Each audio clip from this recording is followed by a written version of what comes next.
Hello, YouTube. I am so far out of shot. Oh, my camera slid while I was grabbing a drink. There we go. How's everybody doing? Tired. I don't have the Chinese switch running. Let me grab that. I was taking a nap and I overslept, so that's why I'm so far behind today. I must have been, like... My alarm must have been going off for like an hour. I have not been sleeping the best lately. There we go. Yeah, I was up until 5 last night. 5? Yeah. That's late. I was working on fixing a feature of the Strike Force 1 error that's been broken for 10 years, so... I'm surprised only 10, but then again, it's probably only been around for 10. It's been around for longer than you would think. Has it? Yeah. How long has it been around? That's a good question. I can see if I can find that out. I don't even know who made it. Was it Rubik's Cuber? It goes Okay. by D to the 4th now. Goes by what? D to the 4th. D to the 4th. Yeah. That's a lot of D. They're involved in like other modding communities still, and like is it chat control? I think the name is, or crowd control, the thing that lets like chat and interact with games. Oh, cool. And they write code to like interface that with like SNES games. You sound very quiet on my end. Is Taya quiet for you guys? I don't know. It's possible. Also, do you intend to share the game with me or keep it secret? It is a secret to everyone, but yeah, I guess I can share it with you. Let's see. I know it's gonna make me restart. Let's see. No, it's working. Hey! It's those new shareholders. I'm pretty quiet. I can go see... I can see if I can raise you real quick. Yeah. I feel like I'd end up tweak my microphone settings every, like, few streams. Yeah, it's kind of weird. You're maxed out for me. Yeah, let me see here. Text-to-speech. Not that quiet to me, actually. Okay. A little quiet. 1 or 2 notches should do it. Okay. So, not that bad. As a quick last time on Shining Force 3, we went through a dragon graveyard, so that was super cool. And then we came to this town and have not really done anything here yet, so. Did you change your hair or something? I changed how I fixed it. I fixed it really fast before this. So, maybe. But, I thank you for noticing. Welcome in Sirius Lol, Ramtasm, Mahane. Who else we got? Jebister. Justin Other Dragon. Hope you're all doing well today. Yes, we're in the Foothills, I forgot. All of Foothills villagers went to the Sacred Dragon Cave. I heard something strange happened to the relic. Before we went live, Taya and I were just talking about how, all the dragons are sacred, in quotes. It's like, what does that mean in the Shining world? What does that really mean? Are they actually all sacred? I don't know. Yeah, this was the way we came in, so let's go this way. The Z button will be your best friend. Oh, yeah, showing me the different areas. Yeah. I am not too surprised. It does seem rather difficult to get around here. There we go. I bet the dragons have lots of treasure hidden around their little town. Looks like my mic was down to 89%, so I've now maxed it back out. Okay. You I'm sound not sure better how than it me. changed, but... For me, it's a pretty big change. Yeah, I'm just not sure like how it got changed, because I never lowered on purpose. I don't know. I wonder that kind of thing a lot, because my computer, like, does stuff that I usually just chalk it up to, like, I was recording or something, like working on music stuff, so I was using different headphones and a different mic, but then when I change back, it's like, you remember my settings every other time. Yeah. Foothill, home of the Sacred Dragon. Oh, that's definitely on their tourism brochure. So long as the Sacred Dragon is here, hope is alive for family well-being and business prosperity, even for the poor. I'm so glad we have the Sacred Dragon so we can put him on postcards and have a good economy. That's how that reads to me. I mean, I can't deny the tourism it would bring in. Yeah. I guess I would do it if I had a Sacred Dragon.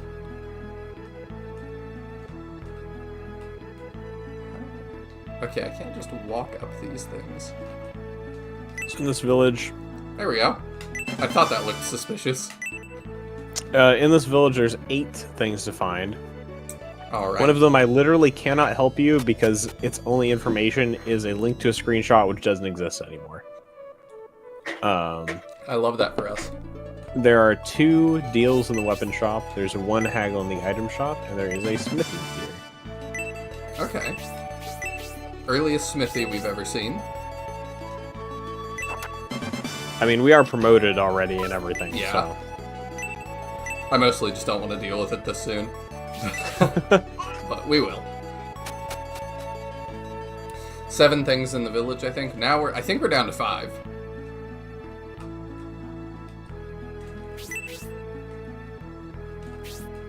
I don't trust these walls and stuff.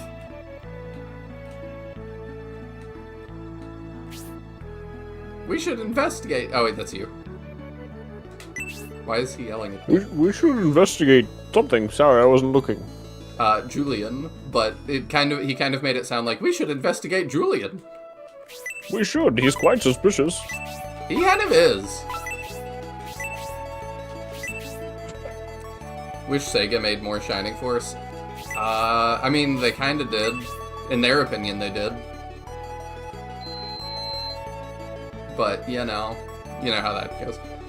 I wish we got more on this line, too. And I'm still not sure that they're not going to do something with Heroes of Light and Shadow, or Darkness, or whatever it was, at some point.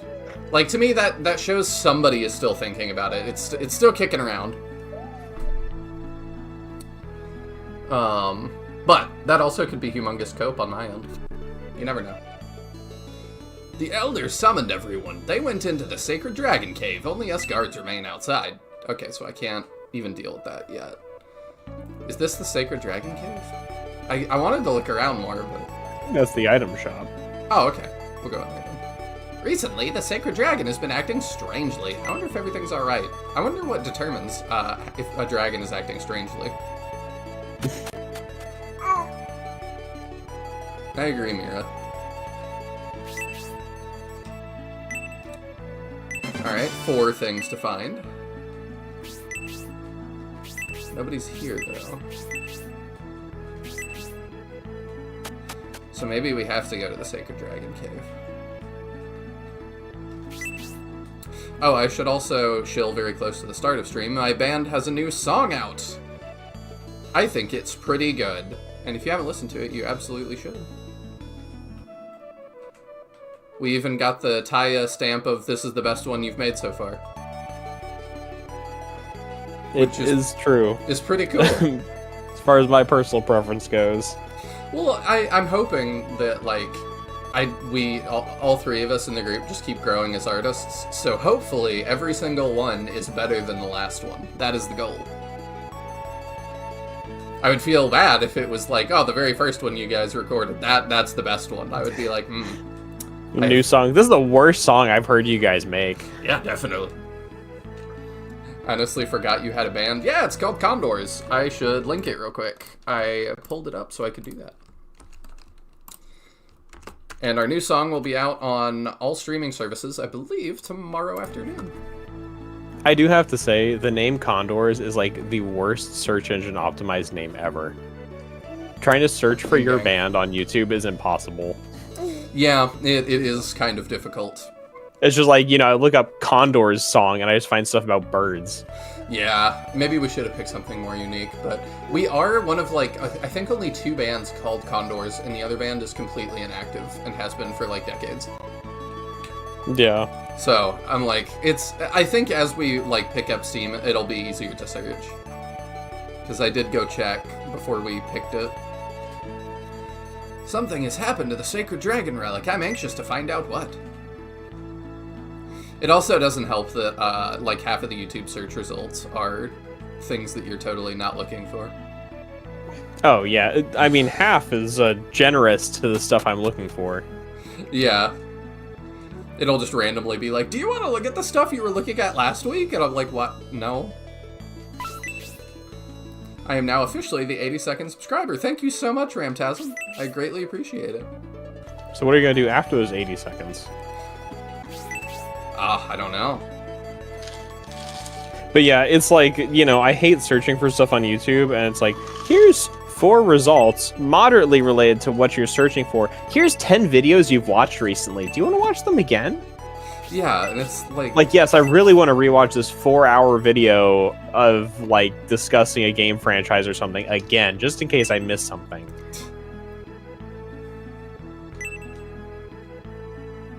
This is a really weird house, just by the way. Yeah.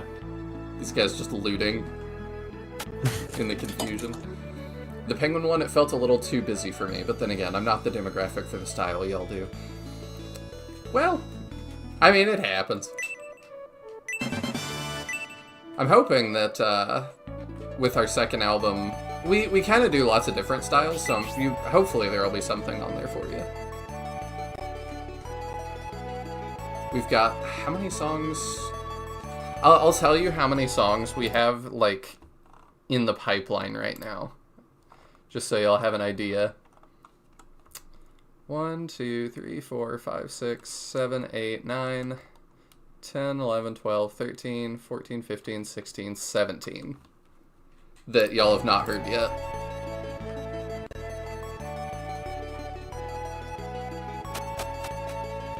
So, out of the 17, hopefully, there's something for everybody.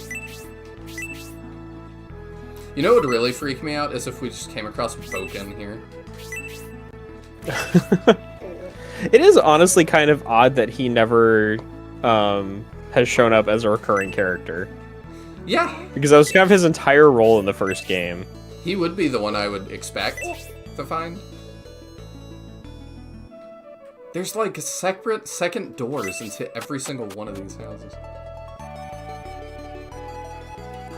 For a video with so much penguin and lack of pen and pinko was sad, but the music was awesome. Thank you. I need to make a bunch of reels and like shorts and stuff to promote it, so maybe I'll grab a pen and pinko for that. Maybe I'll do something with that. Okay, so there's another one. So we're down to, I think, 3 things. Oh, that's super suspicious, that puddle over there. We'll check that out in a second. I don't think I've been in this house yet, unless it's the blue one. Oh, this is our base. Yeah, we're gonna use that Z button a lot, huh? We'll start by looking at our Pokemon. Oh, Thousand's here too. You're bringing me into battle. I'll flatten our enemies. Oh, they do talk. Cool. Currently, 3 dragons will join our army in battle. Do you know how I recruit dragons for battle? Is this just a tutorial? Yes? Just by being in Foothill Village, I somehow feel full of power. Could it be due to the sacred dragon relic? Oh, I don't know. There's something weird happening with it. I don't remember who was Thousand. I don't Was know that me? if he's talked yet. He did. Oh, did he? Or no, that's right. He just made roar noises, I think. Yeah, you can be Thousand if you want to. So the ones who control us were members of a religious cult. I will not allow such a subversive attack. I'm glad you know that. Subversive is a big word for a dragon. It is. Especially with their accent. Oh, you're able to understand my feelings. Other than Jane, this is the first time anyone has. Alright.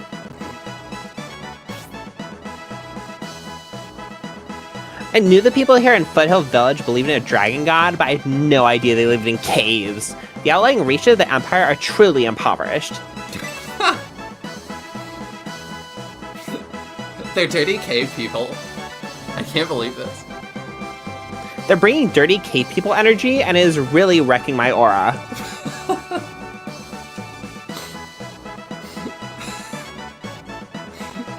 I'm from the upper class of Imperial Society, but rushed into life on the battlefield. It's so exciting!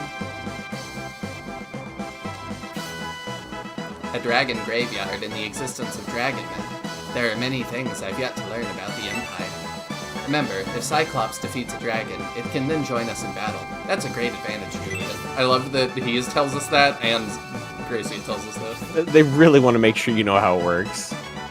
I've never lived anywhere but the Empire, but I didn't know there were villages like this. The Empire is bigger than I thought. I didn't know there were villages like this, full of dirty cave people.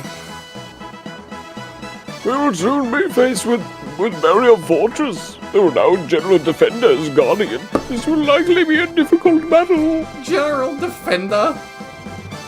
General Defender. Generally, he defends things. Oh, okay.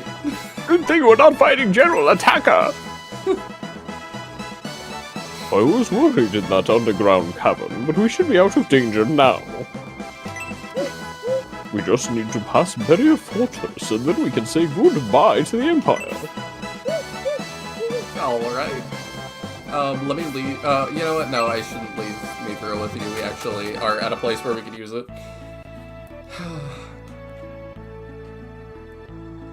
What Rollie meant by that is you can understand her words when which others can't. Really? Okay.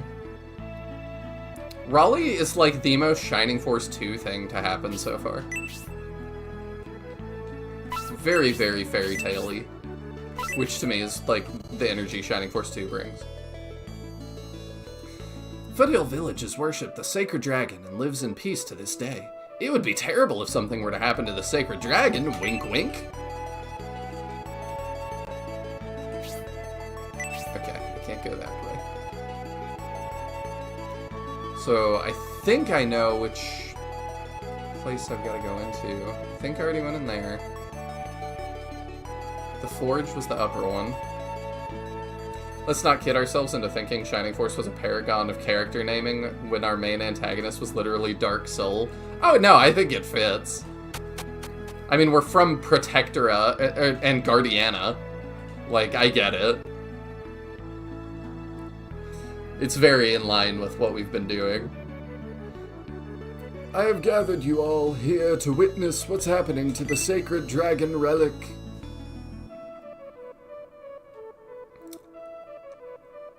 Behold! I knew it'd be an old man. I've never seen the sacred dragon relic. It's glowing. But the sacred dragon relic is carved from stone. What does it mean? Yes, the relic is shining. What's happening, Elder? Is this some kind of bad omen? No, it's not that. The sacred dragon is setting out on the journey foretold by legend. Of that, there's no doubt. The sacred dragon is going on a journey, so he's leaving us? Yes, I called you all here to tell you. Calm down. Grumble, grumble, grumble. What about the economy? What about stonks? The stonk market. The sacred dragon is no longer with us, but he will return once he has completed his quest. Until then, we await his return. That is all. You may return to your business. The best voices I've heard yet, considering I haven't showed up for a Shining Force 3 stream yet. I promise I can read. Well, I'm glad that we've gotten better at that, too. Especially me. I feel like Taya started at expert level. I do my best. Taya's right, though. Now I want to see General Attacker. I mean, I'm looking at, who's the guy that screwed us over last time? The Foxman? Steel? Steel. Yeah, that, he might be General Attacka, unless he's General Steela or something, I don't know. I don't trust him. Oh, Grand Seal, Steel yeah. is just the ship name for General Steel and Sheila from Shining Force 2. The relic is shining like a shining force. It is. I think they like dragons. I think they're heavily invested in the dragon market. That's what I think. We are lucky to have witnessed the sacred dragon setting forth on his legendary journey. We thank Elbison for that. I can't... This isn't actually, like, a thing that's happened to Sacred Dragon. This is just a tourist trap thing they run, like, every time a new group's in town. To, like, get them invested in the lore of the village.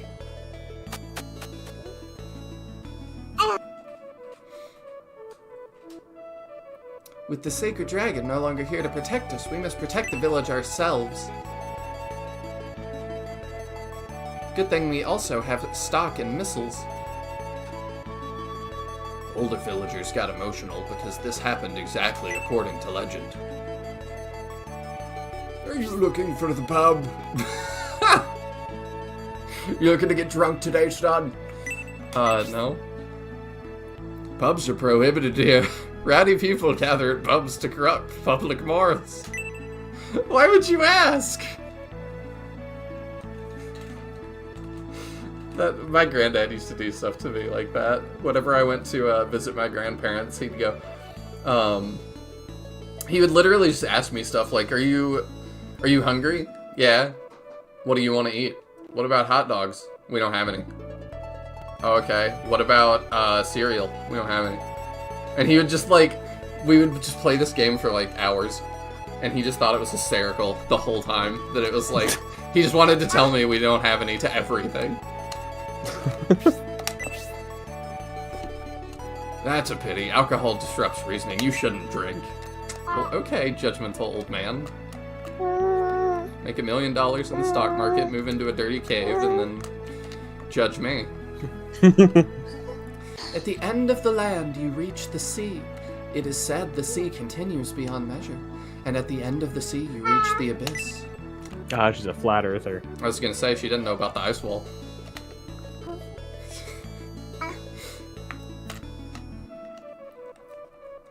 I do wonder what happens if you kill 1,000. I've never seen that. You've played this like 20 times and he's never died for you? I think they like dragons. Oh, I read that. These guys like dragons more than Kaiba, and that's saying something. See, Kaiba, though, is also heavily invested in the dragon market. He's even got a cosplay. What about food? Don't got any. Yeah, that's pretty much how it went. That old guy has clearly been drinking if he forgets you had just given him the opposite answer a moment ago. What a hypocrite. You're right. If the sacred dragon is gone, we must secure allies, starting with Barrier Fortress. Yeah, I guess it makes sense that Defenda would be at Barrier Fortress. Barrier Fortress? That's what he said. Hardly even know her. No. You're so disappointed. In myself, mostly. Is the Elder Dragon still in the Dragon Cave? I'm being laughed at by a baby.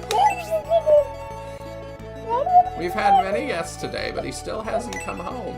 If my condition were better, I could at least get you some tea. If I say yes. Huh. We have a guest. It's difficult here without his help.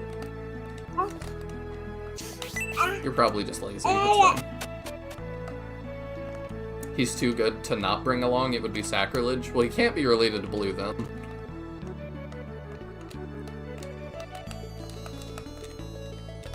Too soon? Maybe too soon.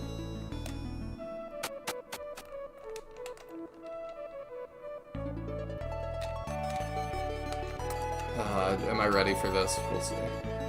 I got a reward from my dad for watching The Forge, but there's no picture show or candy store in the village. I'm gonna save it till I go to town. Oh, now I can get around here. Where does this go? Oh, it goes to the other side of her. I can steal from her instead of the other guys. What you got, woman? Oh, just a goddess tier? That's it? That'd probably help you in your condition. Anyway, bye. You think she needs some MP? She needs something. She needs some milk. Haven't thought about that in a while. Yeah, same. Metal is now refined by machine, but if a blacksmith doesn't forge it, its true essence won't be revealed.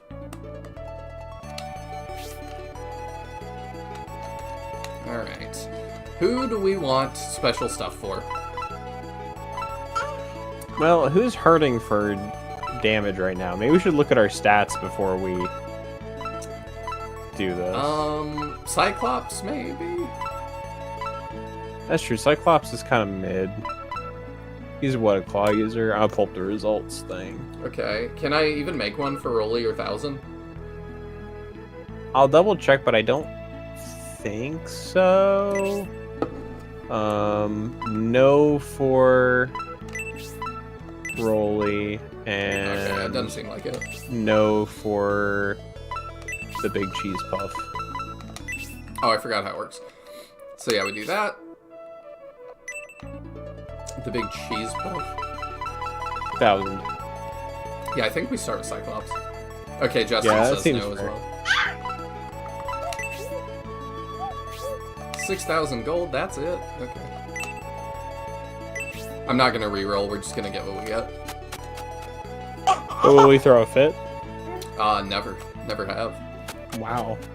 That's very admirable of us. Except for that time that they didn't make a Shining Force mobile game. Well, that is the worst result. Dang it. I mean, it does give crit plus 10, which isn't the worst, but...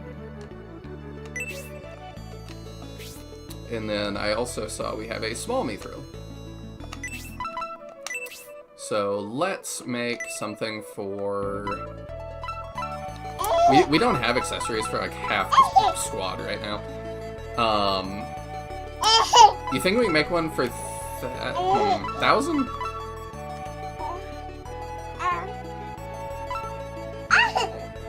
No. Let's make one for Rollie. See what that turns out to be. Worst. It's still very good. Okay. I thought you were saying worst as in Cyclops, like being the worst. And it's like, I mean, he's still better than, like, a lot of the other characters we've gotten. Gale Ring. She could probably handle more defense and agility, that's fine.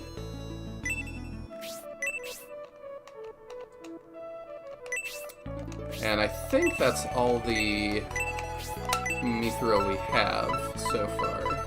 Oh no, there's let's keep going on accessories. Or do I want Gracia to just stick with the Staff of Besim this whole time? I don't think he can equip anything else. Oh, okay, well that makes it easy. I'm pretty sure he's actually actively locked to that weapon. I'll double check, but I think that's the case. Yeah, he can only use that stuff. Alright, well let's make him an accessory then. An accessory to murder. I mean, I do have him bonking people with it. Oh, that's not expensive at all. You should have 5 small mithrils, I believe, and you'll probably want some defensive accessories. Okay. How horrible is it to get mithril in this game? Hope it's not as bad as Shining Force 2 back in the day. It feels like there is a lot more mithril. Oh yeah, it's like pouring out of our ears in Shining Force 3. Yeah, so, like, I appreciate that.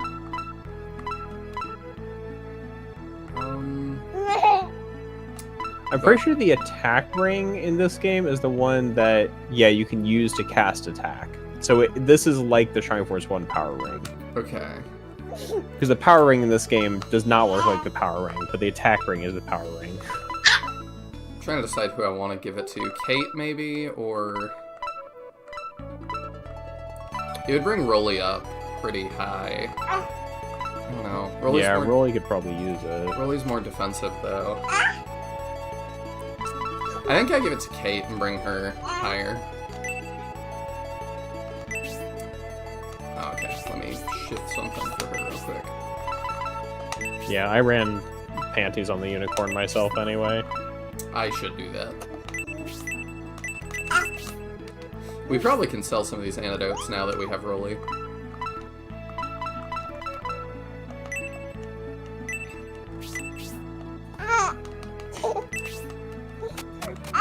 But yeah, the Mithrills also like are in spots that make a little more sense a lot of the time. It's not like Shining Force 2 Yeah, they're where not it's like, as rudely hidden. yeah, search this empty square that you really have to know is there. Well, one of the nice things about Mithril in this game as well is, in general, like, all three of the results are good. It's not like Shining Force 2 where it really is like, Yeah. 2 of them are garbage, and you really need to get that third one for it to be worth it. In this game, you're guaranteed to have something that will be good. It may not necessarily be the one you want, but they're all, like, they're very much, like, different but equal, more or less. So it's like, the Yeah. Mithril Claw we got is, like, I consider it the worst of the 3 options, but it's really just, it's 2 points of attack lower than the best points of attack, and it gives plus 10 crit instead of what the other ones give, which they don't give plus 10 crit. So it's kind of like, you know, if you want a crit build, then it's the best choice for you. If you want interesting skills and stuff, it's the worst choice for you, you know? So it's Yeah. like, it's very mixed. And we might get him another one later. Like, especially Yeah. if we're already doing this, like, I think we'll be okay. There we go.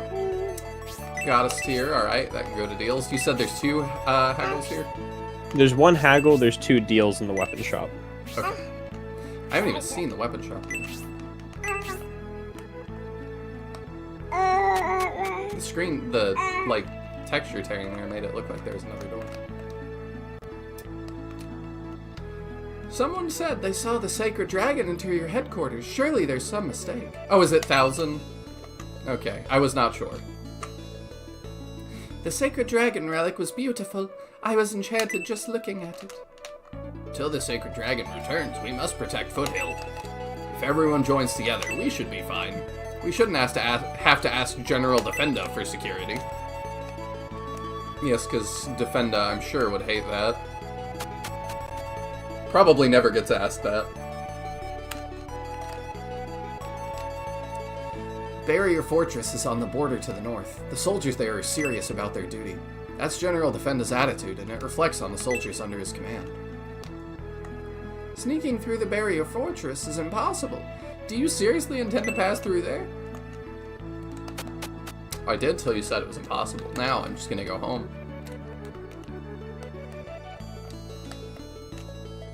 Yeah, I mean, we did what we could. Yeah.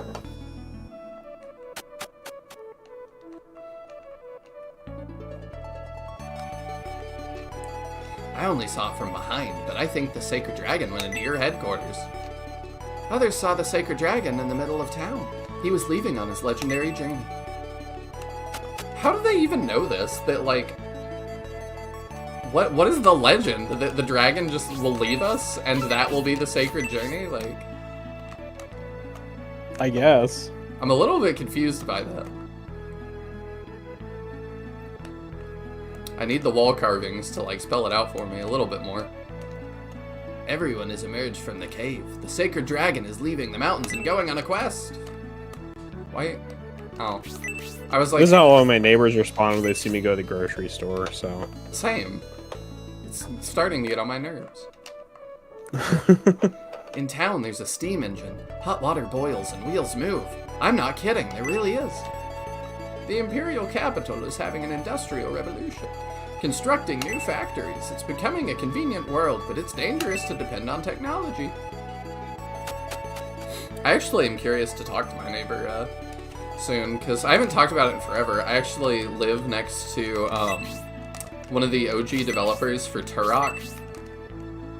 And so, I believe they had a Nintendo Partner Direct today, and they announced a new entry into the Turok franchise, like the first in forever. So I'm curious to ask him what he thinks.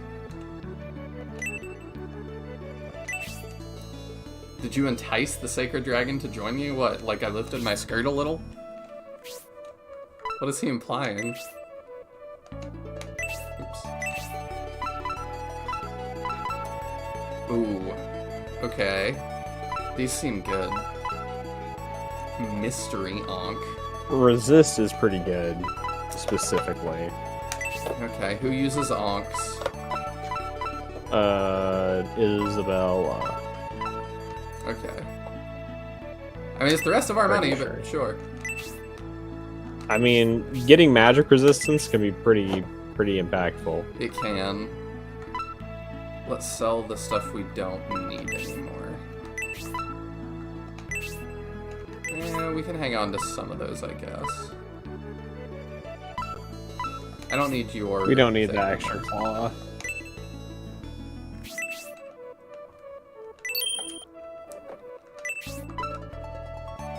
What is that?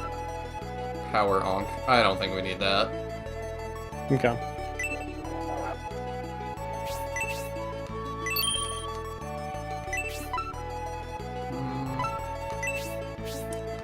Okay, let me swap stuff around for her real quick.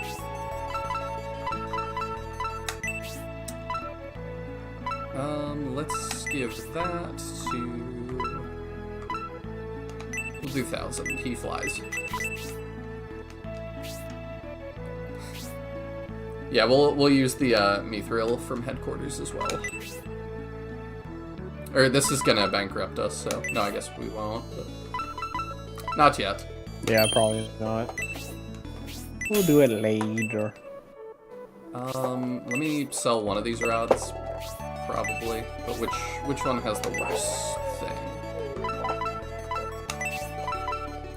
Support level 2, freeze 3. Dang, they're both actually decent. Yeah. Sell that for a little bit.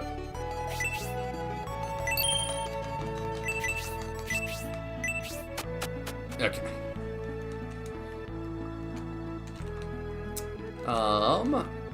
I don't know. It really feels like we can walk on the roof of the church.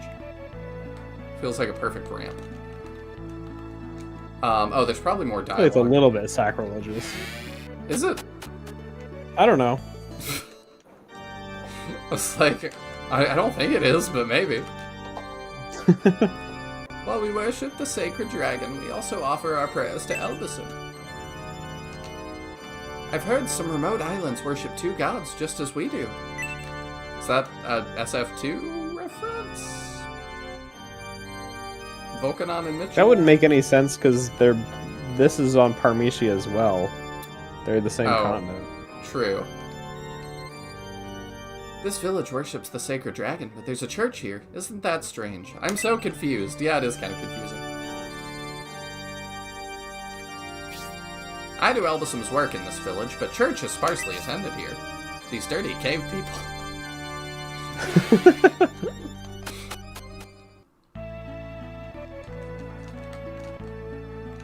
Let's see. I don't know if we found all the stuff that we would want to or not. Most of the stuff here is not of significant value, so if we've missed anything, it's not a huge loss. A secret diary? But you didn't look at it. Dang. How will I know who Stacy's crushing on?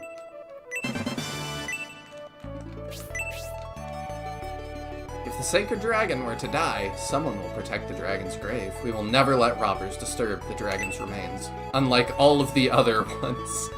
They just like watch all the other graves being disturbed and they're like, not my problem. Yeah, that's what it seems like. I know, oh no.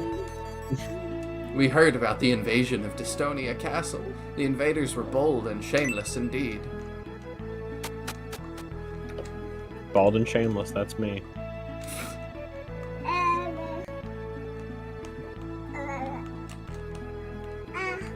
wonder what I would look like bald. Did I go in there? I think that's the forging place. Let's hit the button. Weapon shop, item shop, headquarters. We've been there. Blacksmith, foothills, exits, dragon graveyard. Can I go back to the dragon graveyard? / is there any reason for me to? I don't think there's any reason to, even if you could. I'm gonna see if I can. Dang. Nope. Alright, I think we're good to move on. You agree? Sure. Yeah, like I said, if we did miss anything, none of it's of, like, big enough significance that matters. Alright. It's like antidote herbs, goddess tears, healing drops, like... Only the best for the cave people, I suppose. Yep. Julian, look, there lies the barrier fortress, our last obstacle. Can I just say Don't that? mind the fact we're only in chapter 2. Yeah, that also is like the least like interesting dragon area in all of the games so far. I liked the dragon graveyard, that was awesome. But the town, it was like, we worship the sacred dragon. Okay, is there any lore about it? No. My a legend personality is worshipping the sacred dragon. and being invested in the dragon stocks.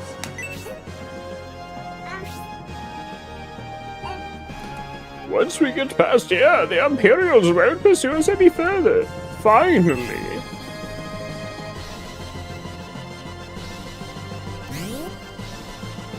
Oh my gosh, what are you?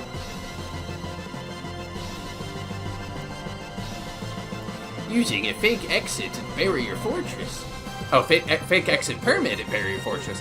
It's a border checkpoint. Were you planning to flee the country? Did you really think you could trick the Defender army with that? No, your army was strong. Has the Julian army passed through here yet? Oh my goodness, what is that? It's a lion man, of course. Julian army, you say? You bastard, you're a spy for the Julian army. Not exactly. To be precise, I'm about to join them. You're going to join a rogue army, eh? If I caught you, we could have an interesting talk. There are a lot of things I could learn from you. I have faith in my abilities, but I'm not sure I can defeat such a large army. There are 3 of them.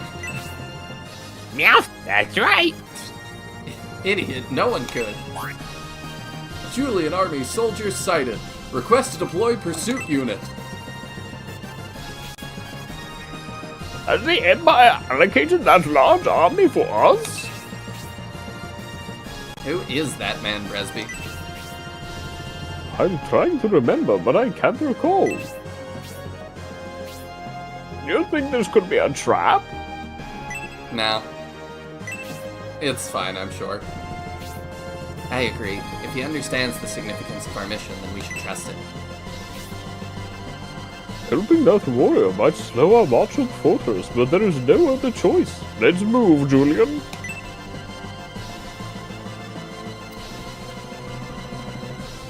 So... there he is. Leon. Great Axe. I wish I could see what his class was. Attack Oh, he's an NPC 64. right now. He's a classless NPC. Must be a cave person. Alright, what are we dealing with? We have gunners, okay. Is this Defender? Oh no, it's the Black Knight. Oh my gosh. Just kind of taking a sec to look around. Oh, and we're back to having, like, Rune Knight-esque enemies. That's interesting. Anything I need to find on this map? What's purpose in life? I mean, No. if this was my furry awakening, I guess I would find that. Is there any lore in Dragonia, though? I mean, kinda. There's, like, you know... There's not a lot to look at or anything, though, that actually gives you information. No, but, like, I guess there's the implications that, like, there used to be a bunch of dragons that lived here, and to me that's kind of interesting. Yeah, but it's also just, like, sort of told to you by one of the kids in Rudo, is like, there are a bunch of dragons. They're all dead. Blue's the only one left. And you're like, okay, nice lore.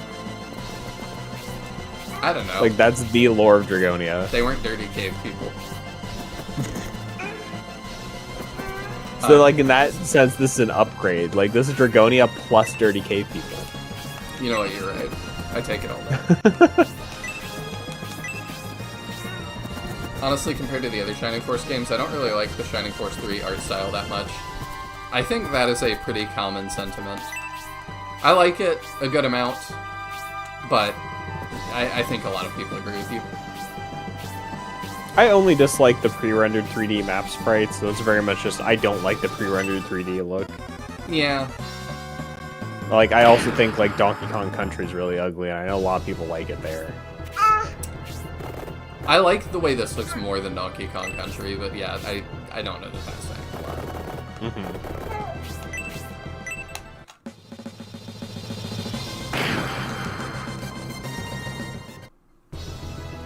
lot. There is lore. The dragon is going on an adventure because the stone relic is glowing.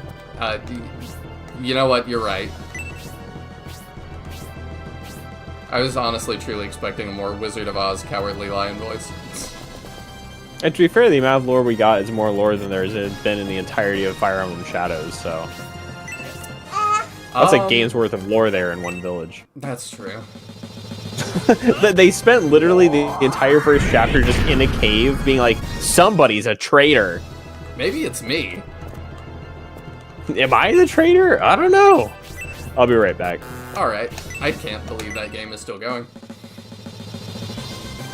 They're starting to do tie-ins with heroes already. I think they said that, like, whoever wins the new heroes, like, popularity poll is getting added to Shadows. So, I guess that's their plan for the moment, at least. I wonder if I need to rush to the lion guy. Where is he going? Oh, we might need to, like, actually hurry to help him. Lion Man I can understand and I'm here for, but why is his hair so perfectly coiffed? That is a good question.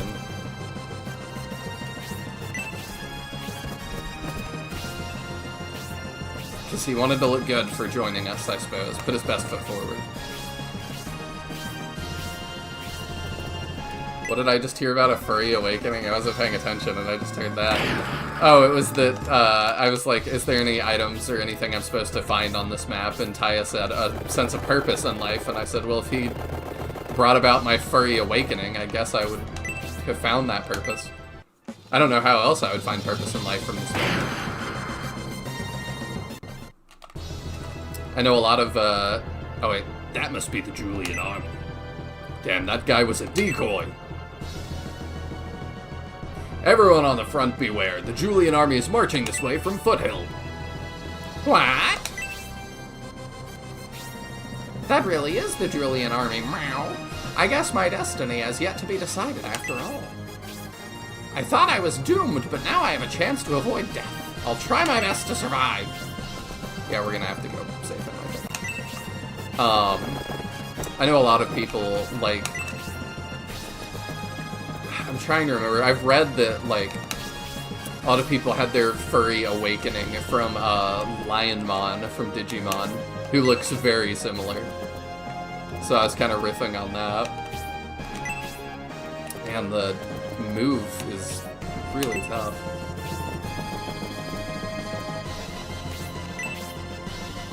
Hopefully Cyclops doesn't get taken out here.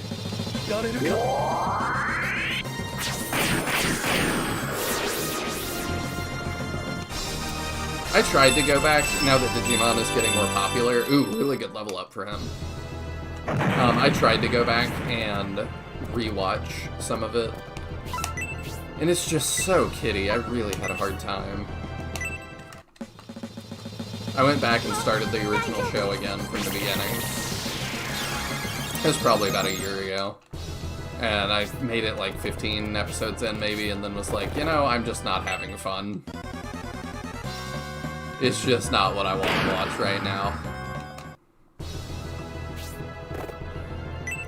But I was interested because the game seemed to be doing really well with like Time Stranger and stuff, and then the card game seems to also be doing really well.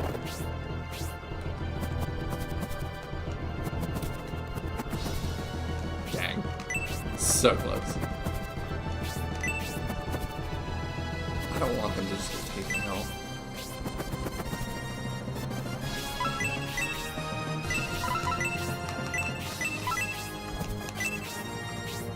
I still love Digimon to this day. Is that like the name of the original show or the name of the whole franchise? I don't really know.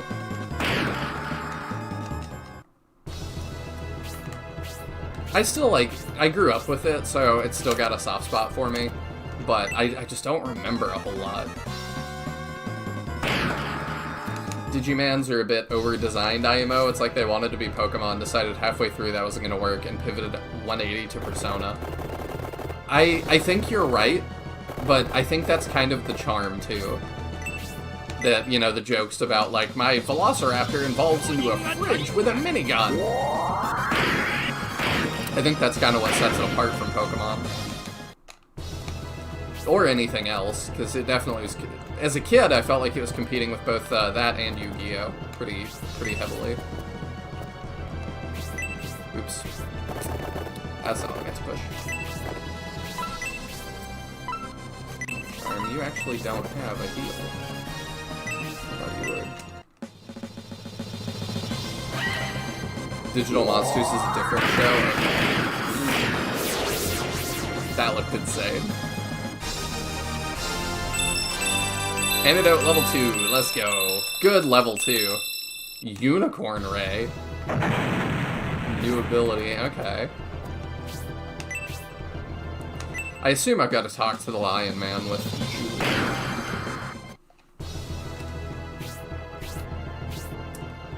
I need you to heal yourself, probably. Nobody else is taking damage yet, okay?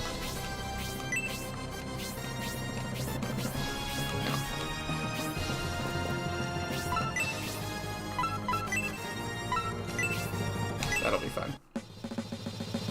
I remember the horror of watching the Digimon movie in theaters and seeing the Angela Anaconda short. Oh, I barely remember that. I don't think I saw it in theaters, though. I think I had to watch it later. But I remember that short. And being like, what? Like, I didn't mind it, but it definitely was like, why is this here? Oh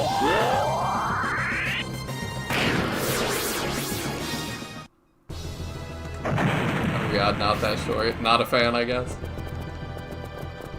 I mean, I can get why. The Digimon movie went really hard, I remember that. I wonder if it holds up. I even liked the Angela Anaconda show and thought the short was incredibly embarrassing anyway. Yeah, it's decently hard.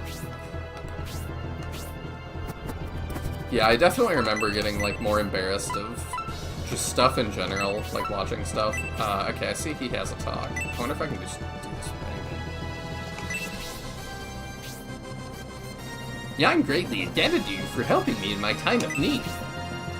It sounded like you were chasing the Julian army. Who are you? I was born in a Estonian slum. My name is Leon. I'm a mercenary warrior. Leon, why were you looking for the Julian army? I saw you saved Estonia, meow, when it was in danger. Without expecting any reward, I was impressed. Then you were in Estonia. Yes, I was. And your strength and sense of justice in the face of a powerful foe thoroughly inspired me, Julia. I know I've done some bad things in my life, but I believe... We're just gonna gloss over what bad things means. But I believe helping your cause could help me atone, so I came to join you. In the heat of battle, there is no good or evil. Julian and Grace... there definitely is. What? Julian and Gracia, I think we should allow Leon to join us. Leon, the Lion Warrior, joins the force. Excellent. Barrier Fortress is thought to be impregnable, but I'll do my best to break through. Well, cool. Another character we've never had before, maybe? I don't know. There's kind of like a Panther Man or something in CD, I know. Because he was the one that was in, they showed him off in, the mobile game.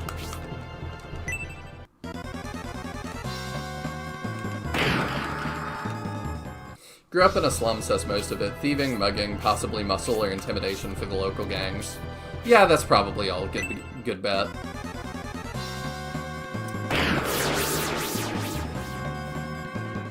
Hopefully that... It doesn't matter that he dies after we recruit him, right? I hope not.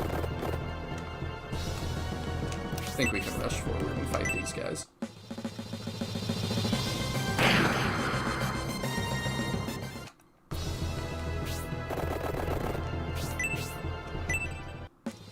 Yeah, CD has Guyan. Yeah, that's who I was thinking. He was way lamer than that sounds. Dang. Because, yeah, it does sound cool.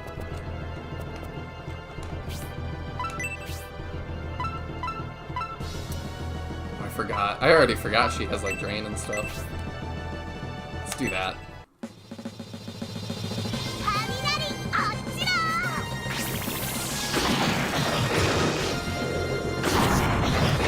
I think he wants to recruit, but it doesn't matter.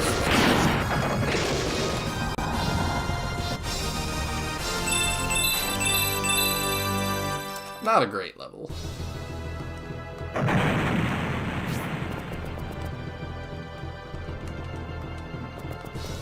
Yeah, we'll stand next to Dawn Hort. We get defense from that. Did you buy her the Anger Wand? No. We bought the Mystery Ankh, and that took the rest of our money. If the green dragon dies, what happens? I probably should know that, too. Or any of the dragons, I suppose, that we recruit by defeating them with Cyclops. Can we res them? That's only just occurred to me, and now I'm worried that we can't.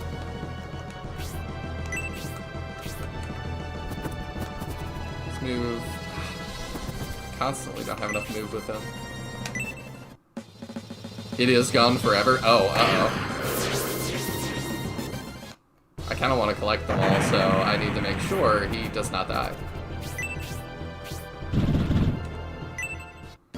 You must deal with the consequences of your actions, dang. Also, these guys look like they're wearing hockey masks. They kind of look like Jason Voorhees shooting at us. But I guess the gunners, even in, like, Shining Force 1, had, like, weird metal helmets on. But you can recruit more of them later on. Okay, that's good to know. Because she can use Blaze with the Anger Wand, so you'd have much more efficient MP magic that is also ranged. Yeah, we probably should get on that. When we can. Yeah, I really like the metal gun models. They're very detailed.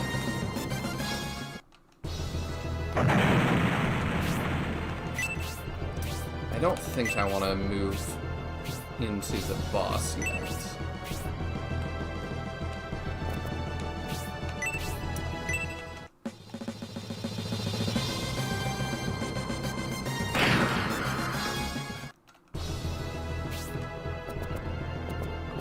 Yeah, we can do that, and then Gracia, I think, can do 2 damage.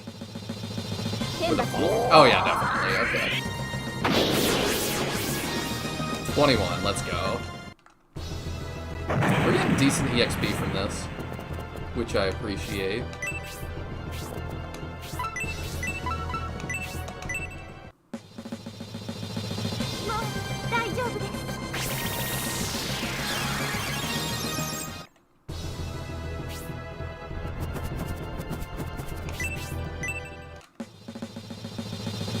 Thousand is so huge compared to everybody else. It's kinda nuts. You live that, probably, in Forest. 13 exact.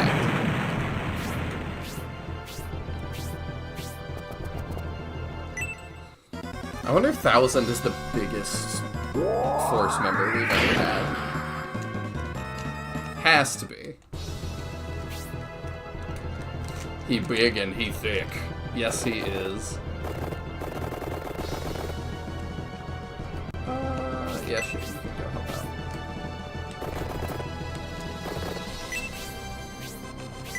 It's hard for me to even start picking favorites. I was about to be like, he's one of my favorites, but I really like pretty much everybody in this force so far. They're all really cool.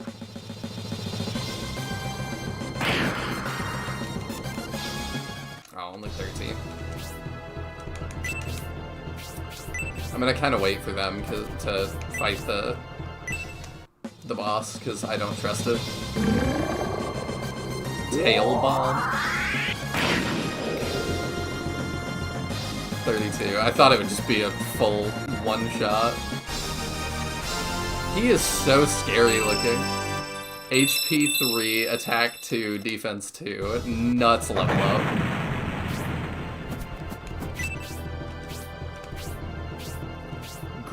The dragon grows thicker. Should say that every time he gets an HP up, which it seems like is going to be a lot if he's already getting 3. Oh, Unicorn Ray, let's go. It's just a laser. I thought it would be like a rainbow or something, and it's just a laser.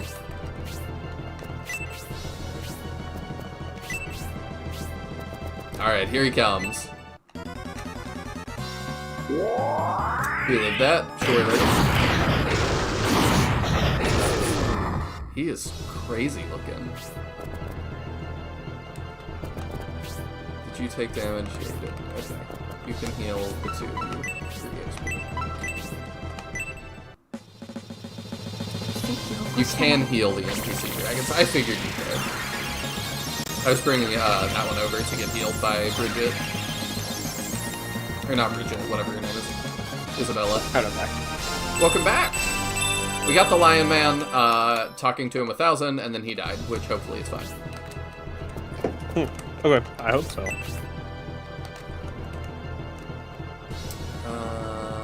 And now we're fighting the Black Knight. Hopefully he's less threatening than he is in Fire Emblem. What'd you say? So hopefully he's less threatening than he is in Fire Emblem. Oh yeah, in Fire Emblem he's terrifying.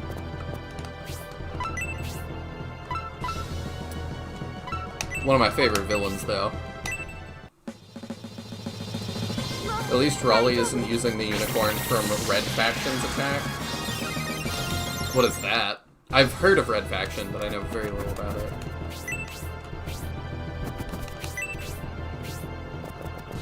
Thousand is one of the few characters who gets over 100 HP by the end without any real grinding.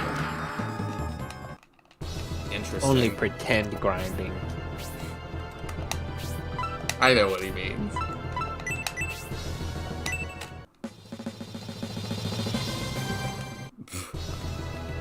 She's not paralyzed, she's jittering all over the place. There we go.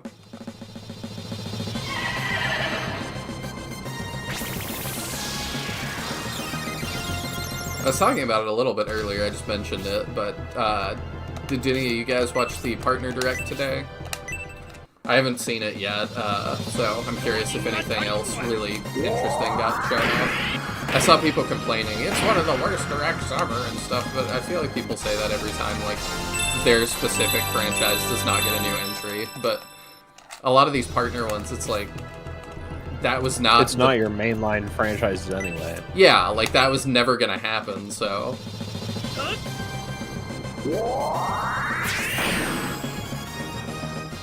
Let's go. It's like when they used to complain before Silksong came out. I think there was a couple times the devs of Silksong were like, just so you know, like, don't get your hopes up, we're not showing stuff off today. And then they'd be like, there's no Silksong here. And it's like, yeah, they said that. Yeah.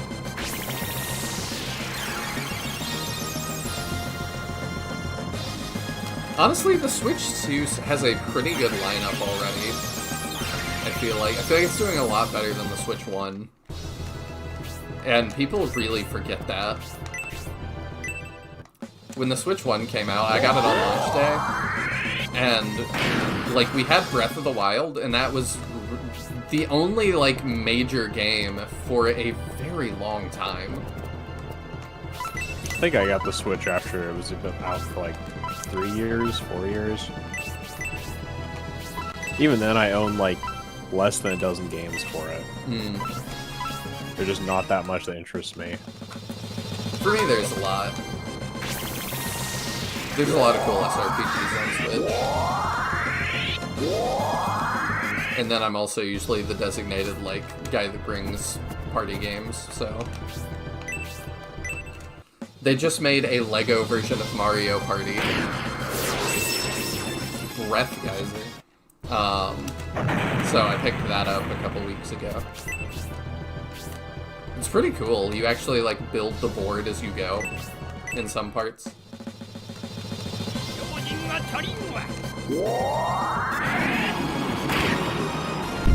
Ah, that would be a Penko kill. I guess it can be a Bridget kill.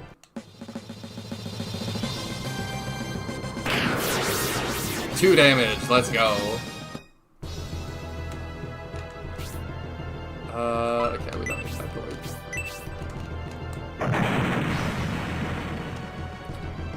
I cannot wait for you to see Breath Geyser. I mean, I'm excited to see what it looks like. If hopefully it's better than... I really don't like Blue's promoted attack where he, like, sends all the spirit things. I don't even know what those are. They're the spirits from the Dragon Graveyard. You know what? You sold me on it. I like it now. Darn. I've fallen right into your trap. Our force was annihilated. Not quite. A chance event worked in our favor. But your trap. You're pitiful. There was no trap. To be defeated this way. So disgraceful. Did they layer explosion sounds there? Sounded like it. Thanks to Leon's bravery, we were able to penetrate the Imperial defense. You shouldn't have been so reckless, Leon. One wrong step and you could have lost your life.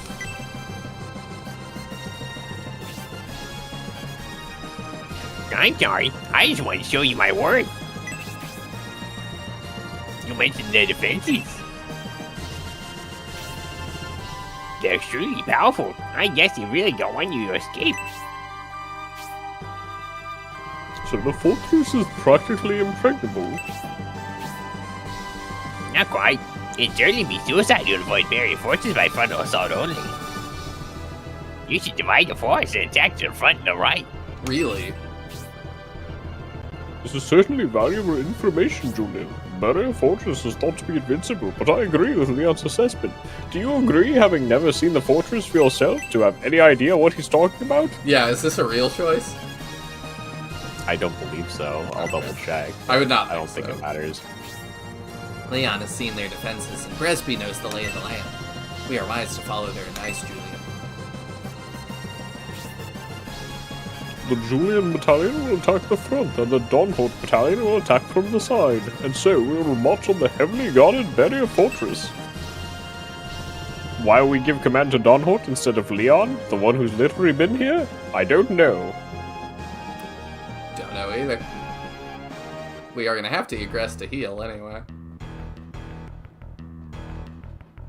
I would like to use our new Lion Man. Oh, that looks really good. Yeah, there's some neat maps aesthetically. That's strange. The fortress must be heavily guarded, but I don't see any Imperials. Don't be tricked, Gracia. This must be General Defender's trap. He must be waiting for us to drop our guard.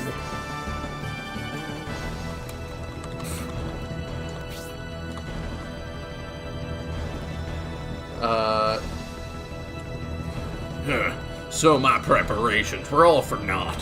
Thanks to that warrior showing up. Oh, that voice. It's General Defender. Bresby, I assume it was you who warned them of my trap. We're smarter than that, General Defender. Haven't you heard of us? You would be wise not to underestimate the Julian army.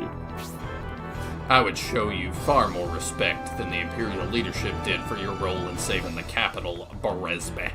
But it's more complicated than that. Is even a man of your great stature afraid of the Emperor?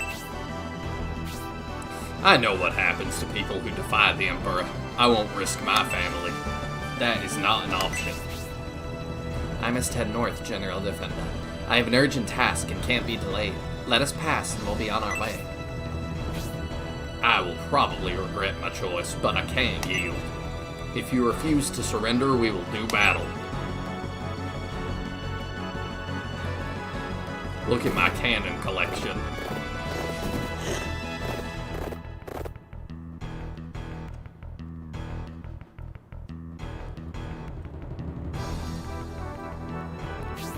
If anyone resists, kill them.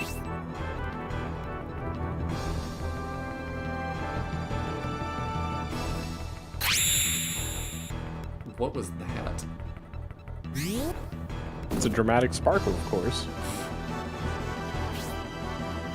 We're outnumbered here, Julian. Gain control of that cannon to even the odds a little. That was Zeus trying to smite Don Horton, just missing a little bit. Darn. Work with Donhold to take the cannon and destroy the fortress's gate. Then our victory will be in sight. It's up to you, Julian. Kind of like everything else.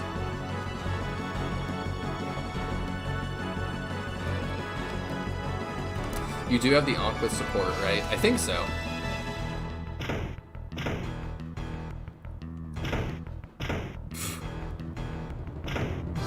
I don't know why it's funny to me that they just come out of the little doors.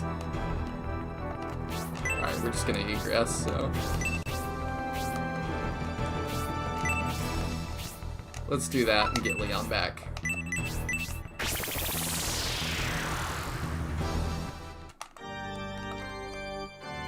We also have axes we could potentially use. Oh yeah, I forgot Kate there too. Okay, yeah, Leon's fine. I don't think I can promote. Okay.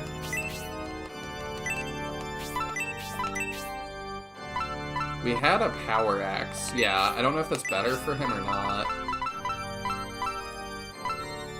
No, it's terrible. Well, now we know that, I guess.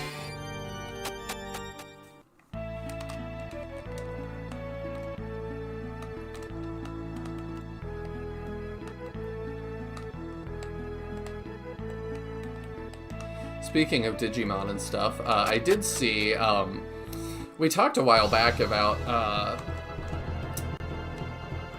think it was Jake Paul that said, like, he really wanted Pokemon to make, like, a new game in the old style. Can I go this way? Oh, yeah. And Pokemon didn't do it, but somebody did. There's some indie dev that made one called Dokimon Quest. And it's like $3 or something on the Apple Store, so I bought that. And I just started it. It's like a Game Boy Color style game. It's very cool. Interesting. It definitely feels good to return to something that feels like it could run on a Game Boy Color after all this time. I haven't gotten very far into it yet, but I like it so far. It's a little, the camera's a little bit tough. Yeah, it is a little bit funky.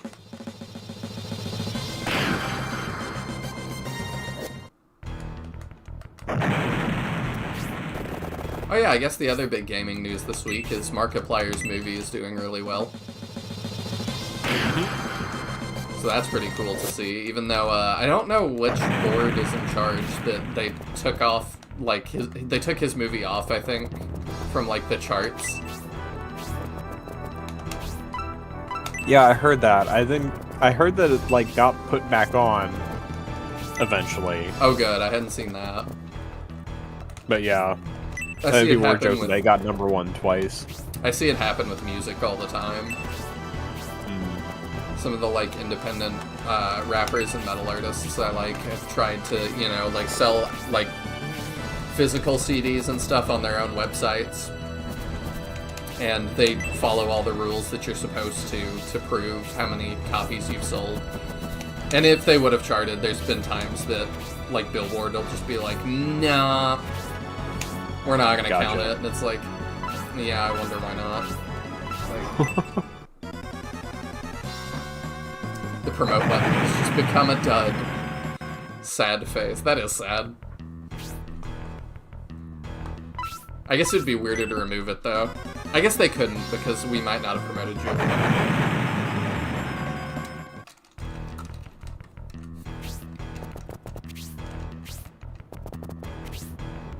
Where is he?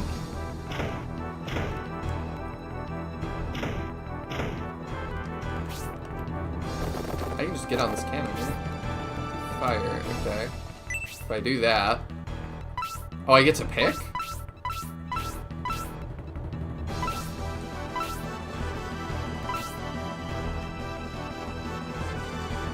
Okay, we'll start destroying the gate in a minute. I think I want to start taking out these guys. That's gonna take a long time. Oh yeah, I forgot we can zoom the camera that way.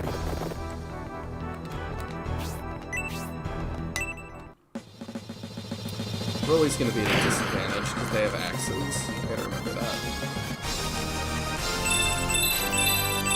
Attack and defense too, let's go!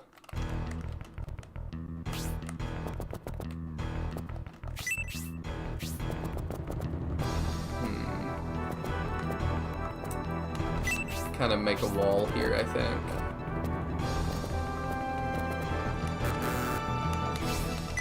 This fight, I mean, it's... Oh, that's Kate, that's not Isabella. Where's Isabella? Is she over here? Oh, yeah, she is. It's not bad so far.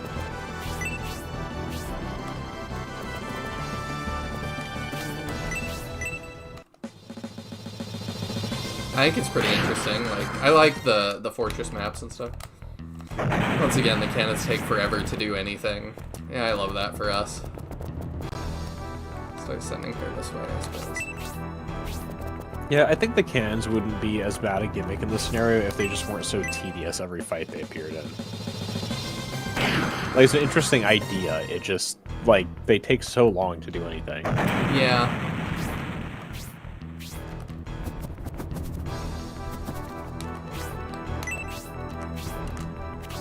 Oh, they don't want to come get us, okay. Well, Gracia can aura after this, I suppose.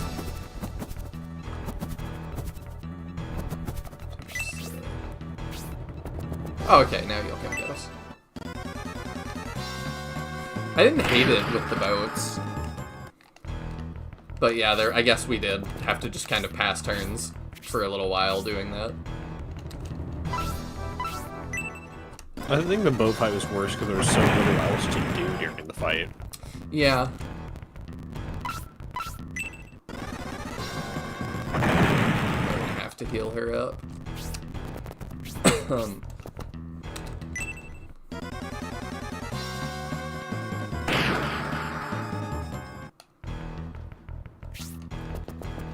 But I compare this to a battle like Bulbasaur's Fortress, and I'm like, you know, this seems more interesting so far.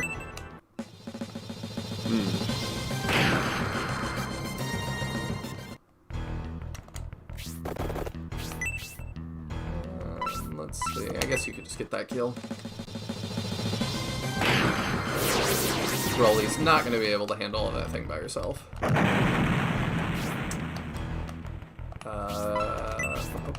Let's have you drain.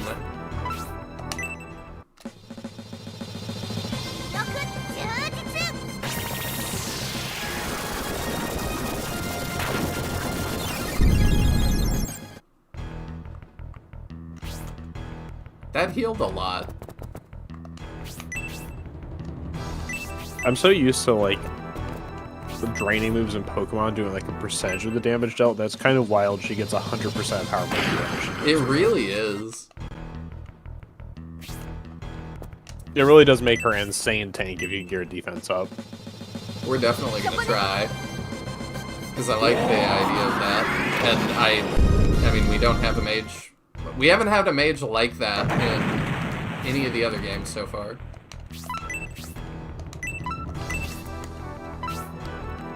Can do that, and then we'll heal 1000 next turn. 1000, I probably just need to heal up and send him off by himself up to go get one of the cannons.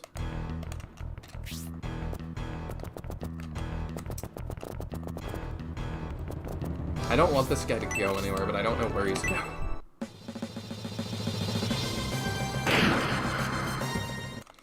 I probably should try and see. Can I see where? Oh, there's another cannon up there. Okay, so he's gonna try and get there, I guess. This is one of these fights where I wonder how extra hard it is if you're missing characters. Like, if you don't have Rollie and Leon up on this squad, like, how much more difficult does that make it? I don't know.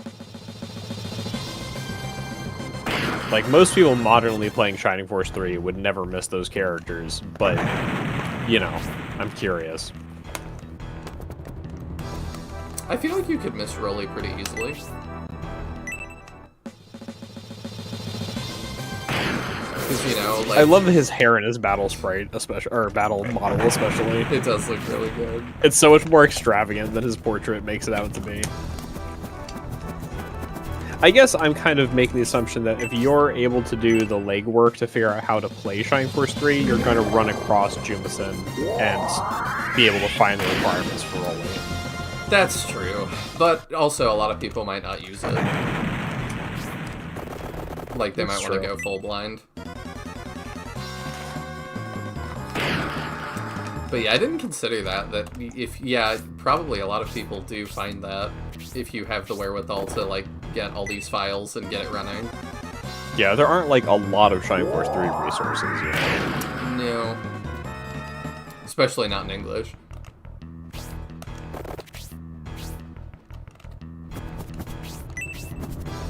They really can't fly up there, huh?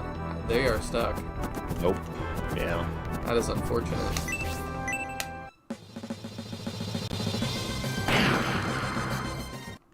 Because I would actually use them.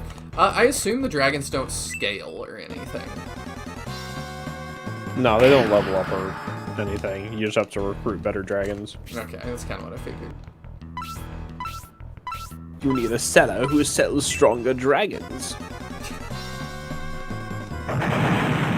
Surely we can't sell them.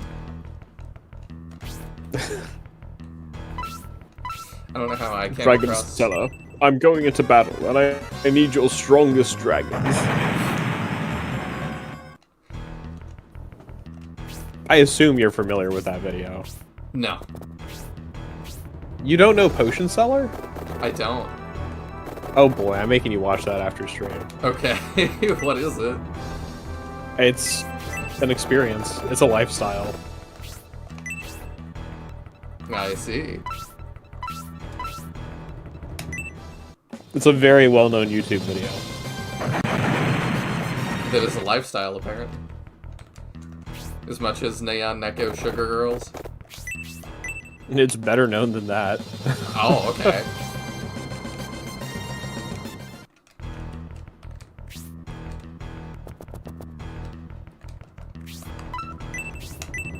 Oh yeah, there was also the news this week of the crazy, what is it called? Adobe stuff. Oh yeah, the animate cancellation that they went back on like 2 days later. Yeah, that was nuts. I don't know what they thought was gonna happen.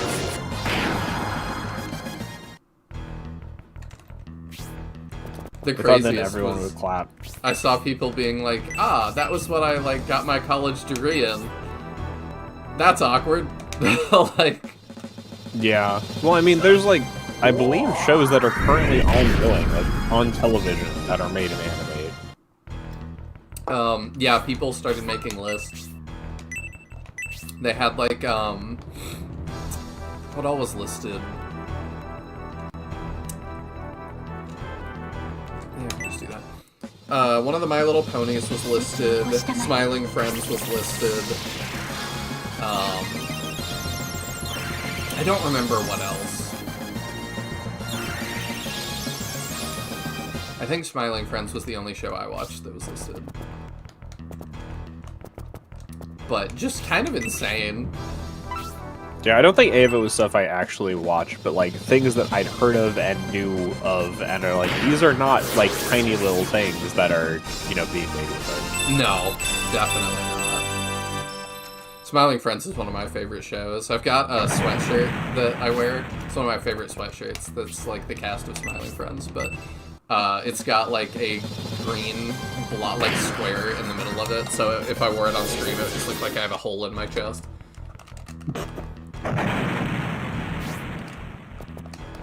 So alas, I cannot. Potion Seller is a classic. I'll have to watch it then. I feel like yeah, I'm I've already missing got out. pulled up so I can link it to you after stream. 13 million views. That is quite a lot. Yeah, I told you, it's a pretty well-known video. It's from 14 years ago.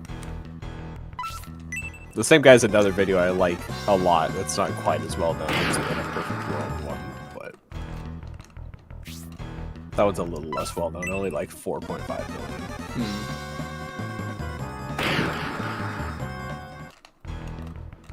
The Potion Seller's at the level of like, there's like dozens of fan animations of it. I know, sometimes I just miss stuff. Bridget's totally gonna die to a cannon. You're just like too deep in the depths of like Chinese internet. I am. Did y'all like the Chinese Shining Force memes I shared? I remember looking at them, but I don't remember what they were. They had like an AI-generated yogurt fighting the Walkie-Ray. Oh yeah, those. So Yes, I dumb. do remember.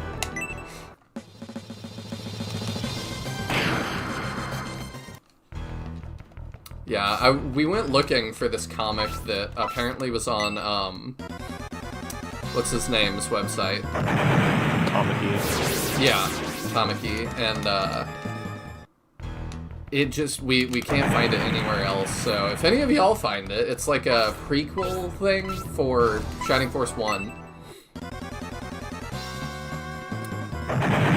Tiago remembers it shows, like, Lo pulling Max out of the ocean. Yeah, and it's like you can find somebody's English translation of the dialogue on SFC, like for a pastebin link, but the actual images do not appear to be retained anywhere online that I can find. So if anybody happens to have downloaded it, it's online in like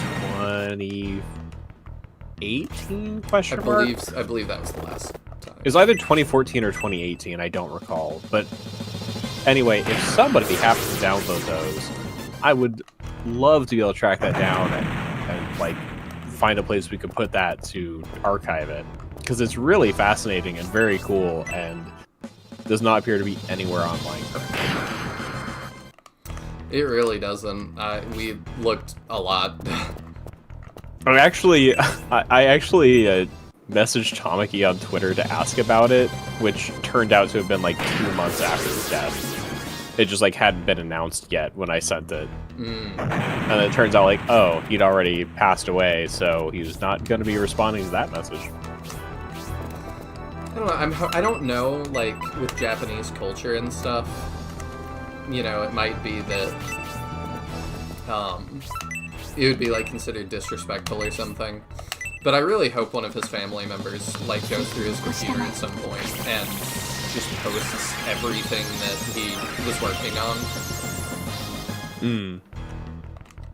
Or, you know, gets it published in a book or something, like, that would be cool, too.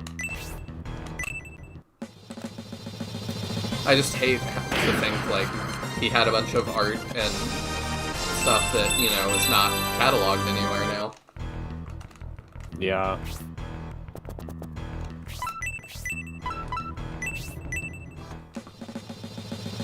But they get real weird about sharing stuff, so...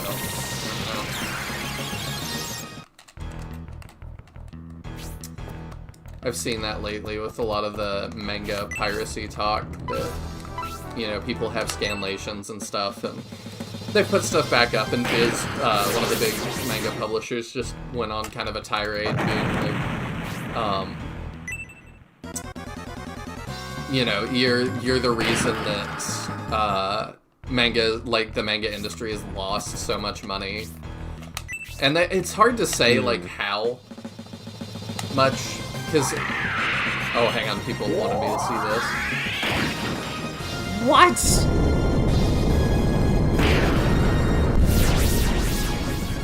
That is nuts. It is very neat. That is one of the that is like the best animation in this game so far.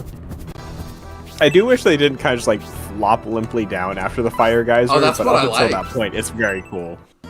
You wish they just evaporated in the air. That or blown away with like more force than just kind of falling down. That was so cool. But anyway, yeah, Viz like put out some new study that's like, we lost X amount of money in the manga industry by people reading online. And it's like, people are not gonna buy some of that. I also think people just try and downplay, like, I've seen some people be like, well, I'm not gonna buy books.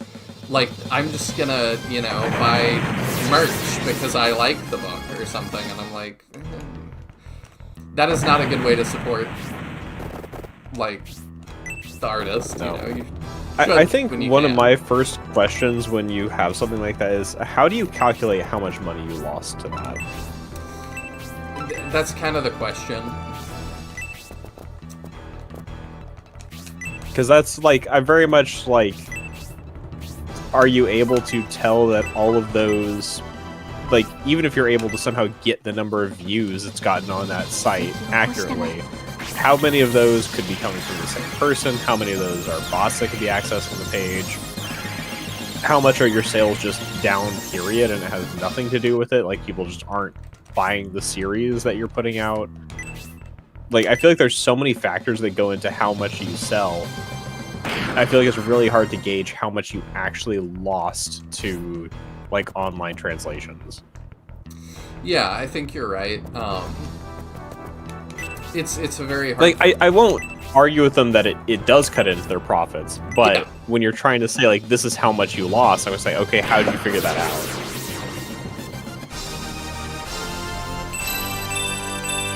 Attack 1, Defense 2, we take those. The other thing people were pointing out, though, is that, like, there's so many stories that either were never translated officially or are out of print and have been out of print for a really long time.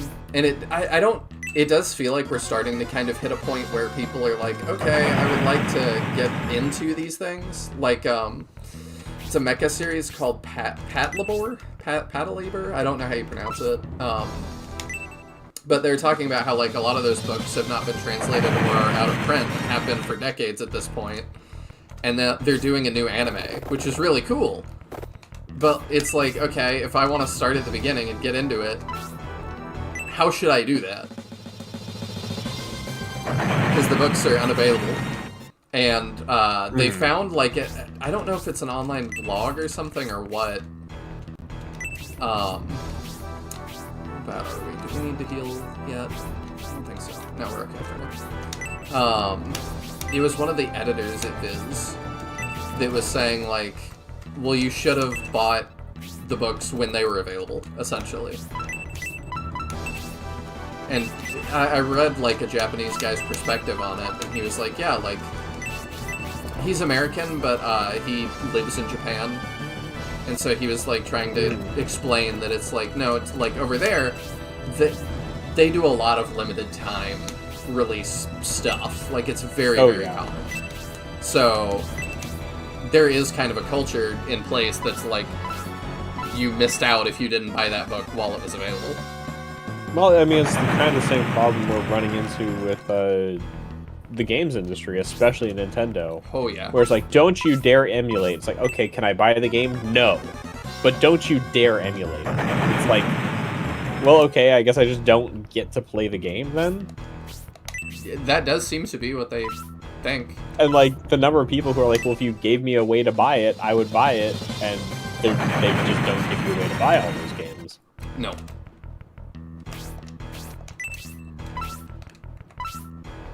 If Sega gave me a way to modernly buy Shining Force 3, I would buy Shining Force 3 for the price of a sane game and not for $200. That's not going to Sega anyway, it's going to some secondary market. I mean, I would buy it for $200. If you give me like a collector's edition thing, be all over that.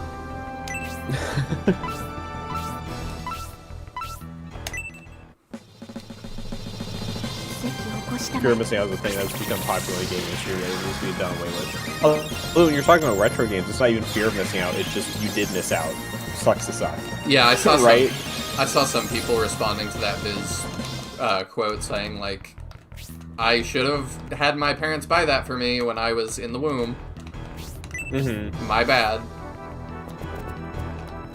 No, I do think it would be interesting if, like, companies like Viz, right, when a book goes, quote-unquote, out of print, if they allowed you to buy it for a higher price at, like, a print-on-demand price from them. Yeah, you know, where it's like, okay, we're not doing big print runs, but if you want it, because, like, you know, print-on-demand book services and stuff are a thing, and they're much more expensive than buying, like, mass-printed books. But then at least they as a company can then say, hey, there is a legitimate way to buy it this way. Yeah, but when there is no way for me to buy it from you, then what's the point? Yeah. I don't know, because people have brought that up too, that it's like, yeah, spending $2K to buy the collection of this out-of-print manga, the author's not going to see anything from that either. And then there's also that I know a lot of people, myself included, are frustrated with, you know, sites like Crunchyroll, that it's like, you're not really paying the original guy anyway.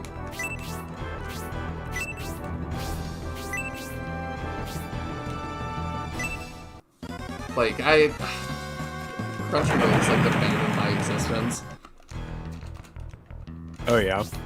They don't really pay the Japanese authors very much, and then they apply a lot of pressure, like, on the Japanese end, that they're like, you know, Americans want censored stuff, you really should be self-censoring, like, we shouldn't have to censor it for you. They do tons of censorship, they employ translators that push their agendas above, like, actually translating accurately. Now they're starting to phase them out with AI, which I'm not even that opposed to, because the humans have been doing such a bad job. But they don't disclose that it's AI, and then it's been botched a couple of times.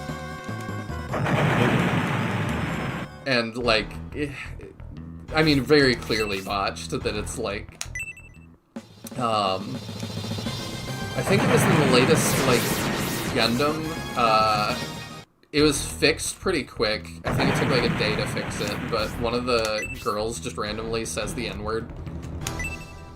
And it's like, that's clearly not what she says, but, like, your AI is stupid.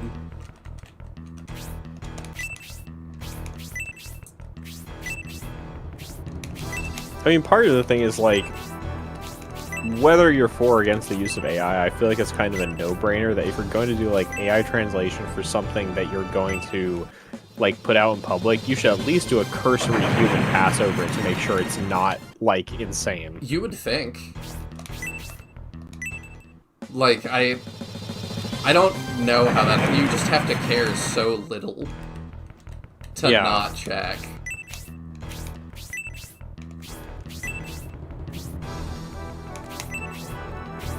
Or at least, like, run it against a filter of, like, blacklisted words that are, like, not necessarily blacklisted, but words that make you go check the translation, right? Where it's just like, you know, throw the translation through a filter and see, does it ping on any of these words that we're trying to avoid at the very least? Yeah, just to double check.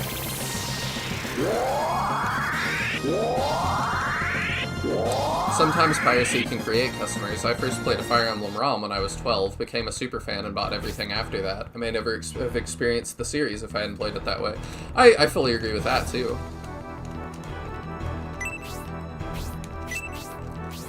It just kind of depends, but Japan very much does not recognize that as being legitimate. FOMO is a thing that's become popular in the gaming industry lately that needs to be done away with. Yeah, it just makes me not invested in certain games. I just don't even want to start.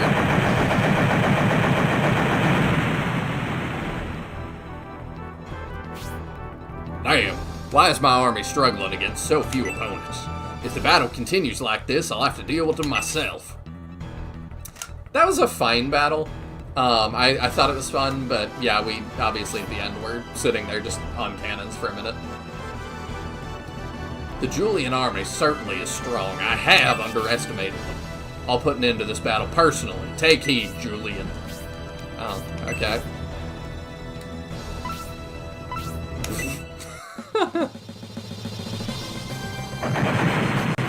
I like that I can just instantly shoot him when he walks out. Yeah. We are in a little bit of a weird spot, though. Yeah. I would mainly be careful of the metal gunners on your dragons, because they're going to have weapon advantage. Yeah, we're gonna heal him up real quick.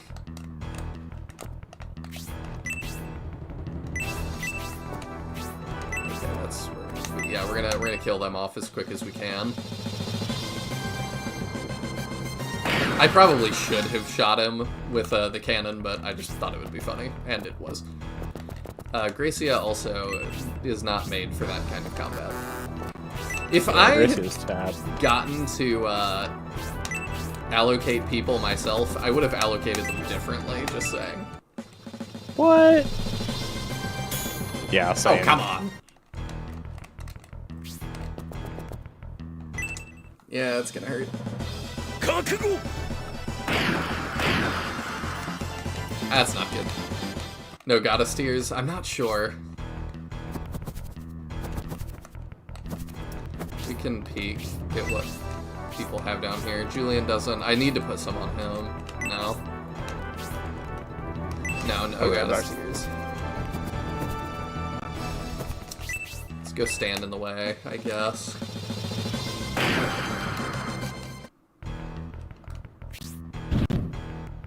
I need them to not go after Julian. I forgore. I did forgore. Oh no. Yeah, that hurts. Okay, at least we're spreading damage. Hello, Ragnarocker. How are things? Going pretty well overall. Oh, there's more reinforcement. Yeah, this is really not how I would have allocated. Okay, let's do that. 1000 has one, but you're out of position now. Yeah.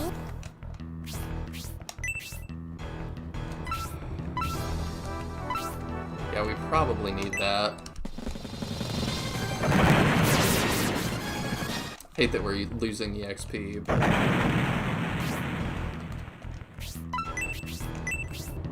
Probably have Julian heal himself. I don't like it, but we're a little bit in survival mode for just a sec. Alright, let's do that so we do more damage. That helps. Does it freeze him in place, or is it just damage? I think it freezes him in place, potentially. Nah. Ow. Yeah. Well, in this case, it did not. It did not.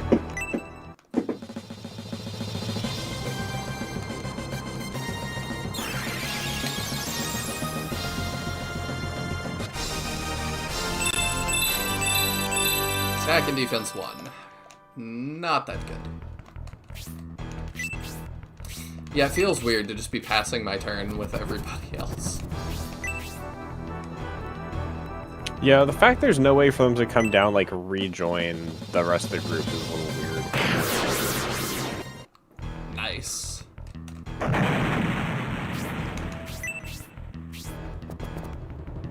No! Yeah, I just wish they could do something to help.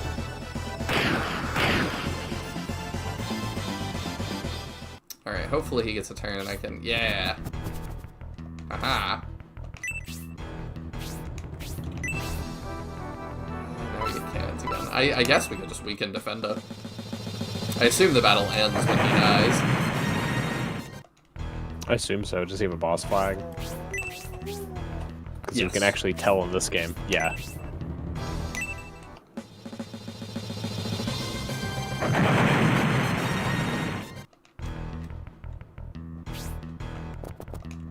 Alright, let's go, Julian. Do a bazillion damage. There we go, froze him in place. Let's see. Gracie really can't do too much for us. Oh. Do we have enough for... No, we don't. Do you have anything that helps us? Not really.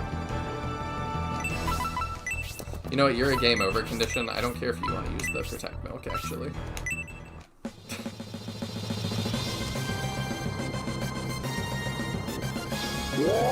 There we go!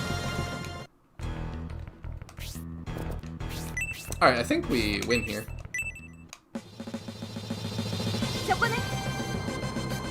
Love the little snowman icon.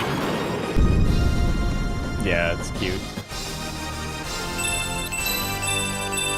Easy come, easy go. Shiva sword.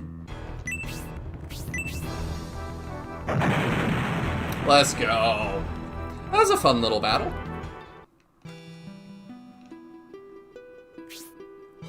You've defeated me, Julian Army. My service to the Empire is at its end. It's unfortunate, Defender. It wasn't our intention to defeat a splendid general like yourself. You have nothing to regret. Allegiance to our Emperor is the only code I could live by. Plus, Steele said you're a dirty traitor and you've been fraternizing with the mountain people. Why didn't you just let us win, Defender? No, I couldn't do that. At least my family won't have to suffer any longer. Of course he couldn't let you do that. His name is Defender. But you are... Presby, enough of this. I was horribly abusive to my family. Really, this is just the best outcome for all of us. That journey to the north. I wish you luck.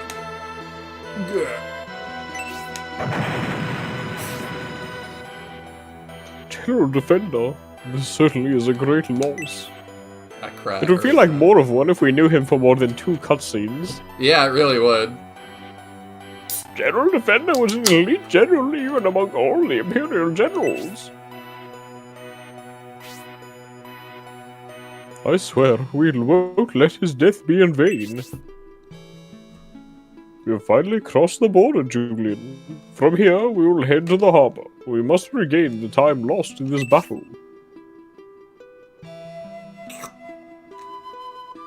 I think one of the things that, like, makes a lot of the generals we fight in scenarios 2 and 3 feel less meaningful to me is a lot of the ones in scenario 1, before we fight and kill them, we've been introduced to them to some degree beforehand. Yeah, and they're built up at least a little bit. We saw, what's it, Spiriel. We saw her man for a minute. Even like in scenario 2, we fought Tybalt, and even though it was like a wonky fight, we at least knew who Tybalt was. He was introduced a while back. Yeah. But it's like Defenda's just like, by the way, there's this guy called Defenda. And then 2 battles later, we fight Defenda and we kill him, and we're like, oh, what a great loss, blah, blah, blah. And it's like, this guy was not established in any way before like half an hour ago. Yeah, it's kind of like, I wasn't going to say it again because I didn't want to repeat myself, but it's like, yeah, Defenda feels like another of those characters that it's like, you didn't exist at the start of this. We came up with you here and got rid of you because we needed another battle. Yeah. Oh, so this is the Elliot. You know, there's also, like, several Elliots, I feel like. You also knew Elliot for, like, 2 conversations, even though those were a little more impactful. Yeah, Elliot felt a lot better. Well, Elliot's at least dedicated, you know, like a dozen text boxes of just like face-to-face conversation prior to fighting him. And it also stands out a lot because that's not normal in that game. Yeah, it's very much, it doesn't feel impactful when like we walk onto a battle map and that's the first time we speak to somebody. Yeah. I missed 2 hours of gameplay, evidently. I missed the lion guy being recruited. Yeah, it was crazy. Like, he rode in on a cloud, and then, like, there was this rainbow, and he had a giant flaming axe, and he was super ripped. It was crazy. And then he digivolved, and now he's that. Yeah, and then we had to lead 8 NPCs to 8 enemy generals to convince him to join the Shining Force. Yes, and his father was with him initially as well, and he was slain on the field of battle. We could have recruited him as well, and his final parting words were, "Now, at your age." Yeah, and actually the reason we couldn't get him is because we recruited Penn. It was a decision from Scenario 1 that carries through here to Scenario 3. It was really, really crazy, yeah. Oh, and don't forget, to herald the word of his death, Echo the Dolphin showed up and was like, "Eat!" And then he shot off across the ocean to go tell Saraband that their favorite General Lionheart is dead. Pursued by Majoron after the invasion of the Empire, the Julian army endured much to reach the border. Ignore that none of what we just said is going to be in the recap. The Julian army stormed Barrier Fortress and reluctantly defeated General Defenda. They now hurry to Aspia. What a half-assed, like, recap. Yeah, the recaps really did go downhill after Scenario 1. Chapter 2, Majoron's Betrayal. End. I guess. I don't even know if that was really Majoron's fault. It was more Steele's betrayal.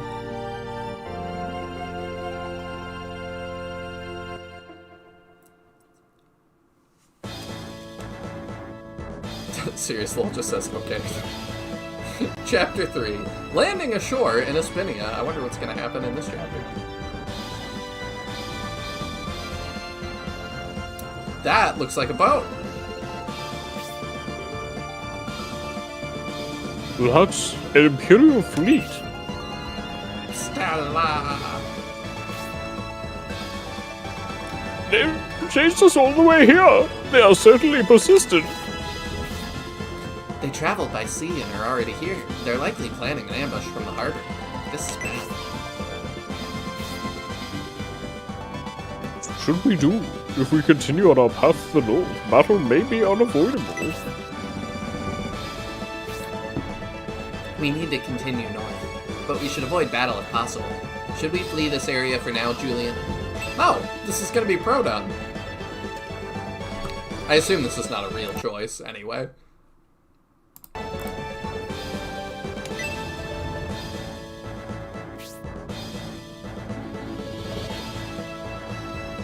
Even if we flee, the chase will continue. If we are destined for this battle, we should set it right now.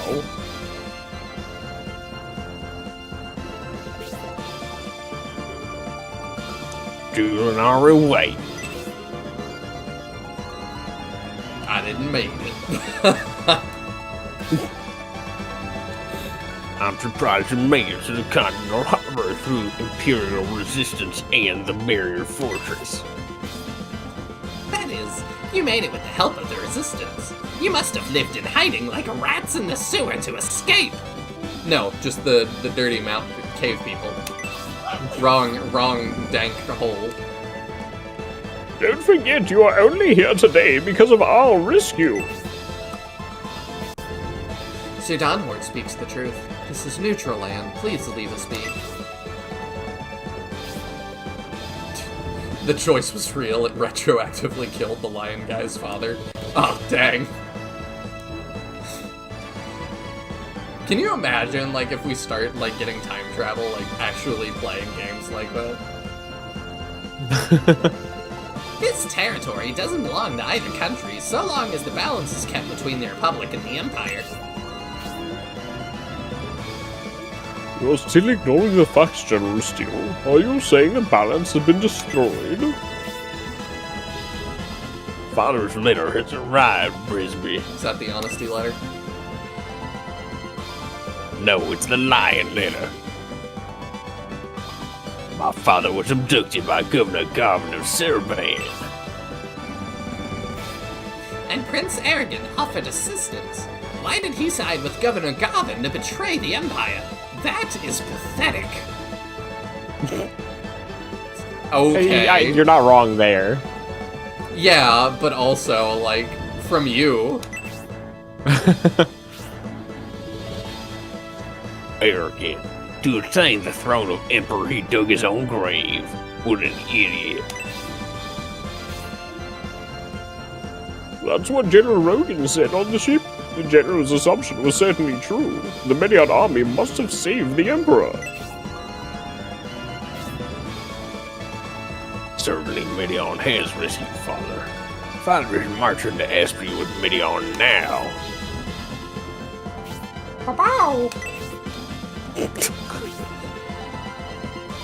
Even I can't believe Medion has agreed to assist the Emperor in his conquest of Aspie. However, Prince Medion is only human.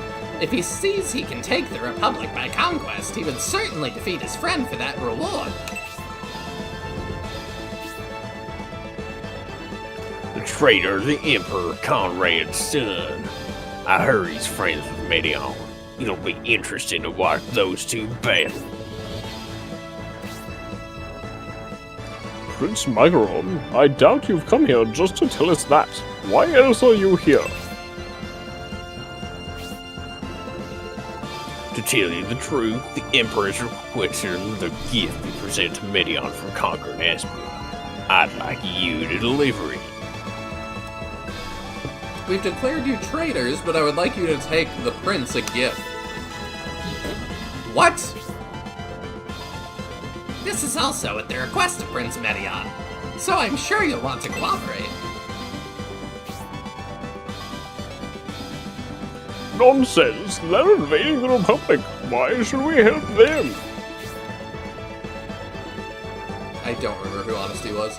Was that me? I think I was her. Okay, go for it. I think it was me. Please don't refuse.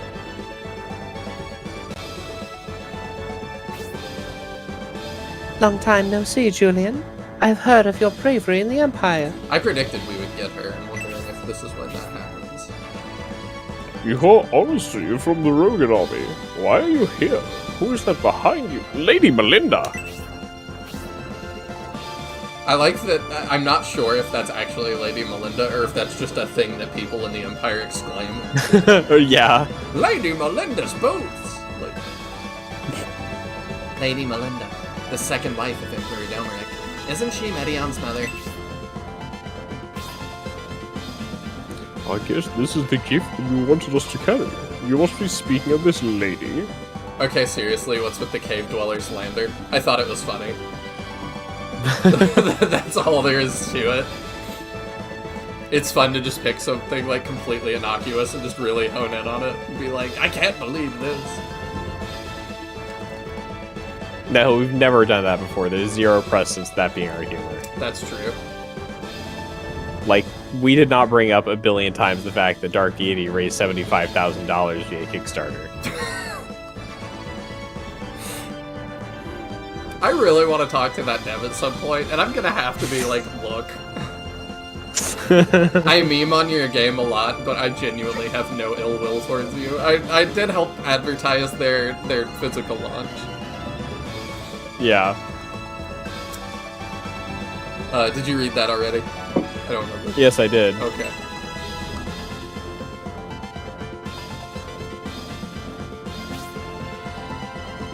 I don't know if she's spoken yet.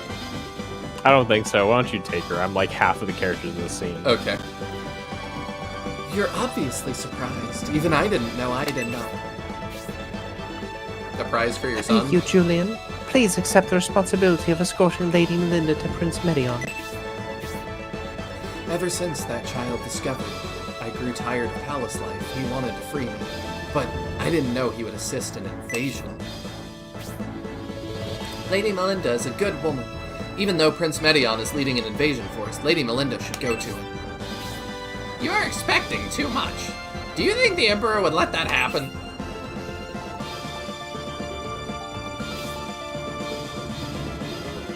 Where do you think you're going?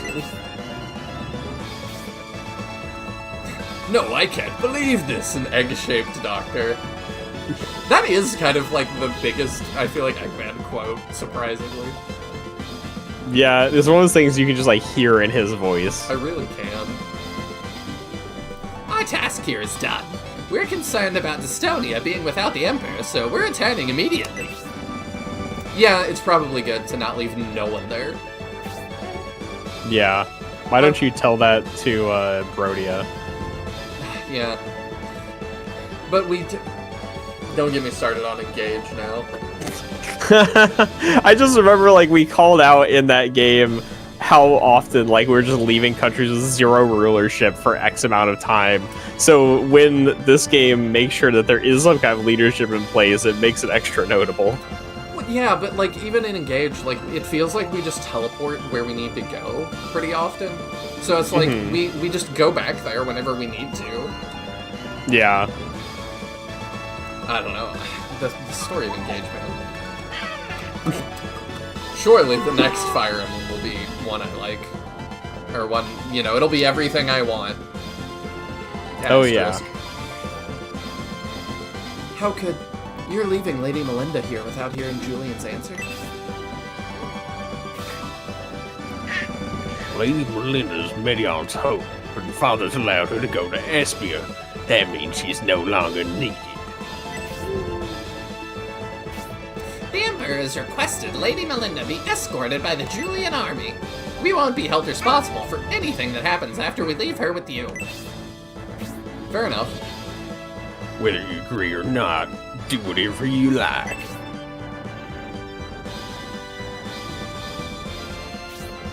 Gracia, you are lucky this time. The next time we meet, I'll get you, my pretty. Bet on it. I'll stick my flying flunkies on you. Totally original concept. Do not steal.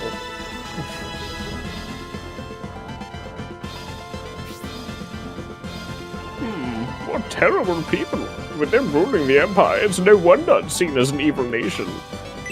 You see it as an evil nation, Don Hort. Like, what do you mean, oh, there's no wonder it's seen as that? Like, you have been the most outspoken person about it being an evil nation. Yeah. Nice passive voice. Don Hort's enlightened, though, so it's fine. Everything is fine now. What do you mean? Freedom has most certainly liberated her, Sir Bresby. We couldn't have told Majoron and his associates, but there's a rumor going around. Lady Melinda, to tell your story, this place is very dangerous. What if someone hears? You're right. It's a long story anyway, so we can continue our discussion in the headquarters in the village, shall we? I thought it was going to be we can continue our discussion in headquarters a little bit after every battle.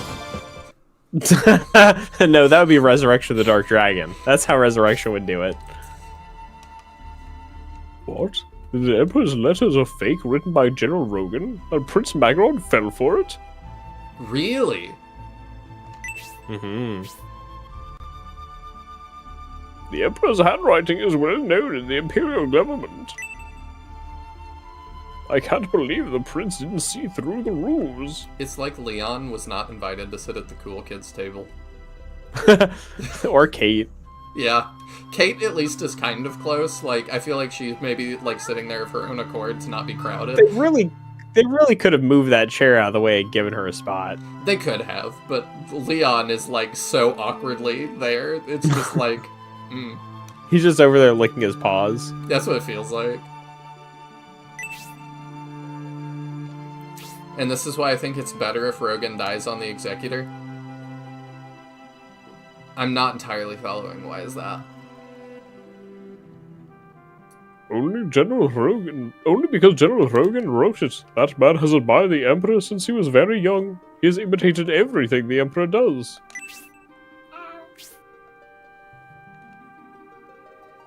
When the Emperor gave me the letter, I sensed his ill will, so I showed the letter to the general, who was trapped inside the ship. Oh, also, nice song here. I don't think we've heard this one yet. I like this.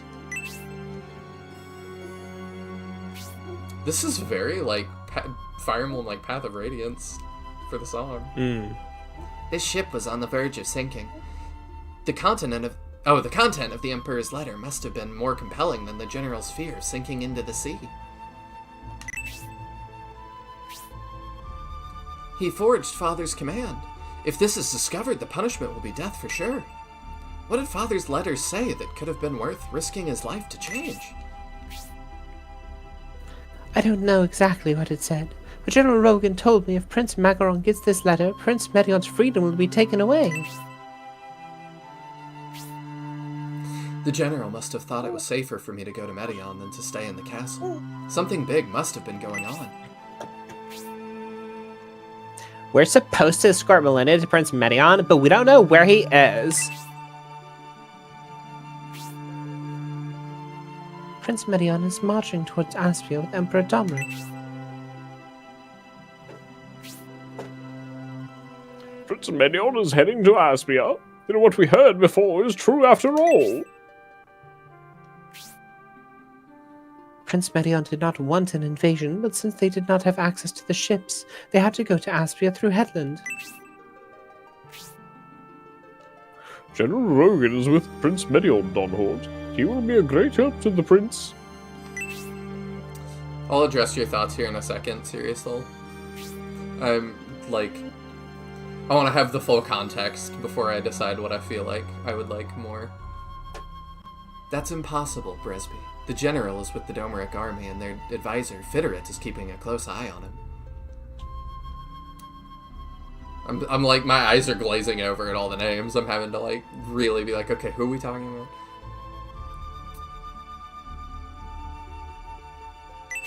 Okay, but Fitterit's not, like, super unreasonable. We have to hurry to Aspia. Let's go, Julian.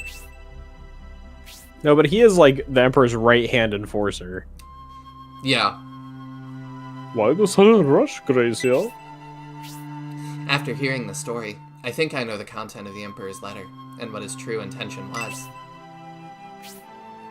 Gracia, you say you've realized Father's intention. I forgot her voice for a minute. But I don't see how. Can you explain?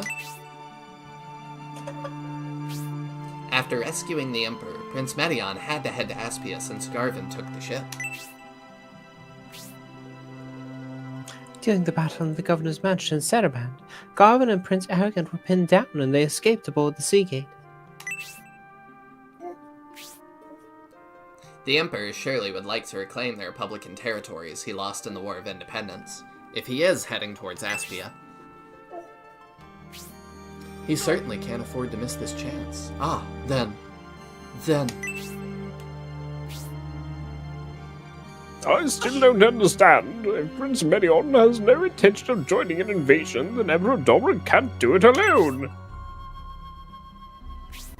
My brother Medion is weak when it comes to Father. Since Father's love towards Medion was thin, Medion has worked hard to get Father's recognition. I really appreciate that line of dialogue, honestly, because that actually helps, like, why is Medion doing all of this? Like, that actually adds a lot to it.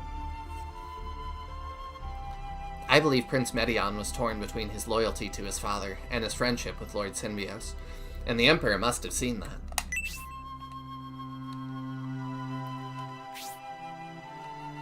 Of course, now I see. The purpose of the letter is to rush Prince Medion to make a decision between the two.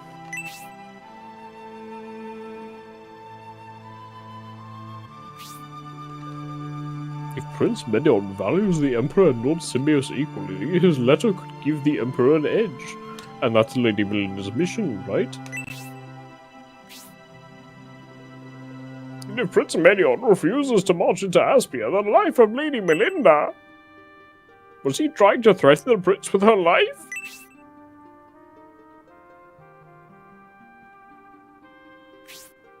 What a story. I can't believe it. To threaten Lady Melinda's life. She's the Emperor's wife and the mother of his son. Domeric will do it. He will do anything to regain control of the Republican territories. The Emperor must be threatening Prince Medion now that he believes his letter's been delivered. He must be rushing Prince Medion to join the Aspia invasion. Julian, hurry to prepare for the journey. We must get to Aspia before Prince Medion invades. Well then, Lady Melinda, can we escort to Aspia?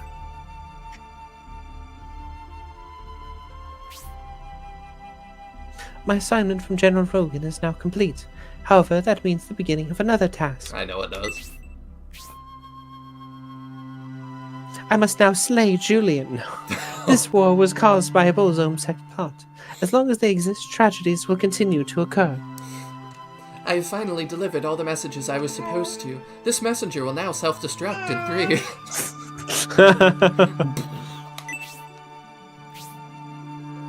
3. Julian, please allow me to join your army. Called it.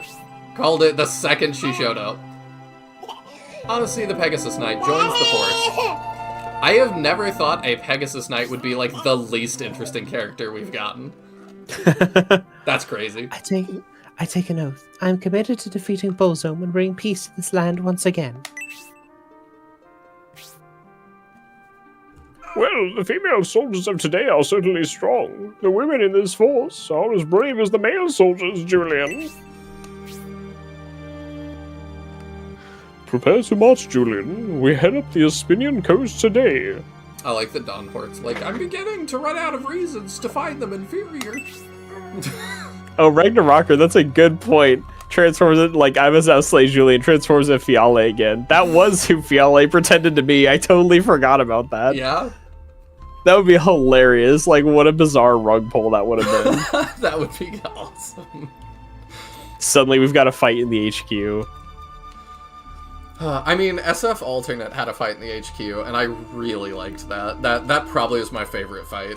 I really I thought it was enjoyed neat conceptually, and I hated that fight in the version I played, so I'll be curious when you play the new version. Conceptually, it's a really cool idea, and I'm very sad that more SRPGs don't do that. Because a lot of SRPGs don't have like a playable HQ area like that True. do it in. That Like just in most SRPGs, it would just feel like another map to a degree. Yeah, I guess that's true. It just felt like they were really taking advantage of the fact that I've been a Shining Force fan for so long and that, like, nothing happens in the HQ. It's fine. I want to look at Honesty. So she's got 44 HP. 65, or 34 defense, 65 attack. Okay, so she's a little bit worse than Leon, but she flies. Alright. Let's talk about that scene real quick. Go ahead. I'm gonna be right back real quick. I'll Okay. try to put her back to bed, so I'll rejoin the conversation in a minute. Alright. So Serious Soul says, this is why I think it's better if Rogan dies on the Executor, because now he has to live with the consequences of his actions. I feel like he's, like, probably ready for that, though, yeah? I don't know. Like, I assume he understands what's gonna happen, or, like... What was his original letter gonna say, even? Was it gonna be made... Like, I'm a little bit confused. It was a lot of talking. And I'm very tired today, so I'm, like, a little bit out of it. So, was it that Majoron... Was he gonna have Majoron and Steel deliver her? And that was the plan, and that was gonna be worse because they'll kill her and not really think about it? Whereas we will probably not. Good guy's actually making an intelligent decision. What a concept. Yeah!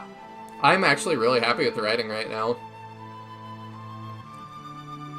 I think he wrote the letter before he knew he would be rescued or not. I see. Okay, that makes sense too. Because he was stuck in the jail. And that's where he wrote it? He was probably expecting to die. Yeah, I don't know, like, what the default positions are. I kind of wonder if they had, like, a, you know, I say, like, the cork board that they were, like, putting all the pins in for the plot. I wonder if they had, like, a main line that they were like, these are all the decisions that we expect to be made. And then there's alternate versions of it, but I wonder what their default decision is, and if he lives or dies. It was to hold her hostage and threaten Medion with her death. I see. I think he wrote it during that period where he told us to wait. I thought the same thing. But I just appreciate that, like, I do feel like the writing so far in Scenario 3 has been a lot more competent. Because in 2, it felt like they just got really lost in the sauce, that they kept wanting to, like, have all these moving parts, and people are just kind of doing stuff in really bizarre ways that don't make sense, like the stuff Domeric's doing. We talked about a lot. I thought was really kind of clumsily written. Because there's just easier ways for both him and Garvin to do all the things they're wanting to do. But I appreciate, like, them having dialogue in this that's like, well, Medion, like, actually does care about the love of his father. And he does kind of crave that. And so he's trying to finally get his father's approval and stuff. And I'm like, I didn't totally see that. Because he was so mute, and that was very annoying. But I do appreciate them kind of retconning that and being like, here's more context for that. For why those decisions were made, why things went down the way they did. You probably, if you dumped Scenario 2 on me and were like, okay, write 3, I probably would have done the same thing. Remember when he was in that room we had to egress to get into? Fitter was guarding it while he wrote the letter. I think any choice that the game defaults to and you don't have previous data is probably the expected choice. Oh yeah, true. Actually, that's really interesting, so we could check all that. Things will make more sense, we just can't spoil it. I think things are kind of making sense. Like, pretty well, honestly. This, to me, is making more sense than Scenario 2. Except for them trusting us to deliver it. I guess it's what the letter said, so they're like, you know, I guess we have... I don't know. If Steele knows we're not really traitors, but I feel like he has to act like we are to make his power grab official, but then I guess he also really doesn't want to take Melinda all the way there. I don't know, it'd be weird, like, if Domeric really did send a letter that said, you know, bring Lady Melinda to us, and then he comes back and he's like, Bresby turned traitor, you said. And Steele is like, well, yeah, but you said for him to take the note, or take Melinda, and it's like, you trusted him with my wife after he turned traitor? Like, it's a little bit goofy in that, but I kind of blame Steele more. You grumble, you're bringing me into battle. I'll flatten our enemies. Currently, 1 dragons will join our army in battle. Do you know how I recruit dragons? Yes. Until Garter, we saw no major battles and were relatively at peace. However, it seems like we're going to see a string of difficult battles ahead. I could easily fly to Aspia, but I guess flying would be more difficult for you since you don't have wings. Addressing the why didn't they take the Eagles to Mordor thing for this game. They are, but they'll make even more sense. Okay. Like I said, I'm not unhappy with how this is going. I feel Jane's presence. Where is she? Oh. That's interesting.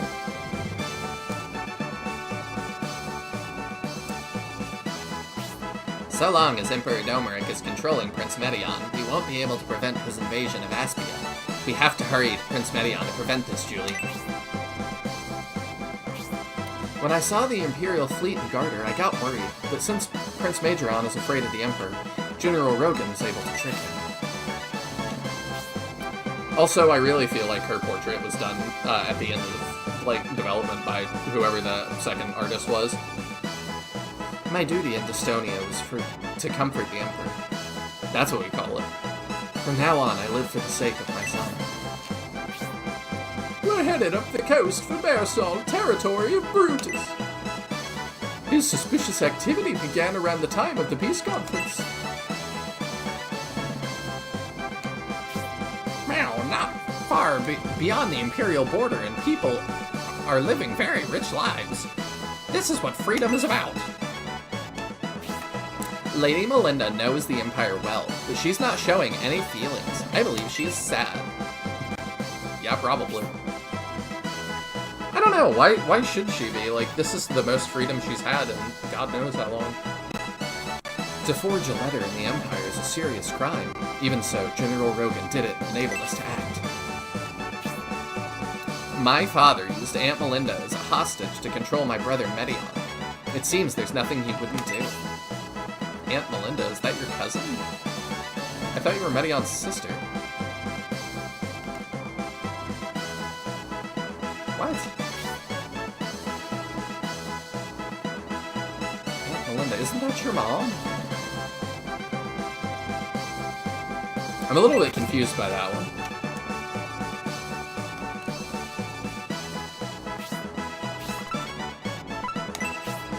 General Rogan is a sly fox. He created a fake letter from the Emperor and sent it to Prince Majoron. He realized Lady Melinda was being used to control Medion and made sure we met up with him. You're thinking of Domeric, not Rogan. Oh, I thought you were referring to when Domeric wrote the original letter, not when Rogan rewrote it. Oh, I see. This is my personal favorite town in the entire game. Okay. Isabel is Medion's half-sister. Her mom is the third wife. Oh, okay. And Melinda's the fourth wife? I guess I could check this.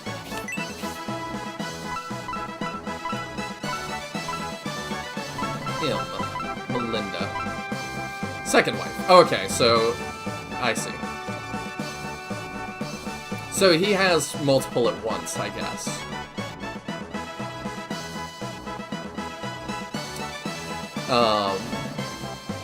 Interesting. We can also check the new entries for people.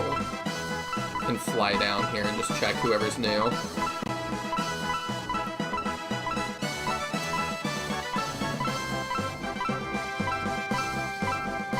Defenda.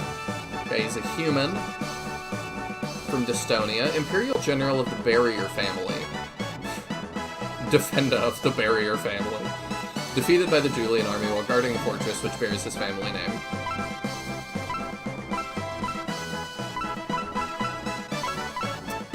Okay, who else is new? Garrosh, Garvin, Garza, Grace.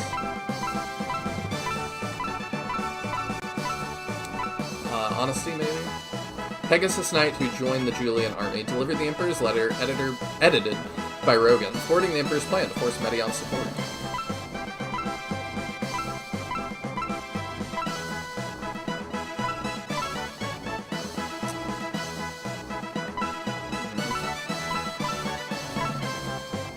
Leon. He's from Dystonia as well. Lion Warrior and Beastman. Lion Warrior mercenary, impressed with the Julian army for saving Dystonia, joined them near Barrier Fortress after they saved him from the border guards. Yeah, I read that.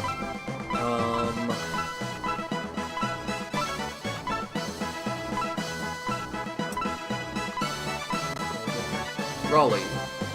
Unicorn. Origin unknown. That's unfortunate, I was really curious.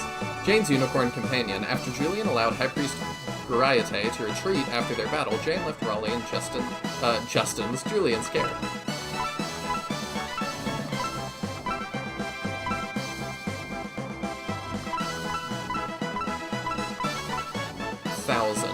Origin Dragon Graveyard? That's where he's from? That's sad. Sacred Dragon, who protected the Dragon Graveyard. Under Bullzome's influence, he tried to halt the Julian army, but Cyclops convinced him to join their ranks.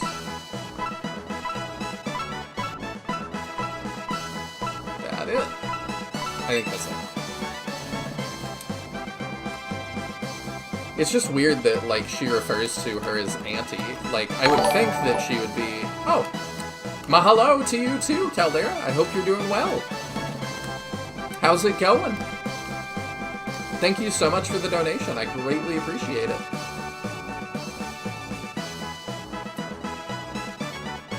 I gotta start telling y'all, like, I'm gonna do better about that. Like, you guys' donations actually do buy more SRPGs for the channel.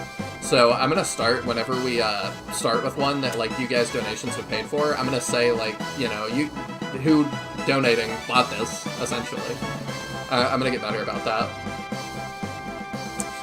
It's just weird to me that she refers to her stepmom as Auntie, but I guess it's like her mom is still alive, maybe. So I don't know. If my dad had 2 wives, I would think I would call them both mom. But I've never been in that situation, nor known anyone that is, so...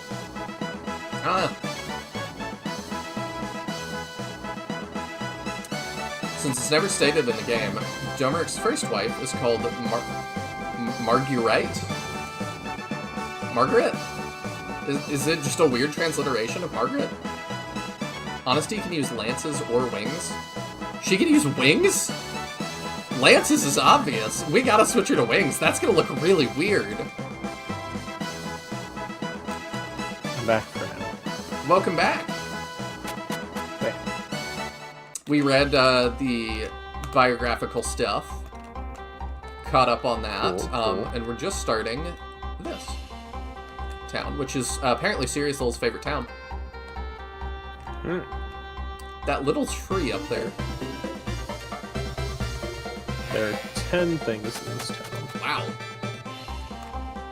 There are also 3 deals in the item shop and 1 haggle. 3 deals in the item shop, 1 haggle. Okay, let's do the haggle. Donations contribute that significantly? Interesting. Yeah, donations are really appreciated. Like, to be transparent, how much does the channel make? The channel makes maybe $100-ish about every 3-ish months right now. That's about how much money the channel actually brings in. Yes, we want the Power Indies.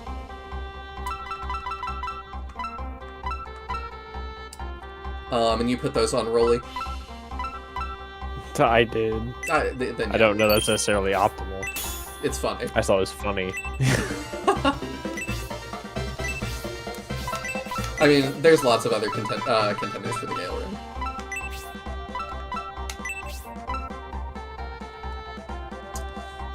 Let's see. Let's throw it on Honesty for right now. Her defense is quite low.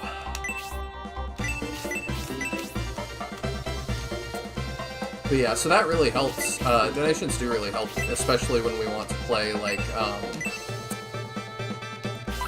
like bigger games and stuff. I don't know...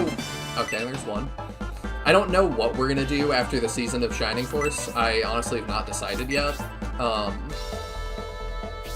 Some oblivious customers say all item shops are the same.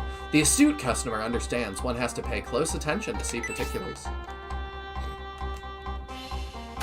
Out here calling out the IGN editors.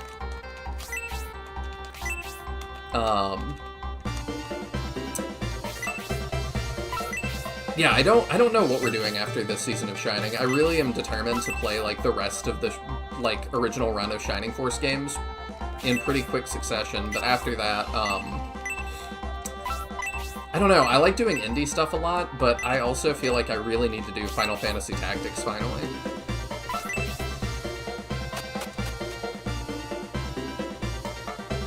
That's not a lot, dang. Yeah, I mean, I don't do this for the money. If it was about the money, it would be, you know, I wouldn't cover SRPGs. That's true. Because when you think about it, like, the top selling SRPG of all time is Fire Emblem Three Houses. And like, yeah, you know, do my parents know what that is? No. Like, a lot of people really don't. SRPGs are still pretty niche. Although, like, do your parents know what Donkey Kong Bonanza is? The answer's probably not. No, but they know what Donkey Kong is, at least. Yeah. If they saw that, they would probably... Oh, what do you think the odds are that they have heard what a Fire Emblem is? They know what that is because of me. So, I mean, they equally know those two things. I would not say that. Because, if I showed them, like, Fortune's Weave, for example, as Caldera is bringing up, they would have no clue what to call that. If I showed them Bonanza, they would go, this looks like Donkey Kong. So they could recognize one at least. But to be fair, even some hardcore Fire Emblem fans looking at Fortune's Weave would have trouble being like, is this a Fire Emblem? But I'm excited for it as well. I'll have to get a Switch 2 before then, but I am very determined to play that on launch. Thanks to the light from the lighthouse, ocean navigation is possible even at night. For ships, they're very important. I would play Fortune's Weave on launch if it wasn't Switch 2, but I'm not buying a Switch 2 yet, so... I mean, I knew I would because of Fire Emblem. Like, that is the system seller for me, for Nintendo, pretty much every time, that and Smash Bros.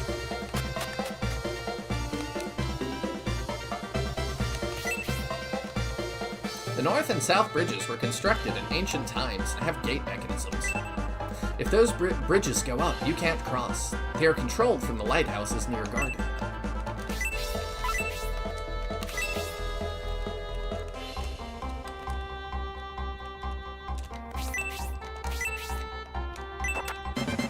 $700 gold. Excellent.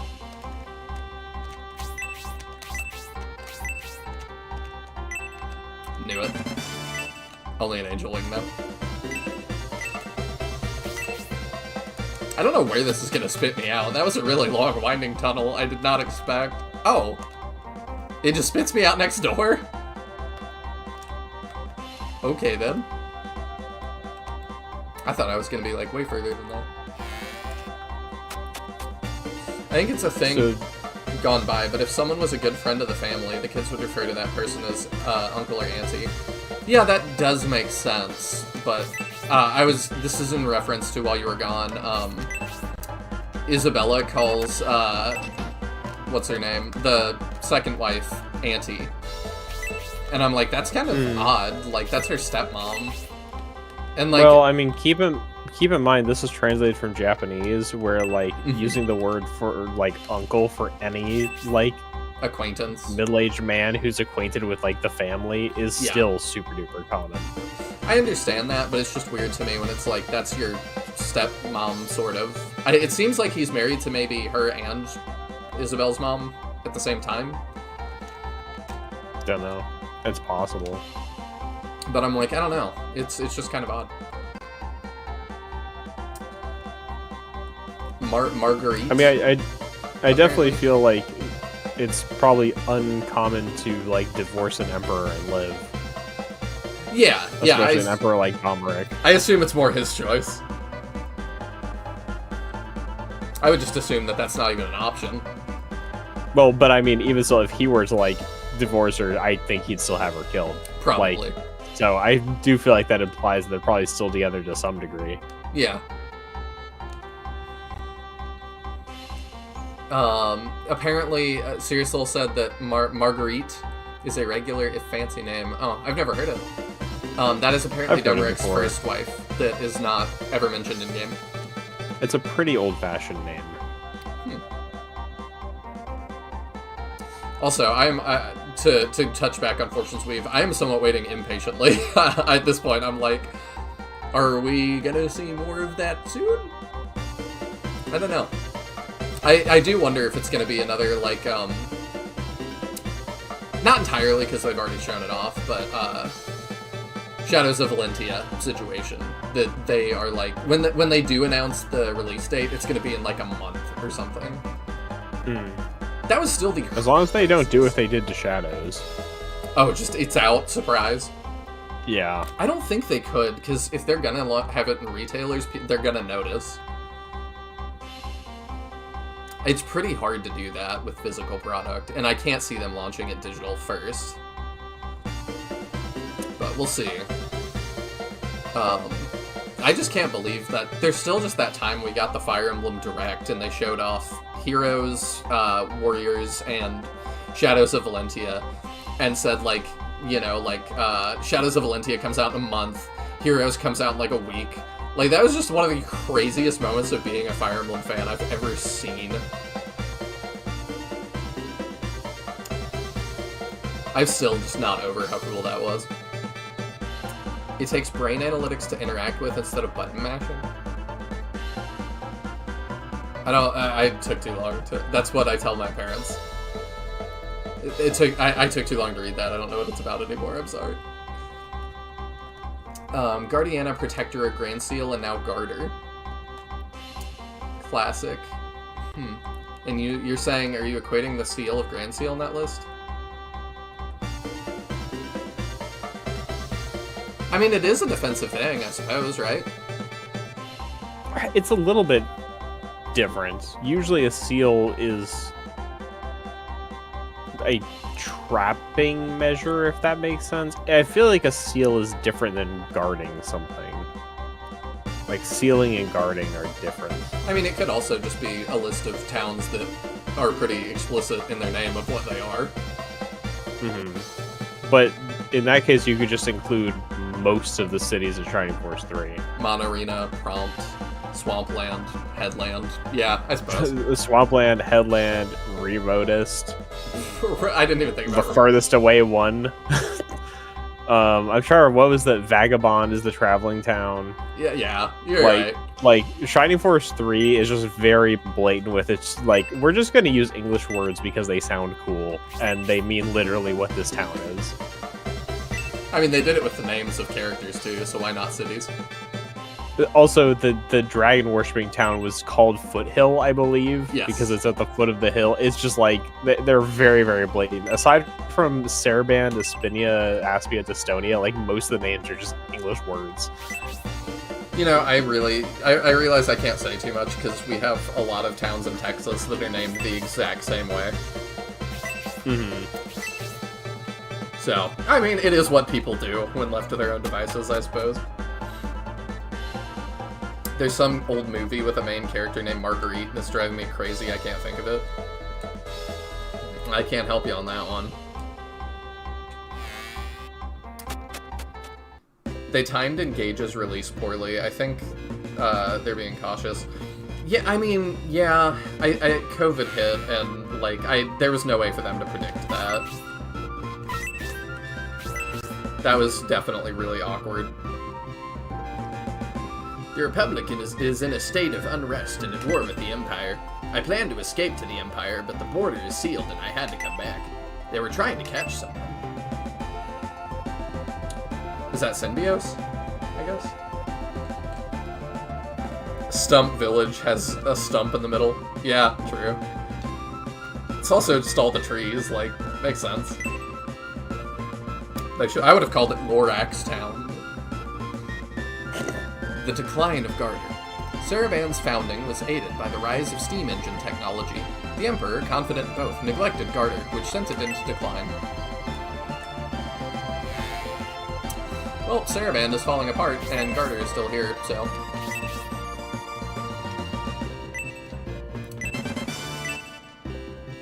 Saraband is a neutral country, so it's still safe in these dangerous times. I want to return soon. But Saraband's heading from the Balsamo region to Headland. Did something happen? Garter today. As shipbuilding advanced and the number of ocean voyages grew, the management of Garter's lighthouse helped slow its decline.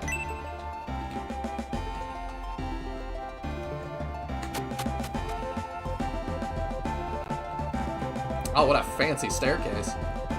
I see why you like this town, seriously. It's kind of fun. That is such a big text box. With the war, trade between the Empire and Republic has ceased. We usually get guests from the continent, but I've had to rely solely on the people of the island. Pathetic, isn't it? When this land became neutral, everyone on the island was overjoyed. However, when war breaks out, we have no protection on our tiny isolated island. How much protection do you need? Even when war breaks out, this island is safe because it's neutral. Heh, so let's have a drink and wait till the war is over. You need to tell that guy sitting across from you. The quantity and quality of the girls in this bar has dropped. Even if I'm drinking, it's no fun. In the past, there were a ton of plump girls. More cushion for the pushing. Surely that is not what he says in Japanese. Surely. Is that a phrase they know there? I mean, they may have an equivalent. Maybe so. I'd be really interested. That'd be a question for the translation team. Ooh, a young mercenary. I'm at your service, so take your time, huh? If it's ale you're looking for, we have a wide variety. You don't want to talk to this guy? I wouldn't either. I just got back from the Southern Lighthouse. Yeah, recently I've been working long hours. I need a drink or something. I won't go to sleep.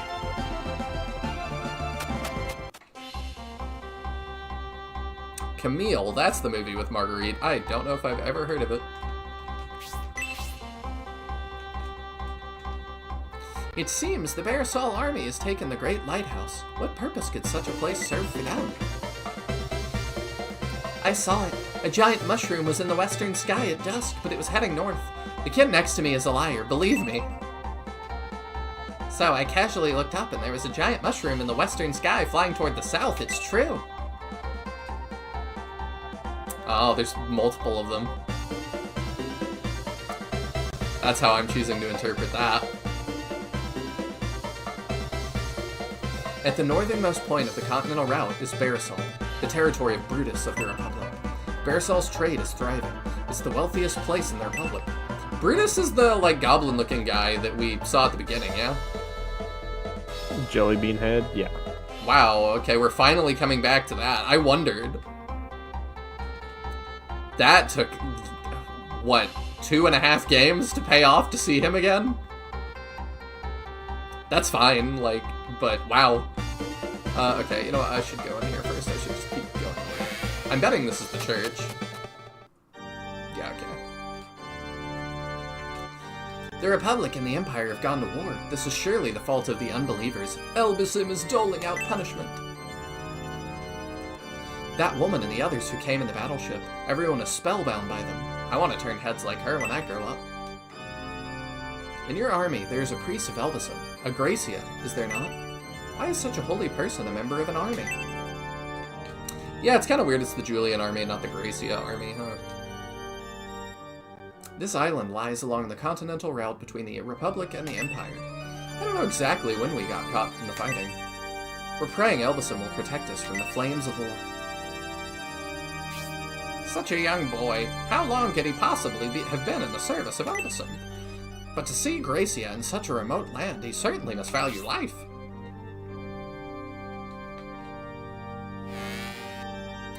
Also, those brown pillars you keep seeing are the trunks of palm trees.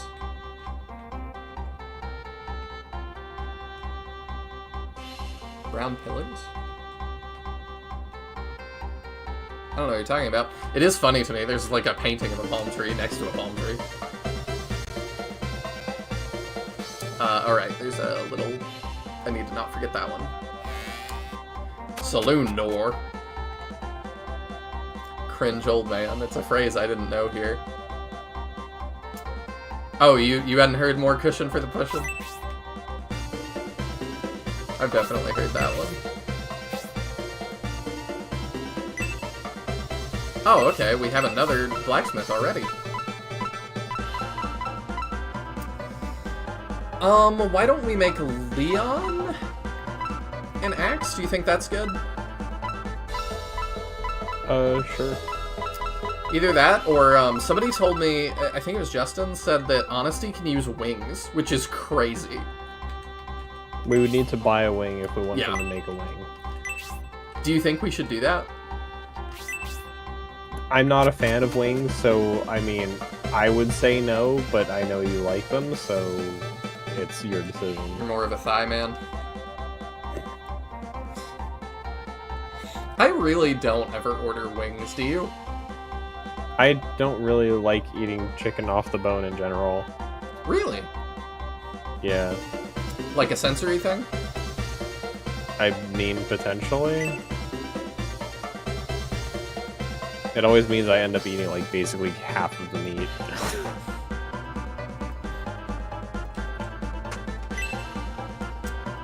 The more... I just learn more about you every day. Yes, I'm very autistic. Nice to meet you.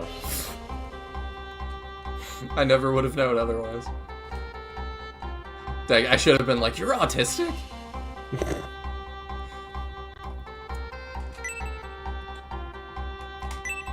I mean, I think a lot of us are, if we're, at least somewhat, if we're that into these old games.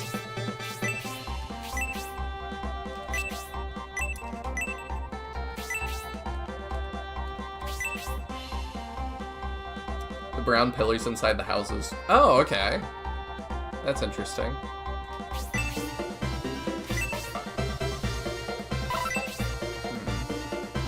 Garda is usually full of life, but merchants from both the Republic and Empire have stopped coming.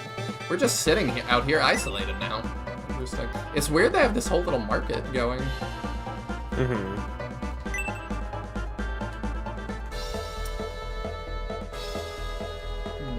I don't see any doors or anything. And you can always use the arrow to find true. any exits. I see 2 exits. I don't know which is which. We'll have to... I'll use the arrows to look. All of the traders who tried to enter the Empire were turned away at Barrier Fortress. You did well to pass through the fortress.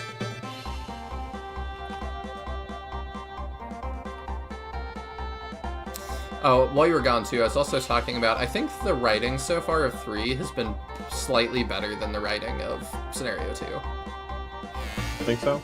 I think so. I feel like they're also, like, them saying that Medion, like, actually cares about, like, the approval of his father and stuff. It feels like them kind of retroactively being like, yeah, that wasn't super clear with, like, him in Scenario 2, was it? Like, let's add a little bit more to make that make sense. If only they had a way to, like, show us what a character was thinking and feeling through dialogue. If only. That would be a pretty neat system, but, I mean, this is an old game. Surely that would have been really difficult to implement. Bow. I've lived here for a long time. This used to be Imperial territory. Then after the Republic was formed in countless battles, this became neutral ground. The Emperor must have been upset to lose it. Yeah, he's mildly upset about it, to put it lightly. There are mushrooms growing in there. Dang. She's out here microdosing. No, she is macrodosing.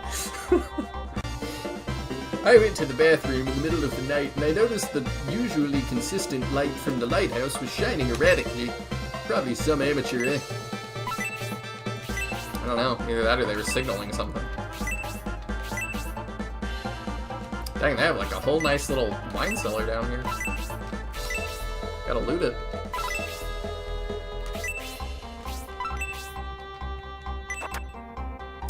You discover a nostalgic picture book. You indulge in reading it for a while. Oh, we hadn't seen that one yet. Well, yeah, we'd seen it. It's nostalgic. Oh, yes, of course. That, like, literally means we had to have seen it before. Is there anything down here?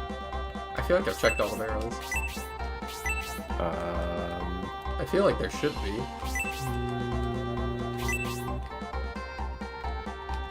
Not sure. I'm not seeing anything that explicitly says so. I'm worried that I'm, like, just hitting at the wrong angle. The 2 most important things to get are outside. Okay.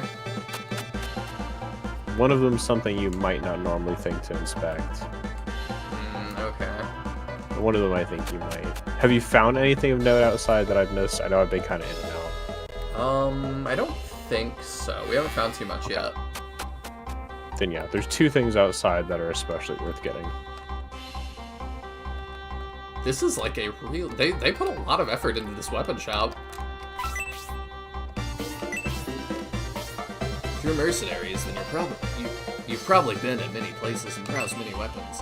Not very confident I'll have a weapon up to your standards in my little shop. Oh, you totally have something. Nice. What do you have? Okay, that's the same stuff. I almost feel like there's no actually, he might be right. I feel like there's very little reason to buy stuff when, we can just make real stuff. Yeah, I mean, the main reason you would buy something is if you wanted to get a mithril wing, you need to buy a wing first, which will already set you back 10,000. Ugh, rough. I'm not even sure how that compares to her current weapon. I don't know what her weapon levels are like. We can look at it. Oh yeah, what are her weapon levels? Oof. Yeah, not good. Like... Does it look silly with her using them? Is kind of my question, because I'm like, as a Pegasus Knight, I just feel like that would look really wonky. I don't know. The main notable thing with wings is they're gonna have bonus defense, but be less damage than lances are. I don't know if we want to do it's that. like it would make up for her defense somewhat, but it's like, do you want a unit with mediocre attack and mediocre defense, or do you want a unit with good attack and low defense? Yeah, probably good attack, low defense. Because like Mithril Wings cap out at 22 and Mithril Lances go at 27. It's a pretty big difference. Yeah. So it's up to you. That's where it's like, I think Lances are just better, and with that amount of attack drop, that's a Battle Wing. What's her current lance? Is she using a Chrome Lance or Steel Lance? Let's see. Sea Lance. Steel Lance. So if we bought like a Battle One, those are the respective highest non-mithril weapons for their tier. oh, are they? Should be a different, yeah. So the Steel Lance is 22 attack. The Battle Wing is 18 attack. Okay. But because she has 2 levels in lances and 1 in wings, she's getting an extra +4 in lances over wings. Okay. So basically, the lance she has is +8 over that wing. And even if we got a mithril wing, the highest bonus she goes +4, so she'd still be doing 4 less damage than she does with her current lance if we got a mithril wing. Okay. So I personally feel like sticking with lances is just a better play, if it were up to me. That does make sense. I mainly just wonder if the animation looks silly and if that would make it worth it. But I could... Like, I'm tempted to say she's not going to be with us that long anyway, because she's just, like, one of the least interesting ones, which, as I said, is like a Pegasus Knight's crazy. Oh, okay, these are the pillars you were talking about. That is interesting.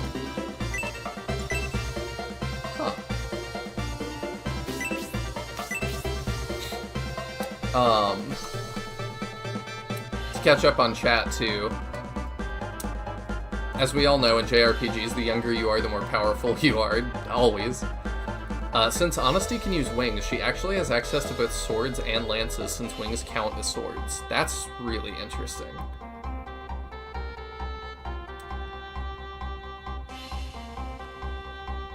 I think the thing Taya said is something you wouldn't normally inspect. It's something you were inspecting but stopped. Okay, I will double check things.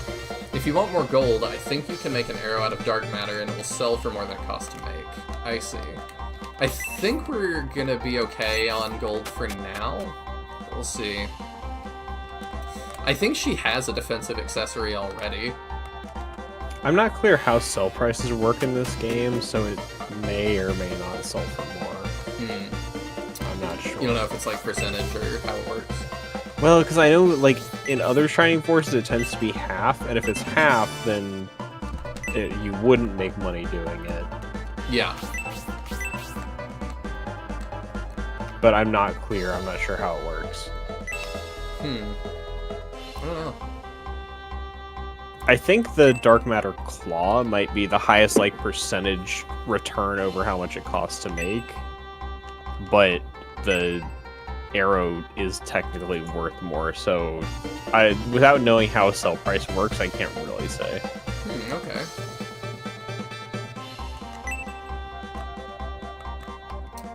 We might check into that. Could save state it and see. History of Garter. The Empire would not grant its independence, but agreed to diplomatic relations. Until Saraband was founded, this city at the midpoint of the continental route was trade central. The playthrough I watched, the player made a dark matter arrow for 15k and sold it for 19.5k. Interesting. Alright, let me check this real quick. So, what are the options we have? Garter exit. Oh, it just says Garter exit for both. Okay, that is 75% then. So that would be a profit of 4.5k. Alright, I found a large mithril outside. Okay, that wasn't it. That's not the thing? Mm-mm. Okay, I'm thinking it's these little fruit stands then, because I stopped searching those. I bet there's like an apple on one of them or something.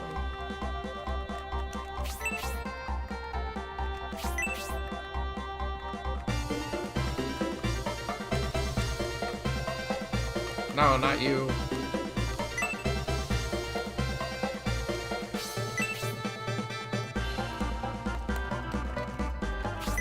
That's 5 items we found? Okay.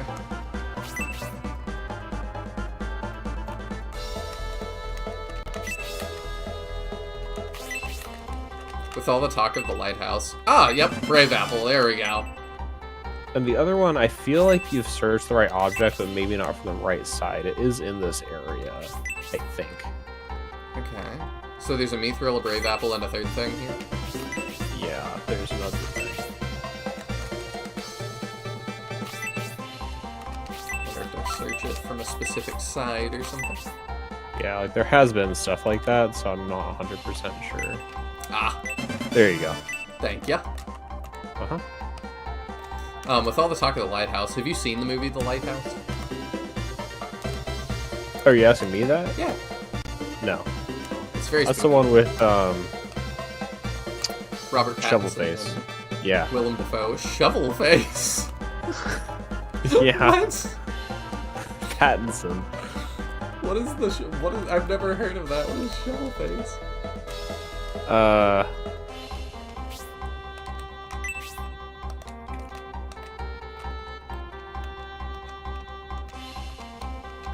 It's from I think it's from the Honest Movie trailers. Yeah, back when those were still popular. I have not thought about that in forever. Yeah, they referred to him as Shovelface, and for some reason that stuck in my head.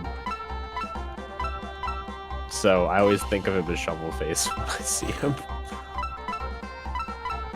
Alright, let's make Rollie an axe. Or not Rollie. Leon an axe. Rollie.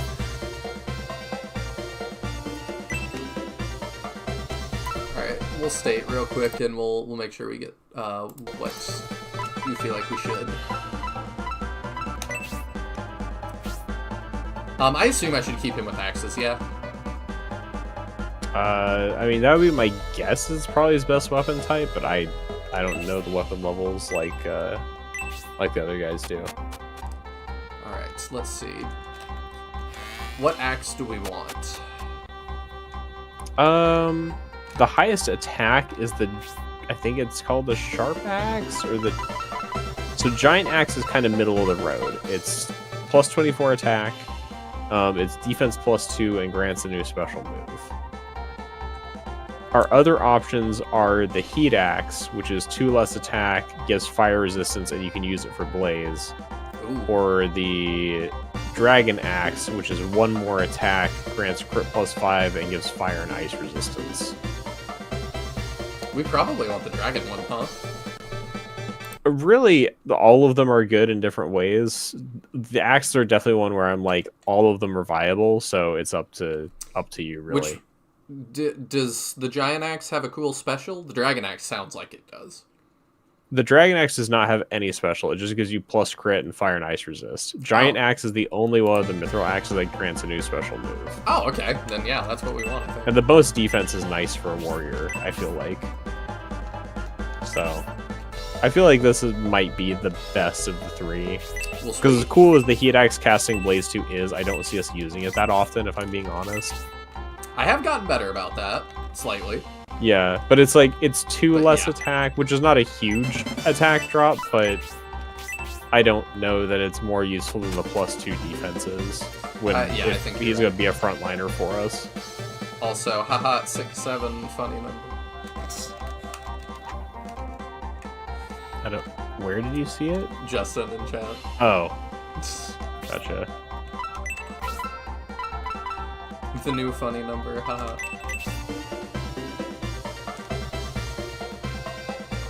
I feel like it barely counts when it's just like 2 numbers that are next to each other if you're counting. Yeah. It's like the lowest effort funny number there's been. Yeah, I think it has the least to it, but I Yeah, find it funny how From what I've heard, people it's already find it. kind of on its way out. Yeah, I mean, the life cycle for a meme is so short.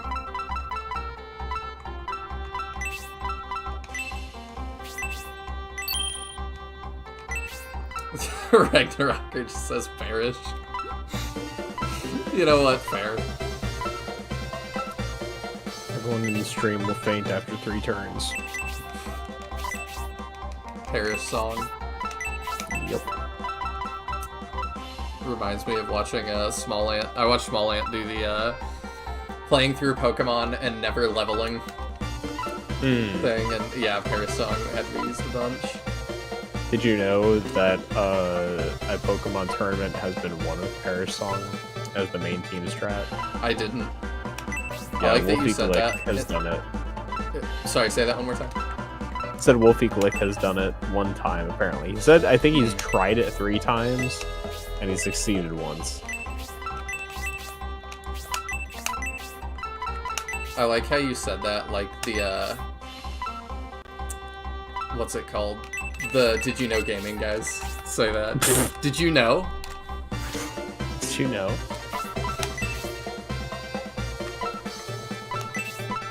Alright, we have the new sword.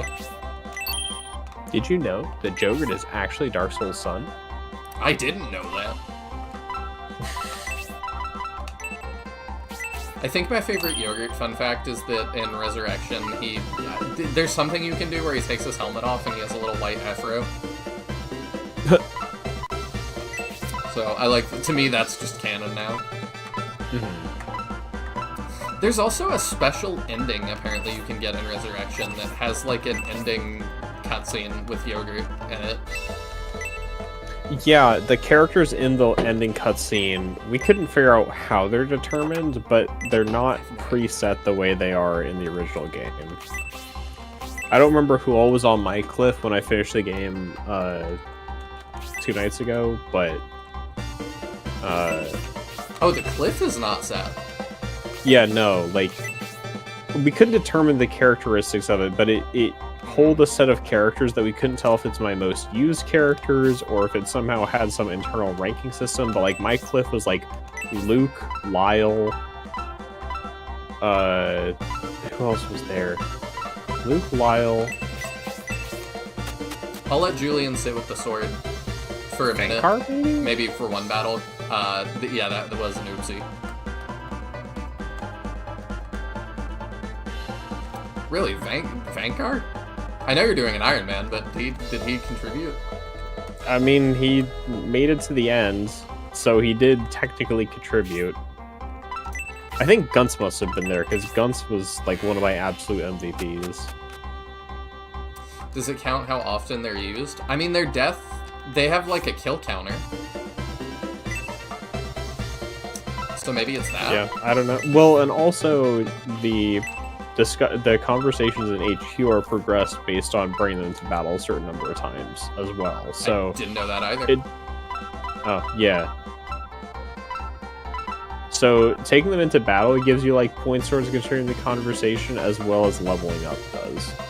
And them dying like detracts from progress, I believe. So like if you want to finish conversations, you better not let your characters die. I am sometimes not good at that. Yeah, I didn't remember that it was sword versus blade. But it's a like plot item, so we'll use it for a minute at least. Holy Lance for honesty. Are we happy with that? Holy Lance is, I believe, 3 HP regen per turn. So maybe. Let me see what the other options are, just in case. Lance, Holy Lance.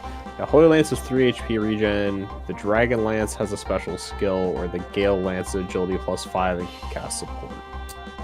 The Dragon Lance has a special skill? Like, it has a... What does that mean? It's got a special attack. Okay, we want the Like, special it grants you a special attack.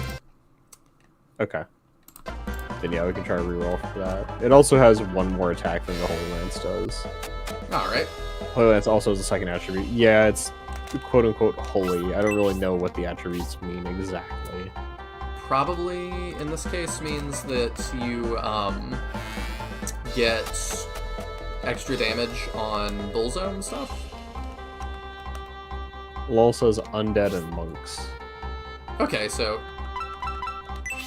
I think so. I'm wondering, like... I think the RNG check for this moved at some point. I'm not sure. This definitely worked in the first scenario. Yeah. I'm not really sure what would have changed, but I feel it like definitely does not seem like it actually re-rolls anything lately. I don't think so. Alright, I guess we take that for now. Because, yeah, it doesn't. Yeah. There's no way I've just had that luck every time. You wouldn't think so. Alright, I think that's all we can afford for the moment. We'll sell her her last lance, and then I think we found everything we need to here, question mark? I haven't found everything, but I think that's everything. Everything worth finding, Okay. yeah. I think anything we're missing is like fairy powders and antidotes and healing drops, which is whatever. Yeah. More angel wings. Mhm. Alright, let's sell her old one.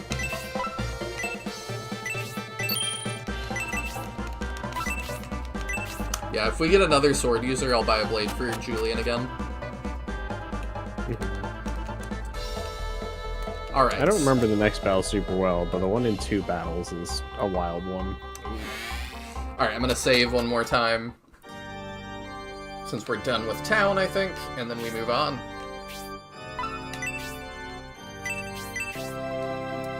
So, now that you've finished Resurrection again, I didn't realize you'd finished it. I missed your... I didn't even know you were streaming yesterday. I thought your startup was Not going to be... yesterday, on Tuesday. Yeah, sorry. I thought your start back to streaming was going to be this coming week. I've been streaming Resurrection for a little bit. I knew that, but it had been a while since before... It had been a while since the last one, right? I think 2 weeks. I thought it had been longer.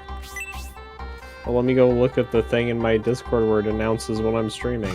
I know. I wish you would at everyone, because I do want the notifications. Well, then add the notifications to yourself. Do you have that? Yeah, in my role request channel. I'm dumb. All you do is react to the message, and it gives you the role to get notified whenever I go live. Oh, I don't Discord very well. Where is it? It's the fifth Oh, channel. yeah, I've got it. Fourth? Okay, now I'm doing that. Okay. My bad. Yeah, because I streamed this Tuesday. I streamed on the 20th. I streamed on December 9th, and then I had a gap until the 20th of January. Okay. But yeah, I finished Resurrection. So what was the actual question? Oh, sorry, real quick. You should still have enough for a halberd for Dawnhort or arrow for Kate. Okay, we can do that real fast. We'll do arrow for Kate. So, can you check what she would want? And I was gonna say, since you finished Resurrection, did you like? I know it's not like looked upon super favorably. Did you come out of it feeling happier with it or less happy on replay? Less. Look, the balancing decisions were very poor. I remember Narsha being kind of stupid and Moloch being turbo. I don't think I can look favorably upon Dark Elves in Chapter 3 having Robin arrows for 2-3 range that have an insta-kill chance. That's unreasonable. Where? Chapter 3, what battle is that starting in? Bustoke, the quarry. That's nuts! And Dark Elves in the original game only have 2 range arrows. Yeah, and not insta-kill. Yeah, the Robin arrow just inherently has insta-kill in Resurrection, and Dark Elves have it. So we've got 3 range insta-kill, and in the laser eye fight, in 1 round of combat, I got insta-killed twice by Robin arrows. Wow. And that's just, like, even if you're not doing a permadeath run, that's not something that I feel like is okay that early in the game. I would agree, it just doesn't feel good. In the vanilla game, I think the only enemy with an insta-kill chance is the Durahan on the way to Dragonia who has a Doom Blade. And that's deep in Chapter 6. I don't even know if I knew he could insta you. Yeah, he's using the Doom Blade, so it inherently has the insta-kill chance. It basically never procs, but like, in the original game, you're not facing it until then, or like Kain using Diesel on you. And one of the things I forgot is in the original game, only 2 enemies even have Diesel. It's Kain with the Sword of Darkness and Dark Dragon himself. Yeah, nothing else uses it. So just having enemies with weapons that are 3 range and have an insta-kill chance is not good design to me. I have no clue why they would have done that. So, yeah, I can get further my frustration in a second. The Breaker Arrow is the highest attack of all the arrows. It gives +7 defense, and it gives a new special move. I think that's what we want then. I do feel like this is probably the best one, in my opinion. Alright, we go sell her arrow and then we move on. The moon bow is also pretty good, but... That sounds really dumb. Yeah, it's, like, that was one of my first, like, signs of, like, they didn't really balance this very well. Yeah, and, like, the original Shining Force, I feel like has pretty decent balance for what it is. Like, I think that if you don't grind, it is decently challenging. I mean, when I do an Iron Man of Legacy, I do lose characters, you know? Yeah. And granted, most of that comes from misplay, and if I, like, really want to be super duper safe, most of that's avoidable. Except stuff like the laser eye doubling May, because that's cool.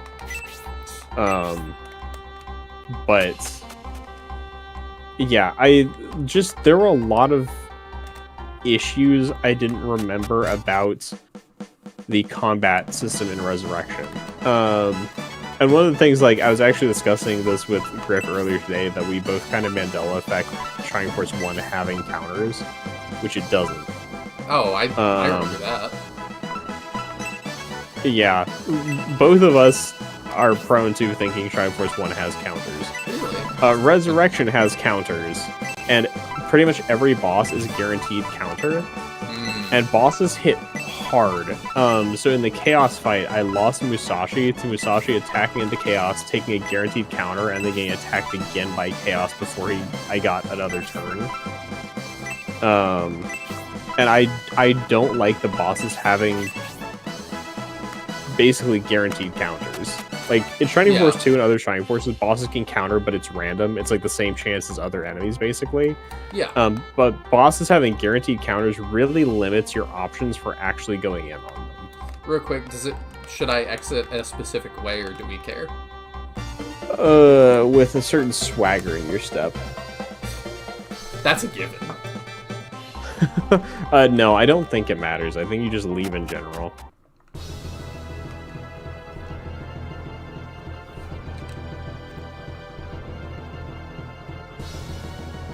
I was like, we're sitting on black for a while. Huh. Did you think we would let those who escort the godchild Gracia pass? No, it had been a while. I knew we were going to see you again soon. A Bullzo masked monk. Since High Priest Goriate was defeated in Dystonia, we lost track of you. But we knew you'd be crossing the borders. If Goriate only shows up for one battle, that will make him definitely the most scarce of the 4. Didn't we? Oh no, he did get rescued. Never mind, we didn't actually kill him. No. They are incredibly persistent. We've defeated them many times, and now it looks as though we will have to battle them again. Did you think I would challenge you alone? I prepared an ambush for you. I like them all looking at each other like, where is it? Have a look at your enemies! This feels like a filler battle. They are Republican soldiers. What is that? Why are they helping that evil Bullzo sect? You see, Julian Army, we will defeat Gracia! The Bullzo sect evidently doesn't want me to pass. I mean, that's so obvious. If we don't go to Aspia, Medion will battle the Republicans. Then it will be too late. Why are we taking so long? You know what to do, Julian. We must get to Aspia. For that to happen, we must be triumphant.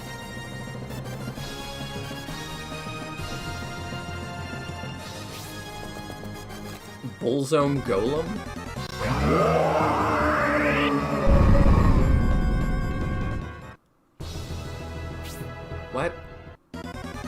Oh, they have like AoEs that. Okay. Yeah, they're kind of like a lesser version of the Golem boss fight from Scenario 2. And I just have to Or was wait it for Scenario them to do this every time. Yep. I love that for us. That's your incentive to kill them. So you don't have to watch that as much. Great. Do we have anything that we need to find? I don't think so. There's another green dragon. Well, we have a green dragon, so I don't care. Oh, also, make sure not to let Melinda die. Oh, why are you on the battlefield? What? Well, we're escorting her, aren't we? Oh, Lord. Okay. Who's Goriate? I only know Goriot. I know, but Taya corrected me, and I'm trying to do better. You're trying to grow and change as a person. I am, always. So, balance is bad, but did you come away from Resurrection with better thoughts about the plot changes? Better as in the plot is better, or better as in more complete? Not more complete, but just like, do you look at it more favorably? No. Did not even have to think about it. No, I think it's bad. Do you like the Narsha stuff? The Narsha stuff is a really mixed bag.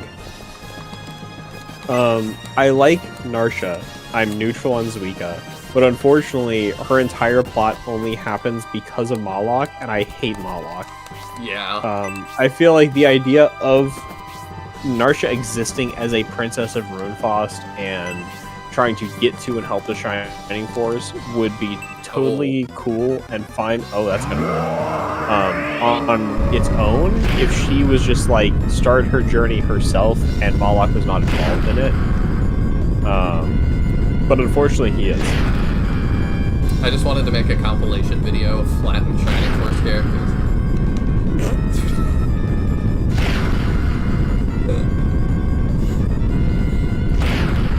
Yeah, Moloch seems like... Moloch just seems like such a meta character that I don't really know why he's there. He's somebody's OC who they thought was super cool, and they somehow talked people into putting him in the game. So one of the reasons I got extra frustrated about it, right, is like Moloch inserts himself into the main story before Battle 1, and like tells Max about this whole like he has to be successful, blah blah blah, whatever thing that makes it seem like it's part of some bigger meta thing. I right? vaguely remember that. Like when you're on your way to the Gate of the Ancients, he like teleports Max into a room that looks like part of the Cavern of Darkness, and like explains to him both cards and that he's like a time traveling alien who needs Max to win or something. Obviously. So when we were doing the last battle, somebody mentioned in my chat that to get Dark Dragon's card, Moloch has to deliver the killing blow. Which you view as so like really Dark Souls card comes from Max doing it. Right, but there's more to this, right? So Okay. Max, you get Dark Souls card by Max killing Dark Soul. We know from the original, and it's carried into the remake, if I remember correctly, that Max has a special animation when killing Dark Dragon with, like the Fated Sword. Yeah. So, however, it seems like the remake wants you to kill him with Moloch. There's also, everybody gets a piece of dialogue before the fight for Dark Dragon in the remake, which you may or may not remember. I don't That remember. everybody in your party says something before the last battle. Okay. And Moloch's is saved until last. And he has this big, like, Even though it goes against my principles, I will dirty my hands just this once to bury you, Dark Dragon. blah blah. It's like, way more, like, seems plot relevant / personal than most of the other characters. Yeah. So we're all like, alright, we're gonna try and finish off Dark Dragon with Moloch. We want to see if he has, like, at least a special animation for killing him or something. So we kill the final head with Moloch. No special animation, he just, like, slaps him like normal for 1 damage because Moloch's stats are trash. So in the end game Are where his everything growths has, like... I don't remember. In the end game where everything has, like, 40 defense, he has 27 attack. Oh, so yeah. Take that as you will. Big bad. So we slap Dark Dragon death. There's no special animation. We get Dark Dragon's heart, and then the whole final cutscene plays out more or less like it does in Legacy, with zero reference to Malak or whatever this big meta plotline that they insert is. It just goes unresolved. Like, I had Malak kill him. It does not get mentioned at all, and I guess maybe if I'd used... Like, I used Malak ever since I got him, and he didn't show up on the cliff scene. So I don't know what determines those factors, or whether if he shows up on the cliff, you get some resolution to his plot. But his insertion in the story opens this plot thread that is, like, totally bonkers, and they get zero development or resolution for the rest of the game. And I think it's dumb. I think it's really stupid. It detracts from the overall game.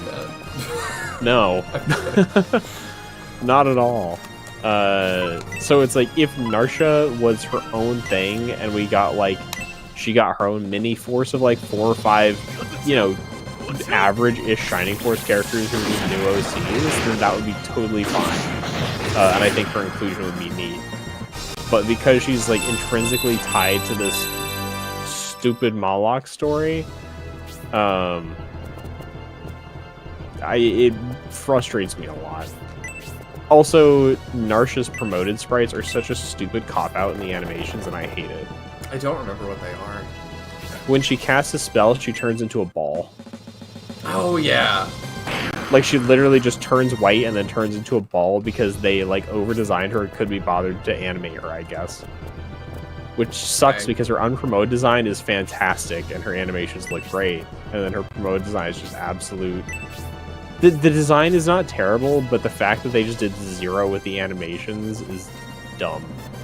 It detracts from her a lot.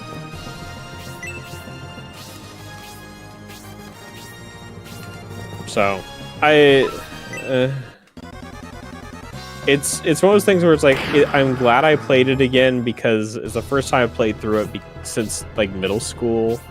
And now, as, like, a bit more proper of a game dev and as an adult, I can look at it and I feel like take a pretty thorough and objective stance at it and just realize, no, I was right, it is just a bad game.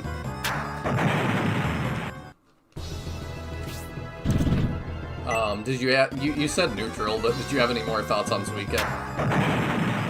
He's a non-character. The map he joins on, it's like, here's this bug ninja who apparently was sealed away for some reason, and he says, like, you awoke it, like, it was either the sounds of battle or your presence, something has awoken me, allow me to help you. And I mean, as far as I could tell, that's it, because by the time he joined the rest of Shining Force, I never used him again because he was so underleveled. I just remember. And also he's a non-weapon user, which is just bad. Yeah. So he is absolutely bad. Do I just have to keep a healer with Melinda? Is she just this dumb? I guess. Love that. Mahane asked, but Ty, is Resurrection as bad as Shining Force 2? And I will say, on my stream, I went on the record as saying Resurrection is worse than Shining Force 2. Wow. I think Resurrection is the worst Force title. That's big coming from you. Yeah. At least Shining Force 2 didn't feel the need to insert an alien time travel plot. No, it didn't. And, like, as much as I don't like the plot of Shining Force 2, and I think it's dumb in a lot of places, at least it could be bothered to resolve itself. Yeah, it does end. Yeah, I know like, that's it your doesn't favorite leave loose ends that just raise more questions than answers.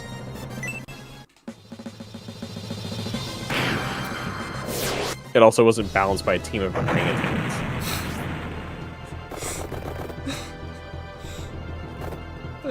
Well, let's give them Robin arrows. You know what was more insulting?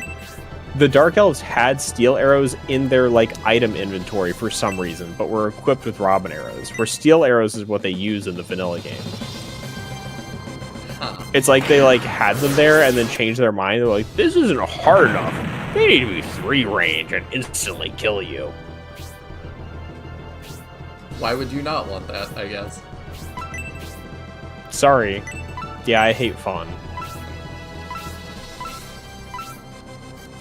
Yeah, it does. Also, sound the game pretty I forgot how bad the game felt to control because you're not locked to a grid with out-of-town movement, and you're constantly just slipping up and down in, like, weird diagonal movement most of the time. Yeah, I don't remember that at all. I remember in towns it was a little weird. Yeah, because in towns it's not on grid, and at least, like, I was playing with, I'm not sure what stock controllers. I was playing with, like, a PC controller. Okay. And I was I could not walk in a straight line, and it drove me nuts. Like one of the generic Logitech kind of. Yeah, the Logitech something. I like them a lot. For most games, they're like great. The F310 is what I use. I've got like 5 of them because I like them a whole bunch, so I bought extras for when they die. I mean, my first one lasted me like 5 or 6 years, but then finding them again was really hard, so I was like, I'm just gonna buy a bunch. So that, like, when my next one kicks the bucket, I've got it. So I ran that problem with there's these mechanical pencils I really like that they literally don't make anymore, so I can't get them. I thought it was just so that you didn't make your wife use the Mad Catz controller. She really struggles with any games with the controller. It's not something she plays much. I have gotten to be that way, honestly. Like, if it's like a strategy game or something, I do fine. But like, if it's like, you know, I want to play this shooter, here's a controller, I'm like, ugh. Your biggest issue with Resurrection is spell learn levels not carrying over promotion. Imagine Tiny Shock and Tao didn't learn Blaze 3 until she was level 13 Wizard because she promoted 10. Yeah. That promotion just felt bad in Resurrection. I promoted Lyle, and I think he got 5 attack over the course of 18 levels. And his, like... That's really bad. It's really bad, and in Resurrection they show you the stat curves on the stat screen if you check them. They supposedly had a linear attack curve, so I have no idea where his attack was. Because, like, Lyle's an archer. In the original game, he is the highest attack archer, I believe. Let me look, I actually have some stats right here. He's the highest attack archer with the lowest defense and lowest HP.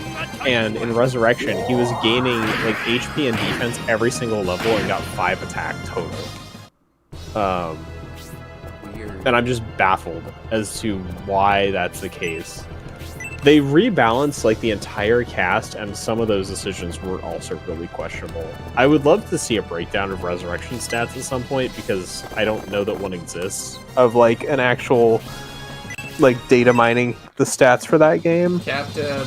No, just kidding. But like characters just feel bad. Levels feel really bad. The number of characters I promoted who then got like 3 levels in a row of just HP +1 was way too high. That sucks. Yeah, I have very little positive to say about Resurrection. I was gonna say, too, I think I've mentioned it before, but I found it really funny that, when Daniel and I met each other, it was because I guested on his Shining Pod podcast. That was the first thing we ever did together. And, I brought up Suika, and I was like, we should talk about Resurrection if we're just talking about the series as a whole. And he was like, what is Suika? And he's played Resurrection, and I was like, yeah, like the Bug Ninja guy, and he's like, you're messing with me. And I was like, no, he's like, the whole thing, and he's like, no, like, this has gotta be a prank, like, this guy has not always been there. It's like, no, he really has, and it's like, oh. I just thought that was really funny.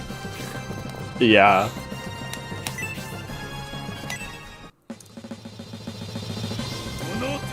I know it's super late, but good night, Justin. Thank you so much for hanging out.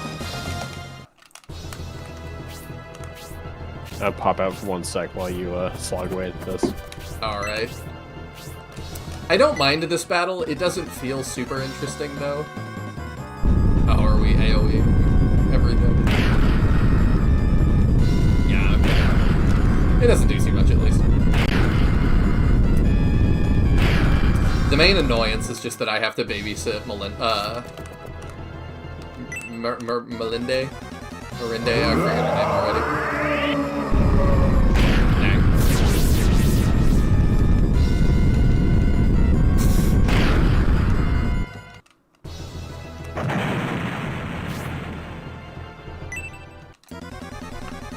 like Resurrection on paper, I think. But I'm gonna have to like replay it to have it like as nuanced thoughts as Taya does now. But it does not sound great. B strike. I'm not sure why Melinda isn't moving. Yeah, I'm kind of confused by that as well. It would be a better map, I think, if she did.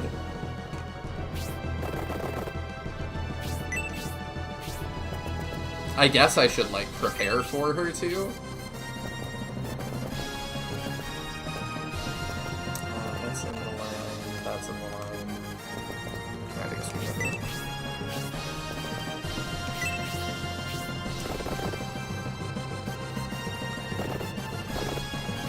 Go there.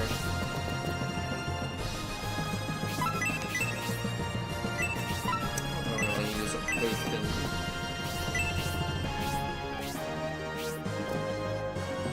It'll be fine when I kill the guy who's throwing the boulders at her. She usually moves. Oh, I don't know, maybe I did something. Maybe I like stood in the way of where she normally goes and now she's just totally busted. Who knows?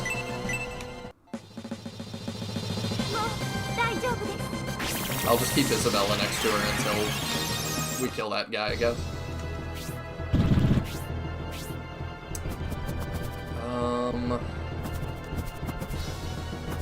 Okay, if I put 1,000 here, we can heal next turn. And heal both him and Julian. I think that'll be a good play. Oh, you're not gonna keep moving, you're just gonna keep hawking boulders. I thought you would move. Maybe because she follows the closest character and Isabella's next to her. Interesting, maybe. I mean, I moved her away now. So we'll see if there's any movement there. You're gonna need a heal. I'm fine with you starting that, though. She'll heal herself by 3. That's a lot of damage. That's more than I thought. Attack 1, defense 2. Let's go. Alright, Dawnhort. You're not gonna kill that golem in any significant amount of time, but if we kill this guy, our dragon's gonna win. Yeah, if we're gonna... I've put Dawnhort last, pretty much, for our upgrades. Okay, let's just keep you here and just heal you guys. I've kind of put Dawnhort last in line for the upgrades because I think he's gonna be the first one we drop. I'm not positive about that, but I am feeling it. Like, even if you really like Dawnhort, he is the least interesting thing we have going on, I think.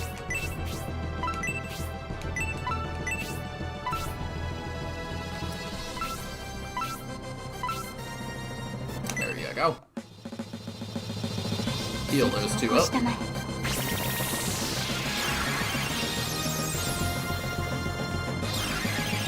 I wonder if Dawnhort is anybody's favorite. He's pretty much always my first bench. Yeah, it is not hard to understand why.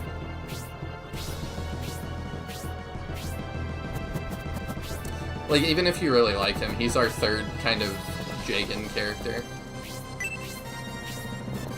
Okay, now she's moving. Yeah, you might be right that it is. She's following the closest character.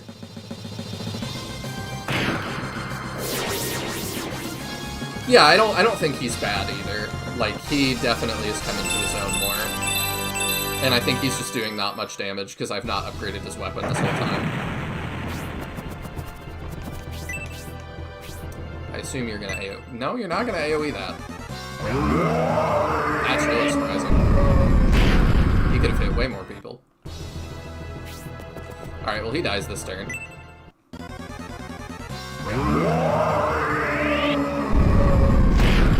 I think the most frustrating thing about Resurrection is that, like, my friends that are not into, like, older games and stuff, I wish that, like, I could put them onto Resurrection and be like, you know, this is my favorite game series, I really want you to play this one.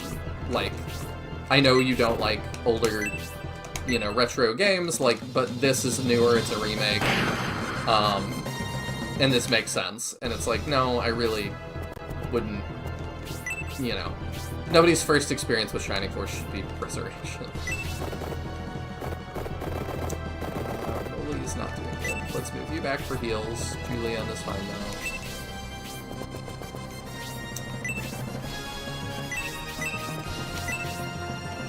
Let's do that. Let's go. 61 damage. Wow. Kate hitting like a bus.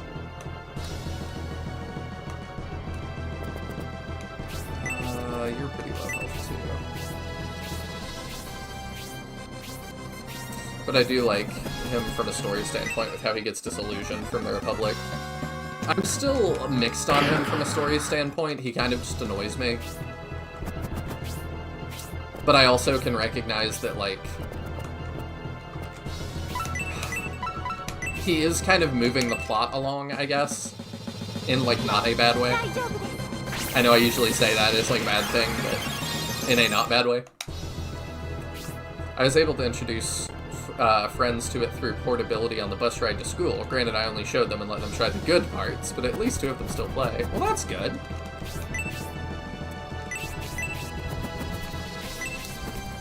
I mean, at this point, though, too, like, you can play Shining Force 1 on anything you want. You can play it on a phone, you can play it on Switch. So the portability factor is also a little bit less valuable than it once was.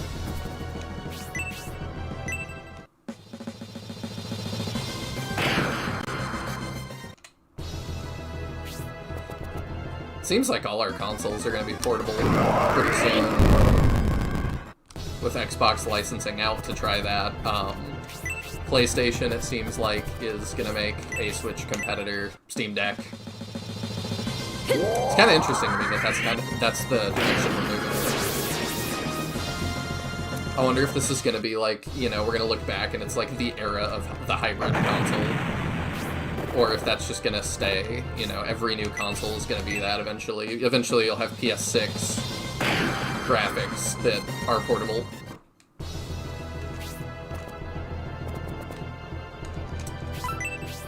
You have gotten to do, like, nothing. Can you reach with that? No.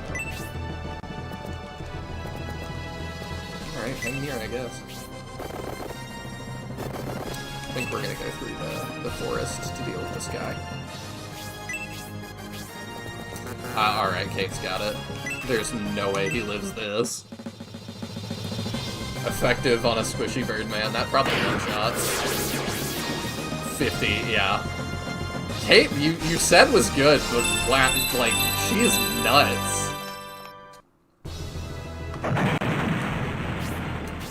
Only if they end up making the high-end GFX cards the size of a normal phone. I mean, I think eventually that will just be the case. Not for a while, but I do believe we will get there.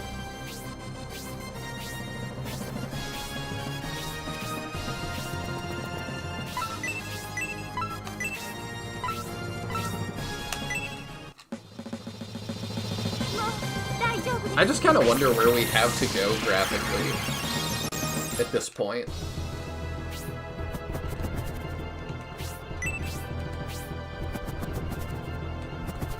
It just doesn't feel like it's a huge, you know, a huge improvement anymore.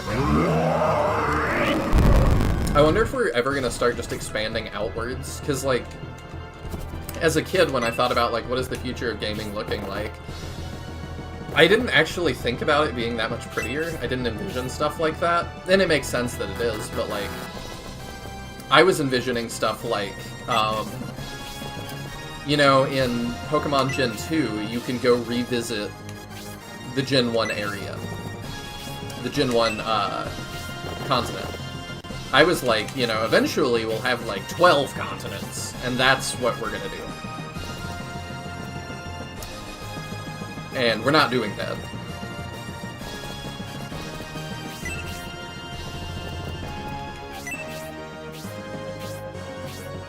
But I wonder if we will at some point.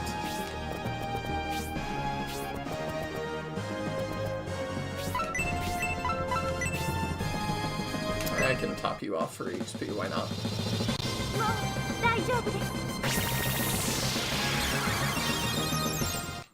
Earlier, companies and devs would give up on the whole hyper-realistic shtick, and things would get better stylistically. Yeah, I definitely feel the same way.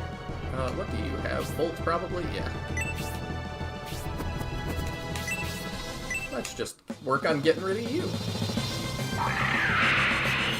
That one shot you.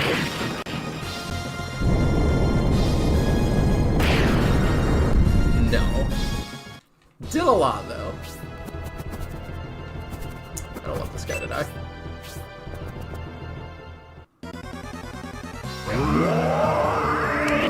You're hitting one person with that? No, nobody. Didn't even hit Honesty. I think this kills. Yep. She's really good.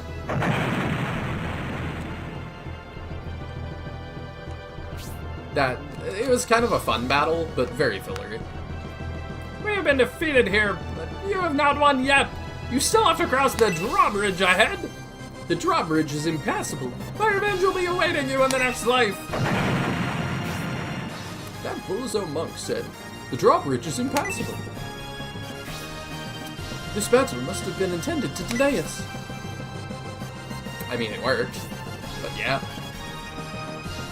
That drawbridge was built in ancient times. Although I'm not sure about its mechanism, there is a device used to raise and lower it. I believe the switch is in the Great Lighthouse. We must take the lighthouse. I understand. Then to the Great Lighthouse. I'm not sure if it will be that easy. Let's hurry over and find out. Woohoo! Like, Dragon Ball Sparking Zero is a perfect example of style improving it over time. Comparing it to the original Budokai is like beyond night and day difference. You mean Tenkaichi Budokai? Because Budokai was like the 2D fighter, sort of. It was on a 2D plane.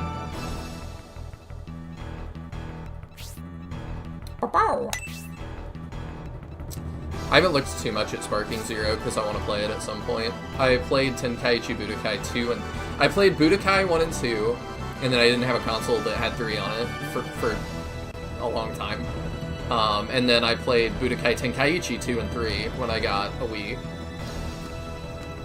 So I'm very excited to play through Sparking Zero at some point. I don't know when I'll get it. Maybe after I get a Switch 2? I don't super want to play it on PC. Their defense is quite strong. Approaching the lighthouse will be difficult.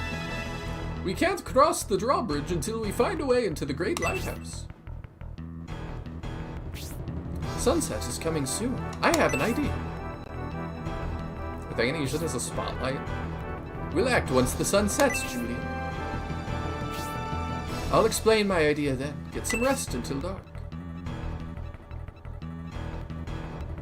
Okay. This battle is, well, it gets a certified you tried from me. Oh no. Okay, the time is right. Here's the plan. Look over there. We need to cross the drawbridge.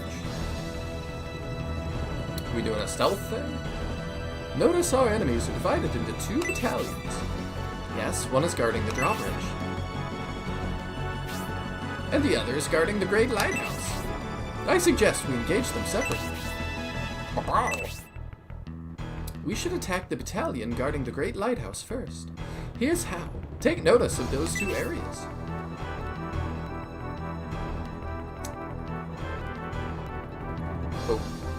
Okay. If we stop at the first area, they will be able to spot us from the lighthouse, so never stop there. It's so vaguely defined. You just point at the camera and we're like, don't stop there in this general area that's like half the map. If they discover us, they will certainly attack. In the second area, there are guards posted at the drawbridge, so don't stop there either. That is a good plan, Julian. I don't know why you're saying it to me. If we hide ourselves in the shadows of the rocks, we won't be exposed by the light from the lighthouse. Keep that in mind. If you understand the plan, let's get going. Good luck, Julian. I don't understand, if I'm honest. It's not like annoying or anything, it just doesn't really work. The main mechanic that's supposed to make it harder just makes it way easier, so I don't even bother with it. So I'm just supposed to always be in the shadows of the rocks? There's 2 bosses. Hill Giant with a Thor hammer. And Mercenary boss, he's got a heat axe. Oh, there's 3. Another Mercenary boss. This is really suspect. I feel like I should search that tree. So what, it's just don't stop anywhere? Like, that's kind of what I'm gathering. Like, I really don't understand. It can just see me across the entire map, and I have to always be in the, like, shadow of these.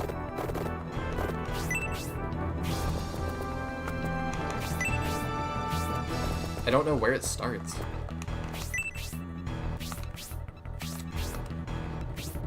They don't have to move. Just stay in the shadows, basically. Yeah, this seems really weird. Stealth sections in SRPGs are just rough a lot of the time. Like, Lost Eidolons 1 has a stealth section that I think functions the best out of all the ones I've played. And it still was kind of like... I didn't love it because there's one way to play the map, and to me, like, a lot of SRPGs, like, I think that you should have multiple ways to approach things. Ah, you made it to this fight. I did. I agree with Lowell, this battle is a certified you tried. If you get seen, the only thing that happens is more enemies show up, and it's not a large amount. I see. And also, like, the enemies are not a particular challenge right now, so it's very much a whatever punishment. Hey, that's the Julian army. Captain, the Julian army's been sighted on the hill. I see, so the Julian army has arrived. All battalions, dispatch and subdue them immediately. Oh, okay. That's it? Wow. Okay. Hey, that's the Julian... I don't even... Okay. I don't even know what I did there. I think they saw you from behind. I guess? I don't know. Yeah, this is a weird one. Yeah. Non-stealth games should never have a stealth section. It's never done well and only serves to be an unnecessary frustration when you have a single discovery reset your progress. Yeah, I do. I mean, being discovered doesn't reset your progress here, so it doesn't technically meet that criteria. No, but I get what he means. That it's like... It's kind of like... In game dev school, which I'm sure is a thing that exists, there's certain things that I would be like, I know you think that the player really wants an escort mission, but listen, they don't. You know, and I would What they want is an escort stealth mission. Yeah. I forget which game I was playing that had one of those, that I was like, this is actually brutal. Shining Force 3? Does it have one?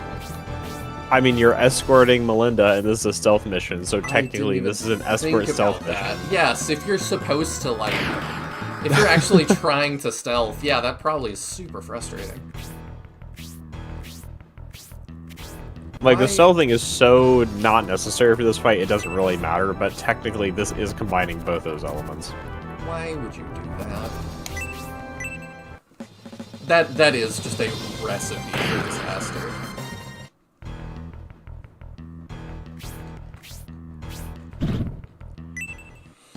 There's certain mechanics, I just don't know why devs continue to put them in games. And that really is like escort and stealth stuff. Like, it just, the amount of times that kind of section pops up that it is fun is so low.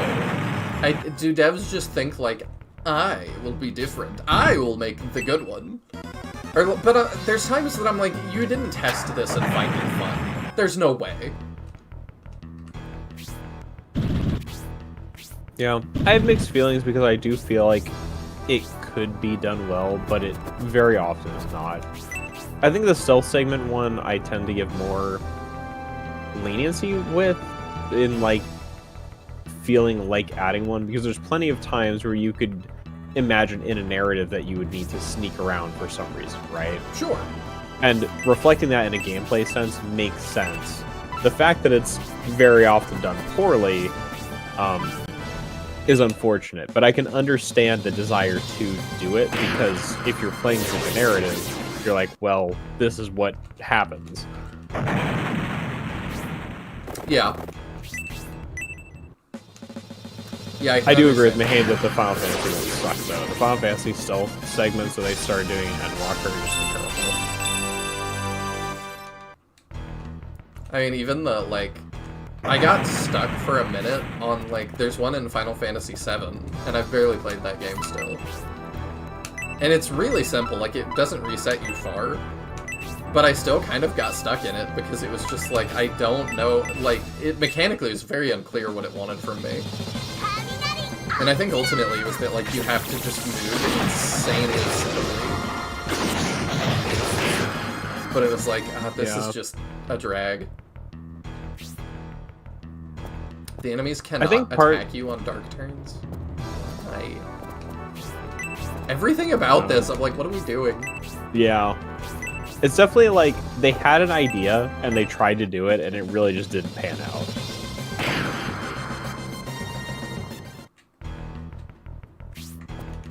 Yeah, it kind of seems like not. Sorry, what were you saying? I was going to say with Mahane, was mentioning that someone was so proud of Granite Quest type they way overused it. I think part of the reason that happens is because, you know, you will see 15 billion people complaining about, man, I'm so tired of every quest in this RPG being some kind of fetch quest or kill these enemies quest or talk to people quest. And I've heard that so many times. As a game dev, I kind of sit down and think, what else can you do in an RPG? What do you want? Like, as a quest. Like, what else could I give you to do? One that I was quite surprised by, I saw, Mangs got sponsored by an indie SRPG on mobile called Mecharashi. What'd you say? Oh, I just said okay. Oh, okay. I was just listening. But it actually looked really interesting, so I was like, yeah, I'll try their game. And one of their missions is, they're like, the enemies laid down a bunch of mines and we need you to, like, clear them for us. And they have you play Minesweeper. Wow. Like, it's literally just Minesweeper. And I was like, you know what?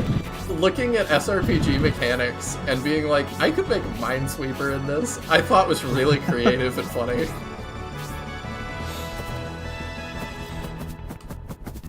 So, that's one you could put in.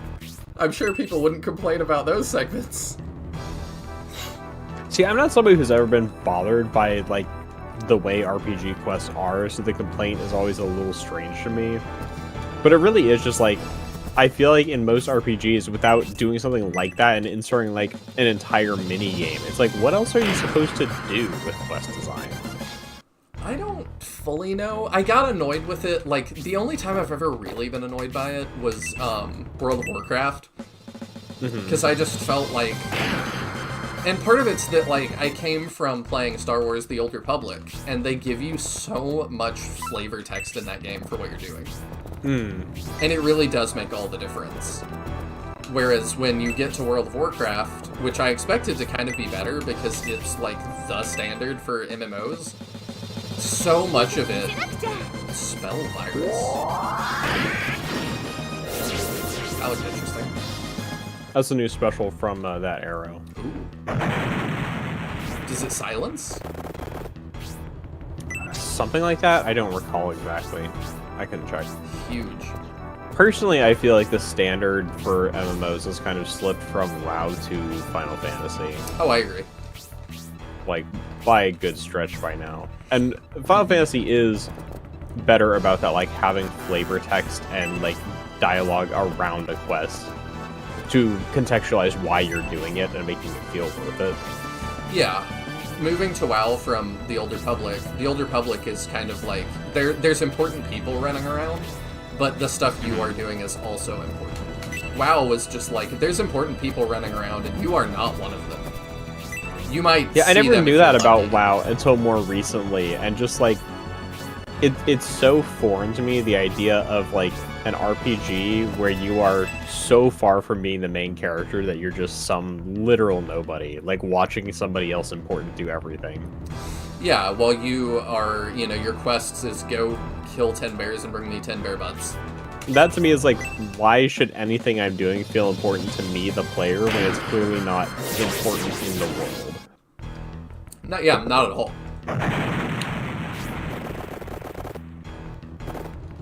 And I don't have an answer for that. I thought WoW was really bad.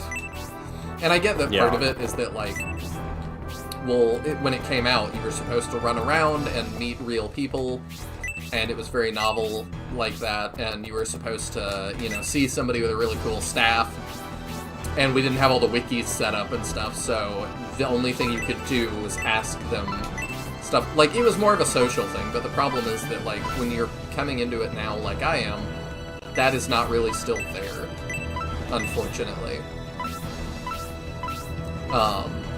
There just isn't a lot of people running around, and if you ask people, like, why is WoW fun? It's like, well, you're supposed to, like, pay to level boost a character to 200, and then that's when the game starts, and I'm like, okay.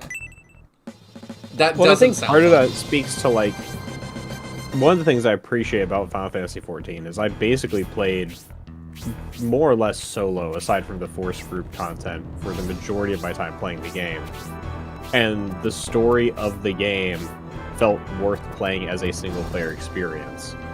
And WoW, it feels like the story, from what I've heard, is just, like, barely there.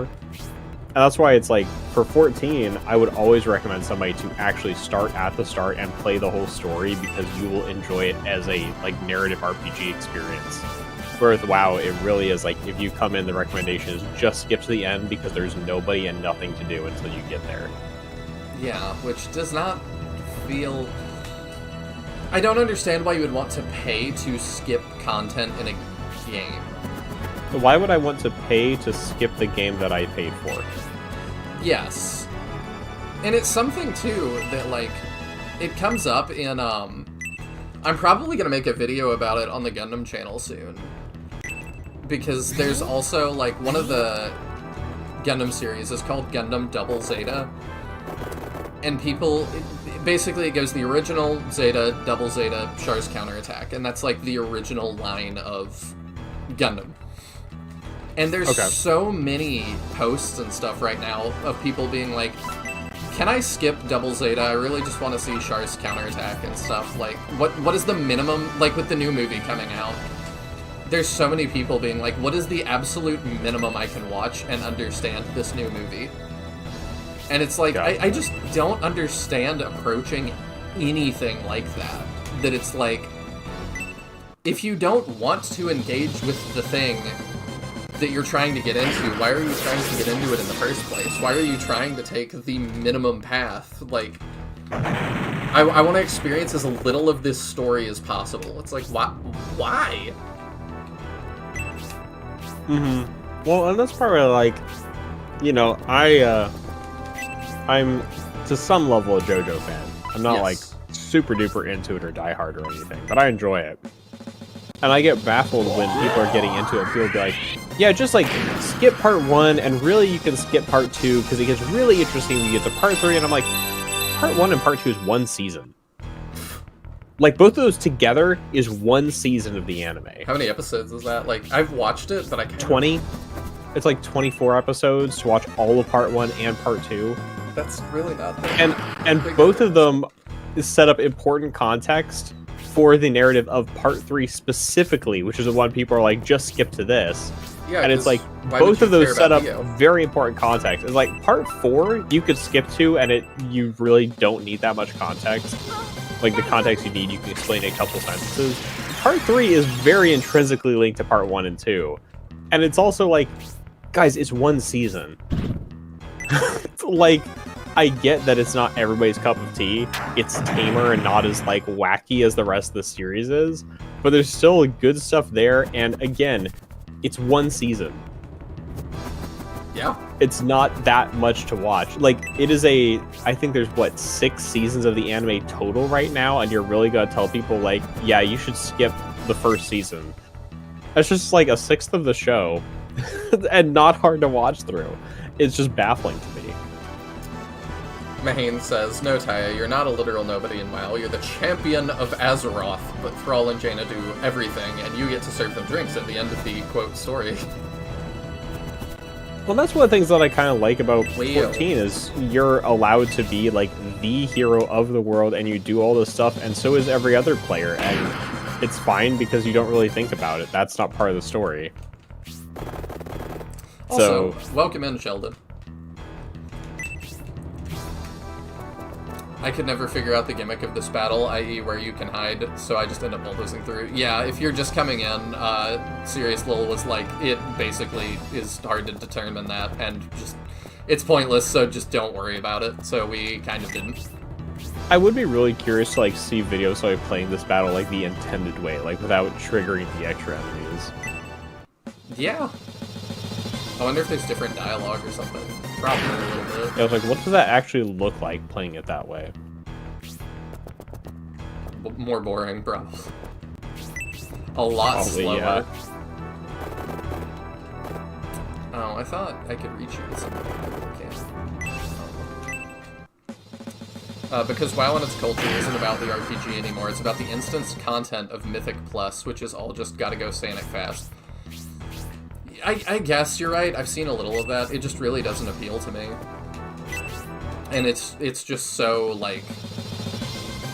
That and, like, what Taya's describing about JoJo really is just the antithesis of how I approach stories, that, like... I don't approach anything with, like, the I need to get through this as quick as humanly possible. Like, what... How can I not care the most? It's just bizarre. Yeah, well, it's also just like part 1 of JoJo is it's either 9 or 10 episodes. I can't remember. Like It's part pretty 1 short. is the most boring part. It's 9 or 10 episodes. It's like, yeah, it's Fist of the North Star style British boy with special breathing powers fights vampires. I really like Which- this to Star though too. So Yeah, but it's like that doesn't sound that bad to me, No. especially with just 9 episodes, and that's the most boring the series is. I enjoyed it. And then you go part 2, where kid from New York, also with special breathing powers, fights immortal Aztec bodybuilders Yes, which who was pretty like fun. want to conquer the sun. Again, super fun, and you're just telling me like you're supposed to skip all that and skip to part 3, which features the main protagonist of part 2 and the main villain of part 1 being very relevant parts of the plot.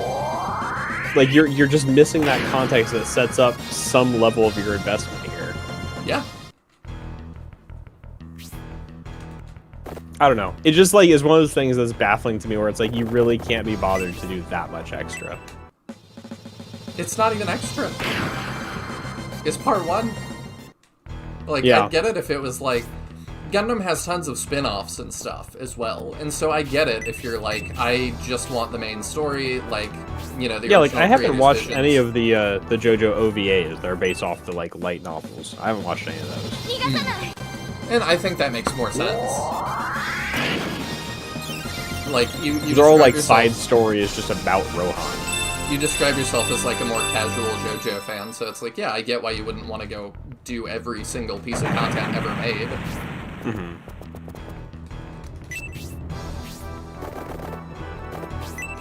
Well, and like its ties to the like main plot in general are it features one of the like tertiary characters of part 4 as the main character. Mm. And that's it. Like, it's not tied to the main plot. They're all self-contained stories, only involving this one character who, like, I enjoyed as a character, but I'm not like, oh, I love him so much, I really want to go watch these extra stories with him. I mean, that's my bread and butter kind of thing. So I'm like, I kind of understand, but I'm also like, oh, I love stuff like that. That sounds right up my alley.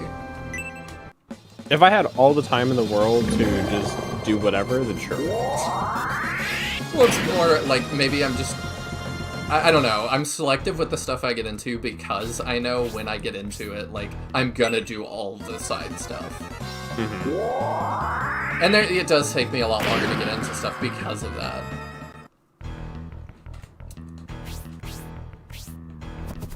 I do think to some degree my, like, willingness to get fully invested in something and super committed to it was killed by Homestuck. Which I never did. And that I was super invested in it until suddenly they took, like, a year break from the comic, or like an extended hiatus from the comic. And when it came back, like, tonally and narratively, there was a significant shift, and it just was not basically what... Yeah, same writer.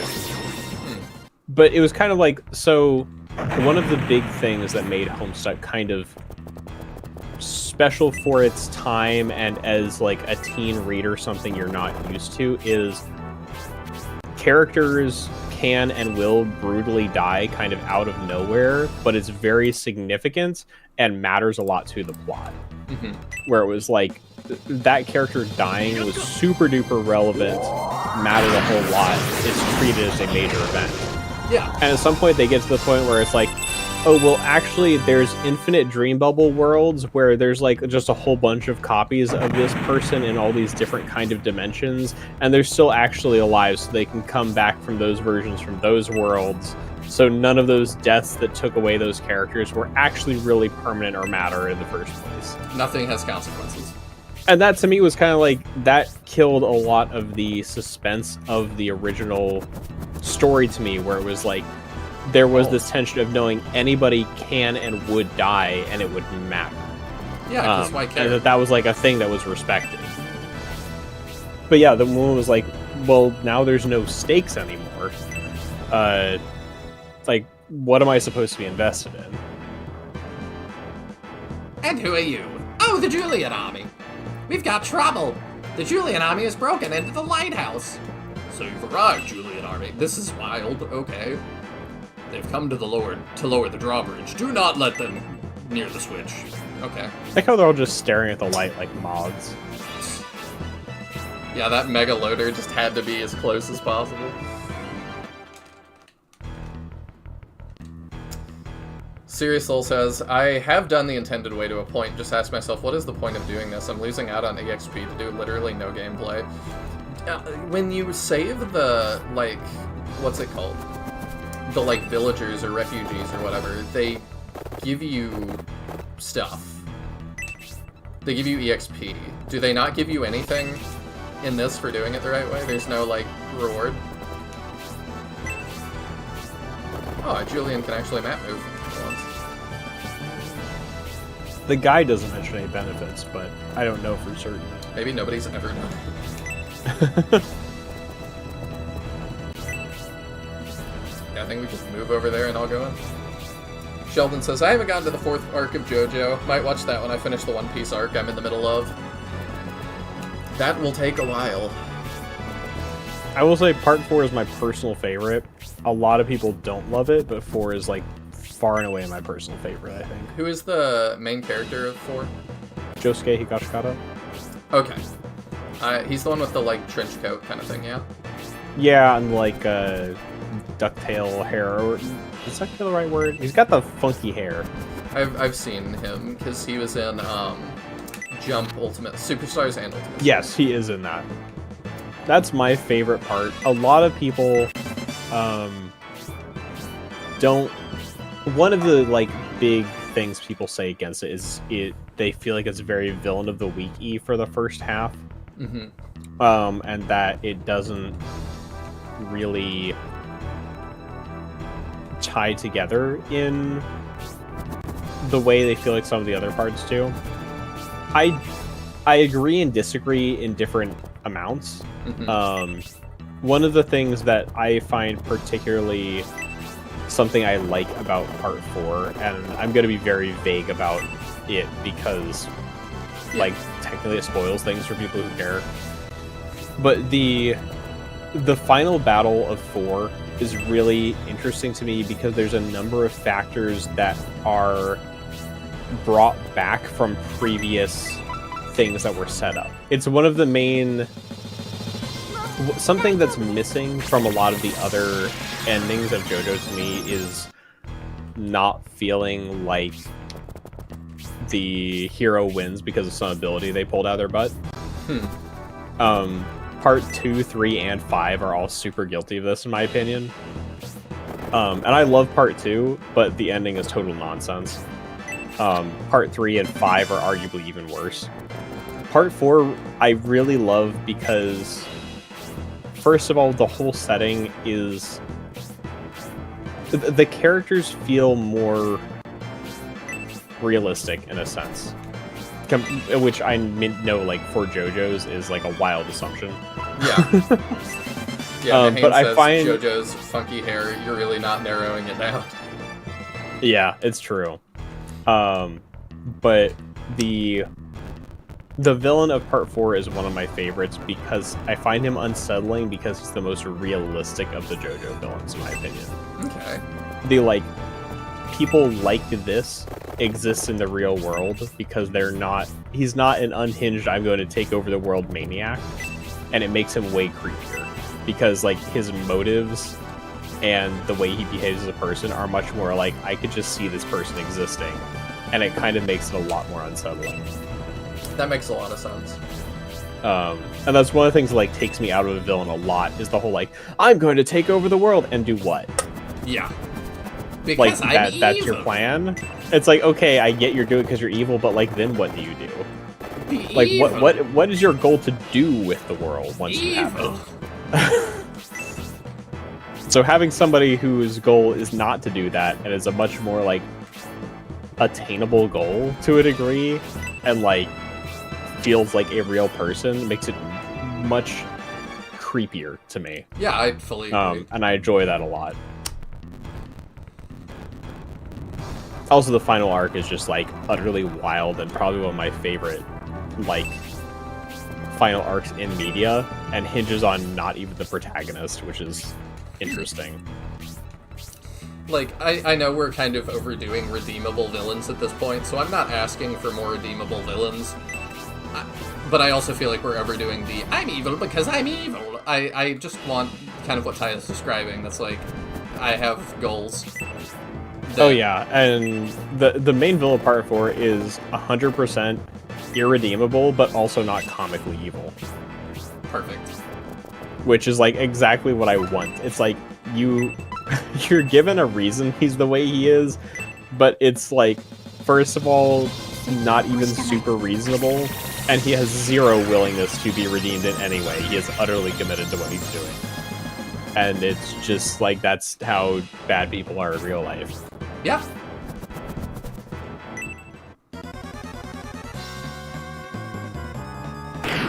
Whereas Dio is super cartoon villain, though it's a little sad they made Joseph's Hamon?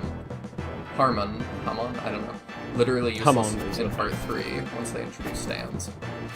Yeah, Dio, I really dislike as a villain in Part 3. In Part 1, I actually don't mind him. I think in Part 1 he's fine. In Part 3, he's just like an utter cartoon villain I can't take seriously. Because, like, the Part 1 motive of, like, I want to attain power and riches are, like, both very reasonable. Like, okay, yes, I can see why he's doing this. He starts out in very attainable ways and, like, remains not reasonable, but, like, believable throughout. And then in Part 3, he's just totally nuts and goes the whole, like, I'm going to take over the world route. And it's like, okay, but why, how, and what are you going to do with it? Like, yes, you individually are very powerful, but your ability is not something you can reasonably use to, like, manage the entire world. So what exactly are you actually trying to do? Evil. No, I'm just kidding. No, basically.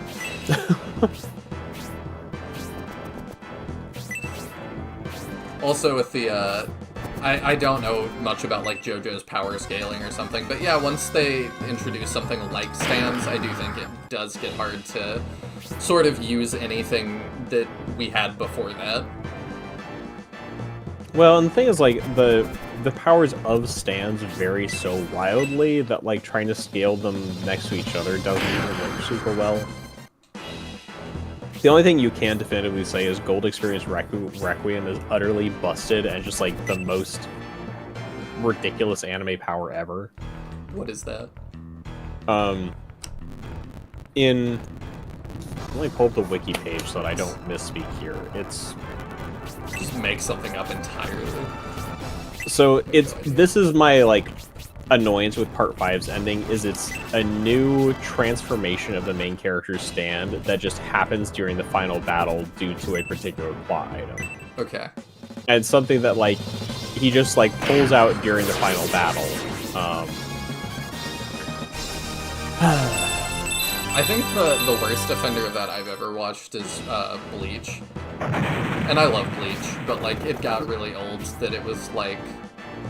So, is there really nothing right here? This feels like there's something. So, Gold Experience Requiem, reading from the wiki the explanation of its ability. Return to zero. Gold Experience Requiem's ultimate ability is to revert all actions and willpower back to the state of zero, completely nullifying them and preventing them from becoming real. For simplicity's sake, it's comparable to performing Control-Z, completely denying any causality. Instead of undoing the act and leaving the effect like King Crimson does, Old Gold Experience Requiem removes the effect from the cause.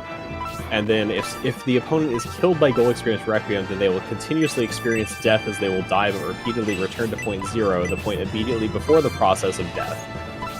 Through this ability, GER creates a new reality, as it calls it, for the villain as a form of poetic justice for the multiple times he manipulated reality. So basically, nothing can affect it ever because it prevents anything that could have happened from becoming real, and then if it kills you, you will die over and over forever.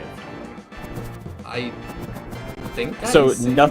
nothing can affect it because anything that would affect it is prevented from becoming real and just doesn't happen. And it's just kind of like there's nothing you can do to that power. It's so, like, utterly ridiculously broken that, like, any power scaling discussion that involves JoJo is just like nothing can defeat Giorno because GER is ridiculously broken. I see. Yeah, I'm kind of curious how they deal with that for the rest of the story. They don't. Giorno never, like, comes back up in the story of JoJo. Oh. Like, well, I mean, I don't. How much of JoJo have you, like, know about? Very little. I was watching with a friend, and I don't know why, we just stopped watching it. I think it was part 4. Okay. But yeah, so, like, part 5 is pretty much wholly self-contained, more or less. Like, it features Giorno, who's, like, Dio's unknown, illegitimate son, kind of, in Italy. And he's not otherwise, like, involved with the rest of the cast at all. I thought that was and the oven pizza. One of the things that, like, it comes up as, like, a plot hole is in part 6, something happens that, like, is supposed to draw all of Dio's children to a location, and Giorno doesn't come, and it's just not, like, discussed in the story at all, but it's something people, like, call out a lot as, like, a plot hole. It's like, he's literally known for being Dio's kid. So when the thing that brings Dio's kids together happens, he just isn't there. Weird. But it wouldn't be the first time that Araki has written a very powerful character out of the plot just to avoid dealing with them. It's considered pretty notable that Okuyasu in part 4 just kind of stops having fights for a large portion of the story because his power is just very strong. And in part 5, I believe Fugo gets literally one fight in the entire part and then gets written out of the story halfway through, just because, again, his power is too strong. So he just gets one fight and then gets written out. He did get a light novel later that's often referenced in like the JoJo games to give him more powers because there's just so little source material for him. Which is a shame because he's one of my favorite characters in Part 5. But it is like Purple Haze is just too strong to exist. Because Purple Haze's ability, right, it's like kind of a general stand, but it has a virus in capsules on its hand that when they burst and they infect somebody, they will die in 10 seconds. Oh. And there's no way to stop it. They just, like, die. So, yeah, he gets one fight and then gets written out of the story. Yeah, I don't know what else you would have him do, but I would just not create something like that. Yeah, in the first place. Well, and then the funnier thing is in the light novel, Purple Haze Feedback, he gets a stronger version of his stand. So it's like, it's so strong he got written out of the story. So of course in the side light novel he gets a stronger version by biting down on one of his own virus capsules and like infecting himself, and he gets a stronger version. I mean, yeah, if you're dealing with something being too broken, why not scale it up more? I don't know. But it's one of the like only, I think it's one of the only light novels that gets like regularly referenced in other JoJo media because there's so little Fugo content that like the fighting games, he always gets stuff from Feedback. Interesting. Sounds like Soy Phone Shikai from Bleach, only even more ridiculous. Yeah, her thing is that if she stabs you in the same place twice, you just die. See, that's even harder to use than Purple Haze is. Because he just punches you once and then you die. Or he can launch the capsules and then when they explode in your air, then you die. Yeah, it does sound more broken. I think the only way you can stop Purple Haze is that like the virus loses its potency after 30 seconds in direct sunlight or something, but that's so irrelevant. What is that? It's the skull button. Doesn't your lighthouse have one? I can't push it. Well, you're not a skeleton. I didn't consider that, I'm sorry. That was insensitive of me. I was just bringing Bleach up before because as much as I love Bleach, it does feel like Ichigo wins every fight by pulling out some, like, ass-pull power that no one has ever had before or ever heard of. And he's just like, actually, this. And it's like, okay. That's After one of the things that, like... 10th time that happens, you're kind of like, okay. Well, that's, like, one of the things that's, like, silly about, Real quick, execute the defeat strategy, which I love that they just have. The defeat strategy?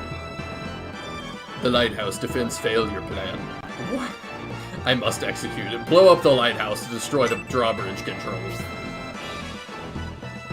No, please, there must be a way to just destroy the drawbridge control. The lighthouse and all.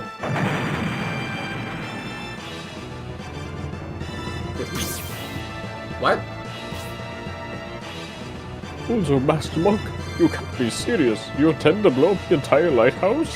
Why would he not want to do that? Oh, hello again. If we blow up the lighthouse, we can prevent the Julian army from crossing to the mainland.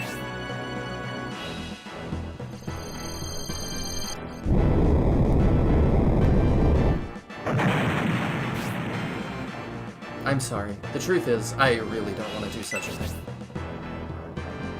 Gene, you're... You want to cross into Espinia, right? I'm the plot device that'll get you there. That's fine, I'll get you across. I am so lost as to what Jane is. Jane, just what are you? Right there with you.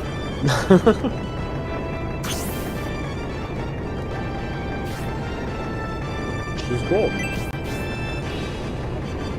Jane activated the control. The gate should be coming down. Everyone, hurry outside.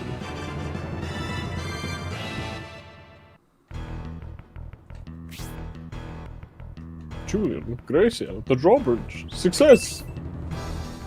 The drawbridge is coming down. Do you think the torches are there to keep the mosquitoes away? Yes. Damn, the drawbridge. I see, so the lighthouse garrison was defeated. We have no choice. All battalions, prepare for battle. The Julian army is approaching. All battalions, fight like your life depends on it. I feel like you just said that, essentially. I don't know why you said it twice. So I was gonna say, part 3 is probably one of the most annoying to me about protagonist powers just coming out of nowhere, because Star Platinum just literally has whatever ability Jotaro currently needs to get out of the situation.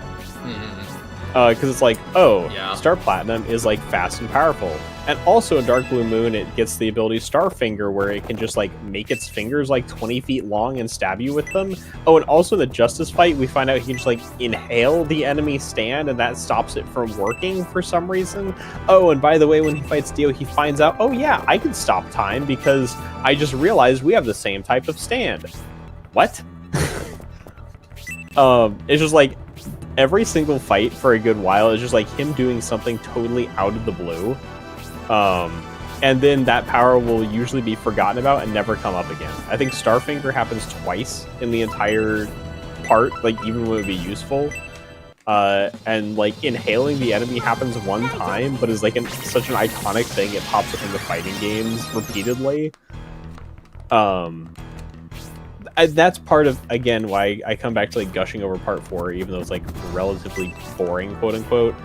Josuke doesn't ever get any of that. His power is the exact same power for the entire part. He fixes things.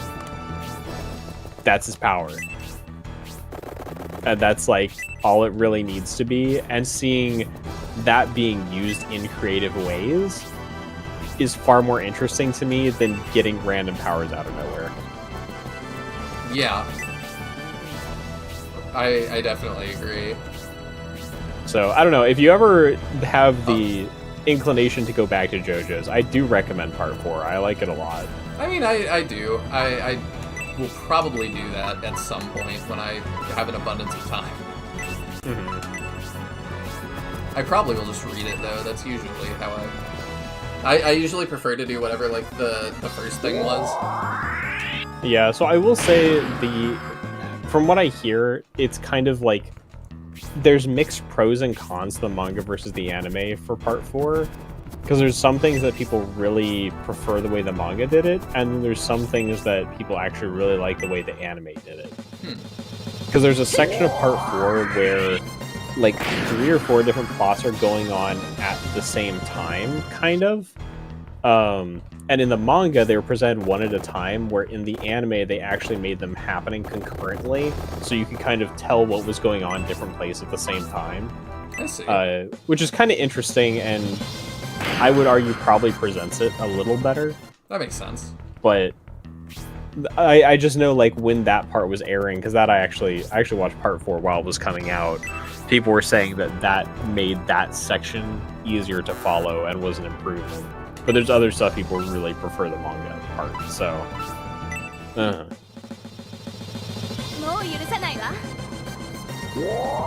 think part for me is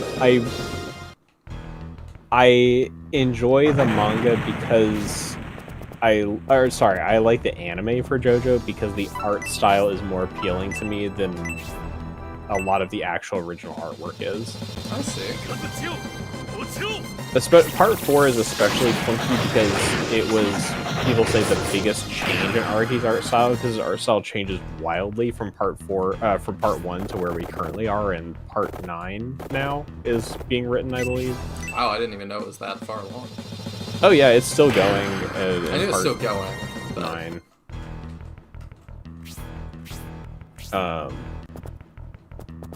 But part 4 changes art style significantly. Mahane says, Kubo, the author of Bleach, is great at character design, but man, does his actual plot need some work sometimes. Yeah, it's pretty rough. And that's why anytime I praise him, I'm like, his art's fantastic, but yeah, like, I think the biggest is that, like, we do a whole, like, we do essentially like an abduction plot, and we have to go rescue the person. And then the next plot, the next arc, is another abduction arc, and we have to go rescue the person immediately after. And it's like, it really feels like, didn't we just do this? Like, beat for beat, really. And the answer is yeah. Yeah, you did.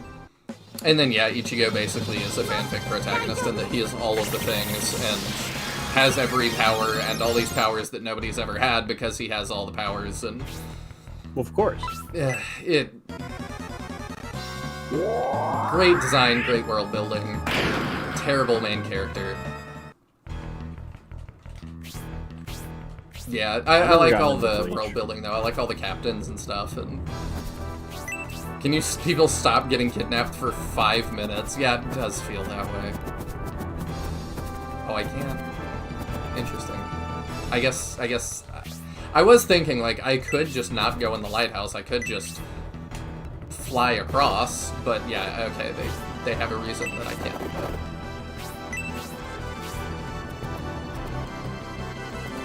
I guess I'm just gonna spark 2 with her to do this, because she's not getting to do anything. No, we'll cast attack on... No, because that's just gonna wear off, whatever. Let's just give her some EXP, so she doesn't fall behind. I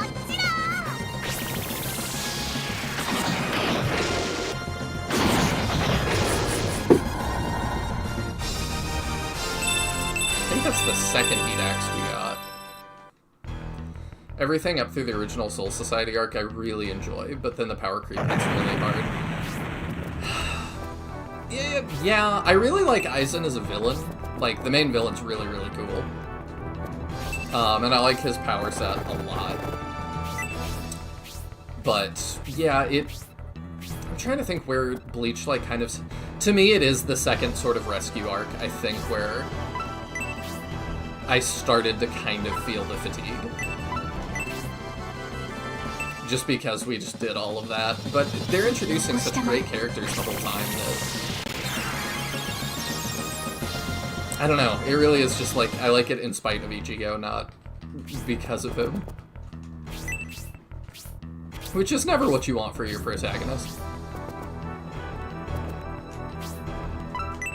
And I almost feel like a JoJo maybe is easier to nail in that, because you can change.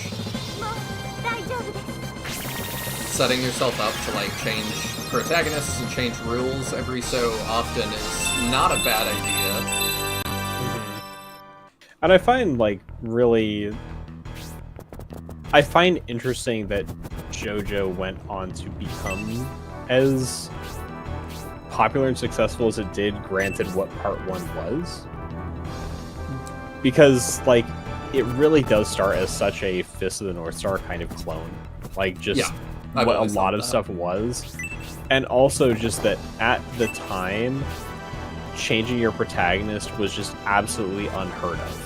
And it would be considered kind of like, you know, series, I don't know what the right YouTube word is, but you'd kill off your series if you change your protagonist. It was not something you would do, and the fact they managed to do that, and then kind of set up for transitioning protagonists regularly, is really, really unique, and I do think is a strength of the series, because it gives you the ability to just say, like, all right, well, this story is over, now we start the next one. And you don't have to keep up with the spectacle creep and constantly increasing stakes, because you're just like, well, we're back at square one. The stakes are low again.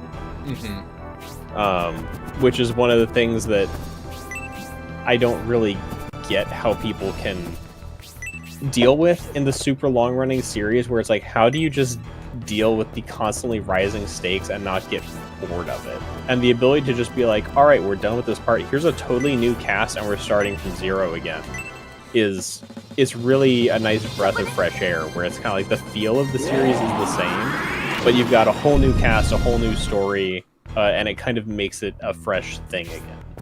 I think you just have to pay it off eventually. I think that's how you keep people from getting bored with it. But and that's why they found the One Piece after how many decades? Well, One Piece I think is unique in that, like, that's too long and the characters are too ugly. I don't know if it's too long. Like, I can't say that without having read more of it than I have. Because I made it to the desert, I think? Which was pretty far at the time. Now it's nothing. But I'm like, I'm not opposed to super long stories, obviously. I am. Obviously. But yeah, I mean, Oda's found a way to keep it fresh and keep it engaging, apparently.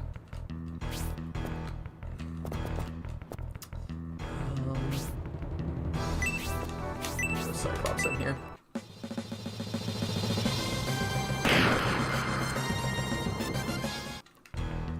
Aizen feels almost even more Mary Sue than Ichigo to me. Oh, I have complete hypnosis, so you can never hope to hit me if you ever see my sword ever. Also, I'm super smart and have all the backups. Also, I have the MacGuffin, and the MacGuffin loves only me, and will alter time and space around me to ensure I keep winning. But to me, like, you can have a super powerful villain, and I think that can be really fun. It's less fun when that's your hero. At least that's how I feel about it. Just like with my comment on One Piece being too long, I'm like, when I'm into an anime, right, I'll watch like 3 episodes a day probably. I could find the time for 3 episodes a day. I feel like that's reasonable for most people. For sure. To watch all of One Piece that there was in February of last year, it would take you 374 days to catch up at that rate. That is over a year of 3 episodes a day to catch up with this series. And that to me is just obscenely too long. Like, way, way, way, way too long. I mean, if it's a good story the whole time, like, I just don't see the problem. Because it's like, there's no... If it's fun to watch, then who cares about catching up? You know what I mean? Like, you're just supposed to enjoy the journey. Nah. Not a journey that long. I don't know, it just doesn't bother me. It's part of why, like, I don't get into series until they're done. And that way like, I can see an ending in sight. It's like, I sit down, I know, like, I'm in for this much of whatever this is. Part of that for me, though, is that I've just been burned so many times in, like, people not finishing things at all. Well, that to me would make it even less likely to get into something long-running that I don't know the end of, because if it just ends incompletely and inconclusively, then I've wasted my time watching 1,000 episodes of One Piece. Well, One Piece is definitely gonna end. Like, I don't think anybody has any doubt about that. I mean, in theory. Nobody expected a Berserk's author to just die. But that's also being finished. It is, but, like, that's not a guaranteed for something. Bobobo was never finished after its creator died. Didn't know that. That was just, like, left unfinished. I would assume, though, that, like, with One Piece being as big a cash cow as it is, Oda's got some... They've got some insurance. There's no way they don't. You'd imagine so, but I'm just saying, like, if you're saying you've been burned by series, like, not finishing, then that would make me really hesitant to get into something super long, because it might not finish. It's also that, like... What if he just, like, suddenly decided that he was just not going to write anymore one day? And that's just it. I just don't think that's likely. So I don't think so either, but I also didn't think I would read tens of thousands of pages of Homestuck and then be totally dissatisfied by change the writing style and have wasted all those hours I spent reading that. That's the longest form media that I ever invested in, and I end up disappointed and burned by that. I think part of and I'm not the only person.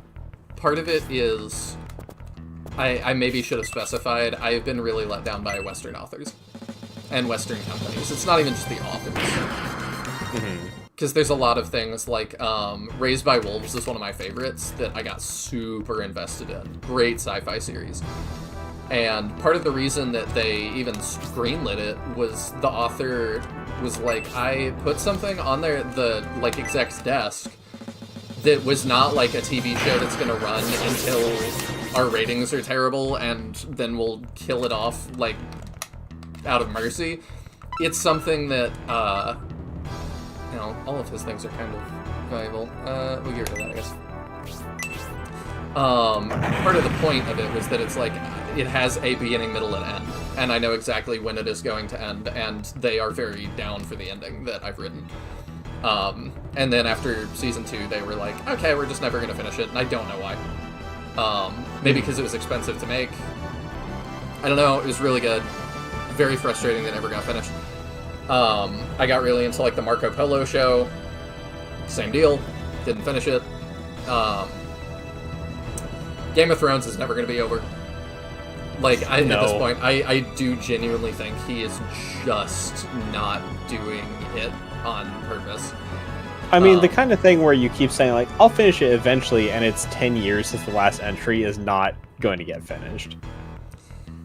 I don't like, even necessarily think gonna... the time matters. It's more about, like, if he had been transparent and was like, you know, I'm taking a break, whatever, I think that's fine.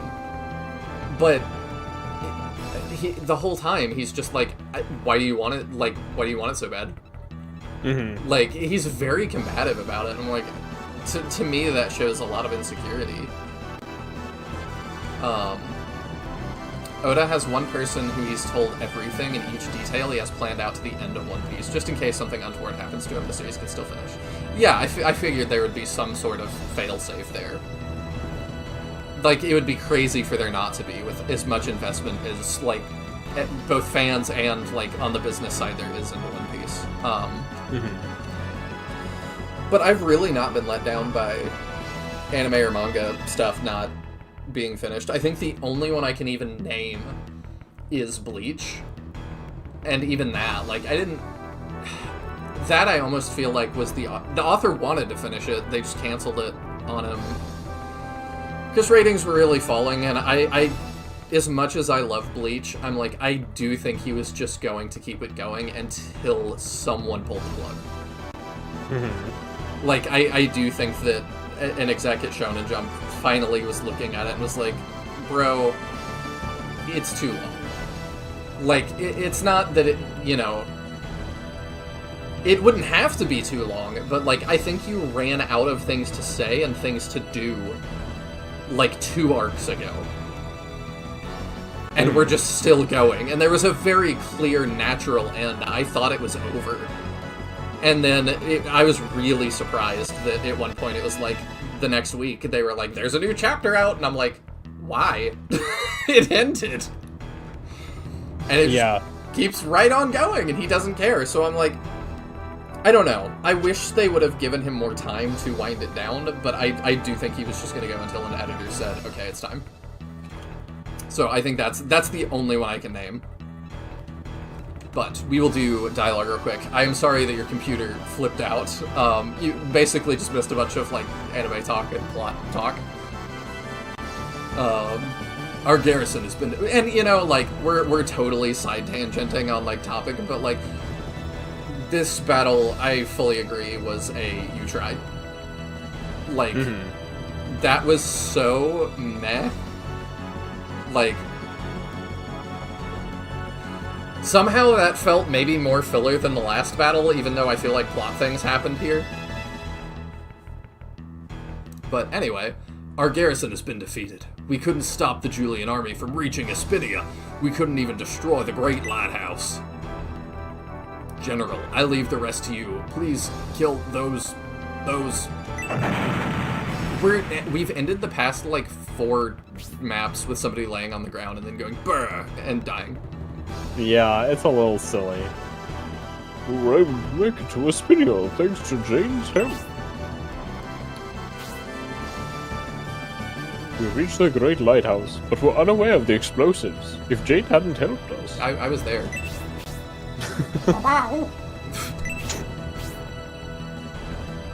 She must have known about their plan. If the drawbridge control had been destroyed, we couldn't have crossed into the Republic. We couldn't have, like, fjorded that short distance. Jane, such a strange girl. Why would she go through all that trouble just to help us? Like, 1,000 surely could have carried us and our stuff across, given enough time. Yeah. Him and Honesty, like, tag teaming it. Like, I feel like they could have gotten us all across. On that note, I'm done. I was waiting for Nio 3 to finish downloading before bowing out. Y'all have a good evening and take care. I hope it's a fun game, man. I played... I beat, I think, the first or second... I don't know, I might have done the third boss in Nio 1, and then was like, I've conquered this game. I'm done. You could be overthinking. Maybe she was just acting against General Defendant. What? What is happening? Are we blushing? Well, at least we're finally in Republican territory. Let's hurry to Aspia. So this is the Republic of Aspinia, where Medion is. As you say, Lady Melinda, it won't be long till you see Prince Medion again.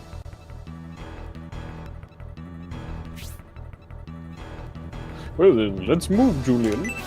I really feel like I said the plot of Scenario 2 was better written, or Scenario 3 was better written, and, like, they heard me through time and were like, we gotta fix that. Yeah. Because, yeah, just the past, like, 3 battles have just been so, eh.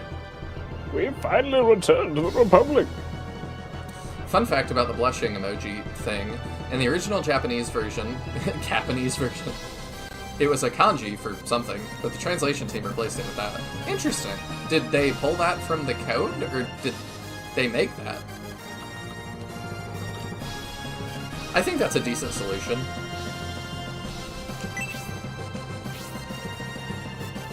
You must be tired, Lady Melinda, since we traveled through the night, throughout the night. However, feel at ease. We are almost at Bearsall Village, where we will be able to rest. I've heard the Republic is poor, but Bearsall Village doesn't look as bad as I've heard. This is Brutus's territory. There are many rumors circulating about him. Where did he get the gold to build this village? I recognize that ship. Isn't that the Seagate? That certainly is the Seagate. If it's not here... I cannot begin to remember who Proton was. I think I was him. Okay, go for it. The drawbridge defense. You must have broken through, Julian army. Since we didn't see the Great Lighthouse explode, we'd assumed the Bearsall army won. But the Julian army has triumphed after all. I got new eyes. It's been a while, General Proton. You're so downward. I thought you were imprisoned in Brand. Why are you with this army? I followed my heart. I decided to escort Gracia and join the Julian army. Gracia? You mean Elbasum's... Why is a noble such as him with an imperial army? We're not an imperial army. Let's just say we are a force led by the light. A shining force, if you will. What? Why did his head look like that? Did you see that?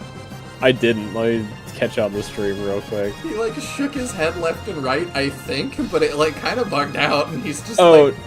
no, it's just a weird head shake. His head shake animation is just quite odd. He looked possessed. Are you saying your force is here for peace? But you defeated the Bearsall army. We had no choice. If possible, we wish to avoid battle. Please, will you allow us to pass peacefully? We're on guard here by order of Lord Brutus, explicitly ordered to not let you pass. If you won't let us pass, then we will use force to get through. Shining force. It is critical that Lady Melinda see Prince Medion. Did you say Mother of Prince Medion is with you? Yes, we're still not an Imperial army. It's kind of this weird gray area. It's like Courage the Cowardly Dog.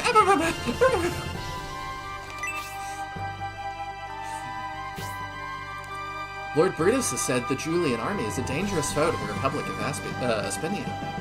However, we see the godchild of Elbasum is with them.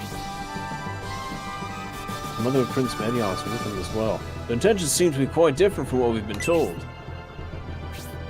I don't think we should battle those who are escorting the godchild and the princess mother. You're not thinking of disobeying Lord Brutus's command, are you? Oh, so Brutus is in league with them. Okay. That certainly is the Julian army. Order your soldiers to mobilize! But the Julian army is not an enemy of the Republic. So you're saying the army that aids the invasion by defeating the Marisol army is the Republic's ally? Or is there another reason you don't want to defeat them? What's wrong, General Proton? You think Julian's cute, don't you? I see, then I will give the order for you. An enemy of the Republic approaches. Soldiers, stop the Julian army now! The order's been given, General. You should focus on the battle.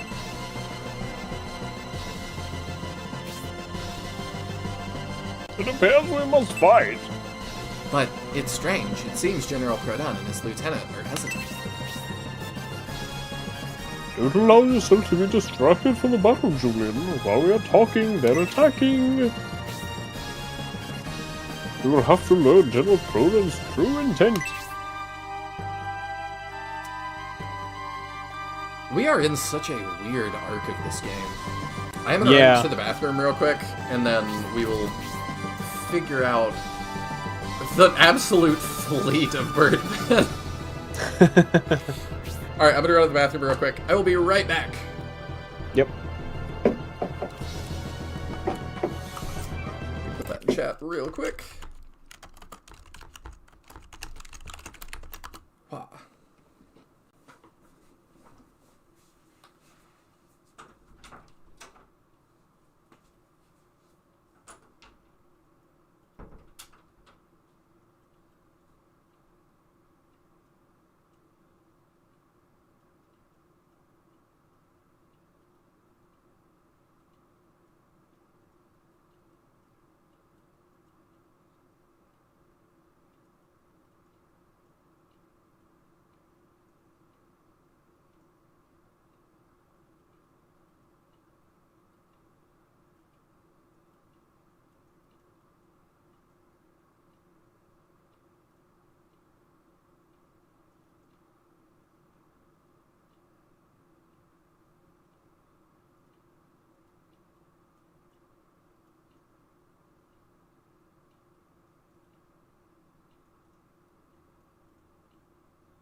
I have returned. Oh, sorry. I didn't realize I clicked off and it silenced it. That sucks. Welcome back. What did I miss? Nothing much. I did want to correct myself. I was doing a little fact checking. We gotta go get myself. our Lion Man real quick. Okay. But yes. I was fact checking myself. I have no idea where I heard the rumor that Bobo's author died. He's alive. Currently. He's never finished it? No. Bobo finished. It also had a sequel series. The anime was canceled. Okay. Due to apparently parental complaints in Japan for it being too chaotic and violent for its time slot. Interesting. So the anime did never conclude. Or, well, it concluded, but it was an abrupt ending that was not, like, a narrative ending of the actual manga. You know, that almost feels fitting for what Bobobo is. I don't know where I heard the rumors that he died, because I promise I did not make that up myself. I heard that somewhere. I don't know where. I don't know. However, for kid me growing up, the anime never ended, and our whole discussion is things not ending. Yes, I know. And I was not reading the manga as a kid. I also, my personal I don't favorite... know that I've ever seen a Bobobo manga, so I'm not sure how accessible that was. From what I was seeing during searches, like, Viz released, like, 5 manga volumes and then never released the rest of it. So, I don't know. Is this all the same dialogue? I don't... That Leon's was the same. No, okay, this is the same. Okay. But yeah, so like the manga was never released fully in the US / maybe at all. I don't know. So it's probably really hard to come by if it does exist. But the other anime I was really into as a kid is Mare, and it's my favorite manga series of all time. And the anime substantially changes the ending. Yeah, I know we've talked about that. Like, substantially. And I guess it's just I've had personally so much experience with Japanese series having endings I was not happy with or inconclusive in the way I experienced them, that it has really put me off of committing to something not knowing that it will have an ending. Yeah, but I think in that same vein, it's also worth noting that, like, JoJo did, like, end properly, though, and get a sequel. Like, it's not like it just didn't. Yeah, no, it started and ended 8 times. I don't... Did it really? Well, I mean, part 1, part 2, part 3, part 4, part 5, Oh, I'm part sorry, 6, part 7, Bobobo. part 8. Okay, you said JoJo, and No, I was man. like, I mean, it's still actively going. No, I meant... However, I meant- Bobo's author, after the sequel to Bobo, did write another series that got canceled after 8 chapters, making it hold the record for the fastest cancellation in Shonen Jump history. Wow. Yeah. Really? So that's interesting. Why? Does it say why? It just poor ratings with lots of readers being either uninterested or feeling like it felt too much like Bobobo. It was Okay. called Chigecha. But yeah, it apparently 8 chapters and the shortest run in Shonen Jump history. Wow. That is really, really short. Which is funny because like one other series I enjoyed, Bus Gamer, there was exactly enough of it serialized to fill 1 manga volume, and then it was canceled. And funnily enough, for some reason, it somehow also got an anime, which is 3 episodes long. Because then it gets to where the manga got canceled. That's really And I'm weird. like, a manga that got canceled that early? How in the world did an anime even get made for that? Like, why bother? It must have been further down the pipeline. Like, You've got to imagine. but yeah, that is really weird.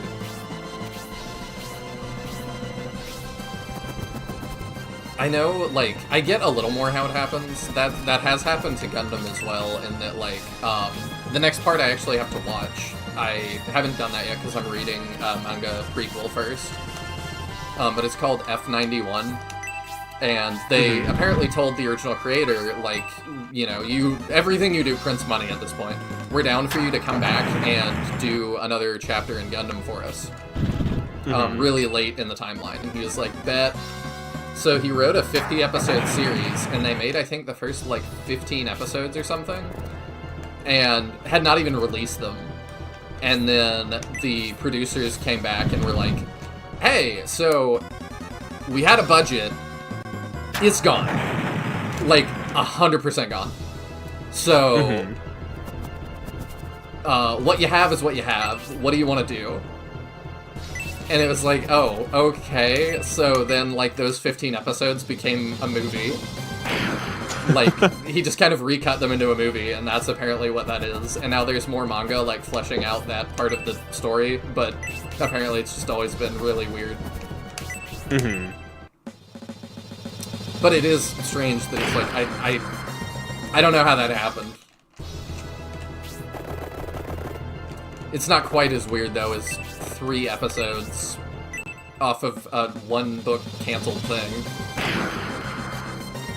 Yeah, and apparently the re-released version of the manga... Surprised it got a re-release.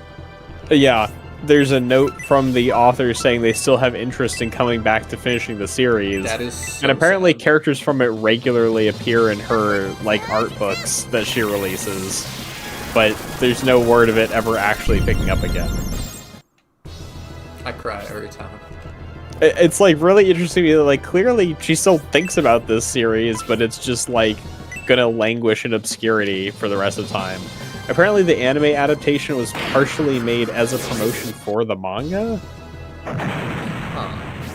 And also, like, it featured voice actors who were popular, I guess, apparently. But it's a very odd, like, thing in anime/manga. But Yeah. I don't know. It's an interesting series, but it's bizarre how, like, short it is, and doing a manga for something that short and then it just going nowhere. It's an odd one. I I guess. really like the intro and outro are pretty catchy. I mean, if you, like, Discord it to me or just put it in the shows section, I might watch it, because, like, that's no time investment at all. Yeah, Um, that's one day compared to over a year of One Piece. therefore it's better.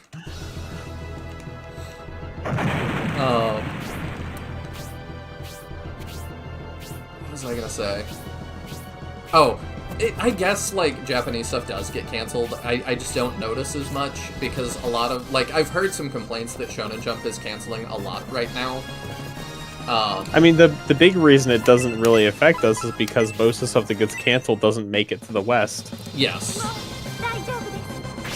From what I've heard from, like, people that actually are subscribed to, like, weekly Shonen Jump and stuff, they're just really kind of scrambling to try and find what their next big hit is gonna be, because One Piece is winding down, Bleach is over, Boruto is gonna go for a while longer, and maybe it's winding down, I'm not entirely sure. I guess they're doing more Dragon Ball, they announced that the other day. But Huh. I don't know, like, how... I mean, as long as it prints money, I guess they'll keep doing it. Yeah. And apparently it's stuff Tomino. It's stuff that Toriyama had ideas for. Like, it's not just totally out of nowhere. General Proton, what's wrong with you? The Julian army is not to be underestimated! If you do not inspire your troops, you will give the advantage to the enemy. While your army is fighting with all their might, you are idle. You're hurting your soldiers' morale. I can't attack them. I'm indebted to Prince Medion for his kindness towards Stella. How can I attack the force escorting his mother? Is that so? It's Stella, is it? Well then, I'll make it easier for you to fight.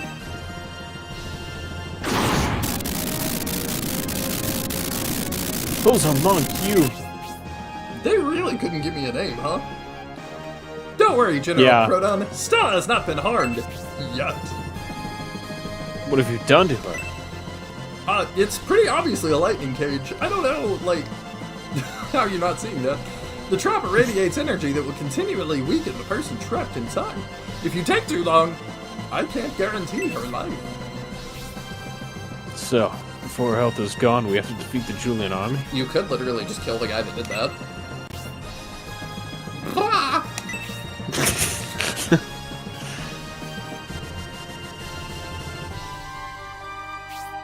What are you going to do to me? I'm sorry for this, Stella, but to motivate the general to fight, you must remain there for now.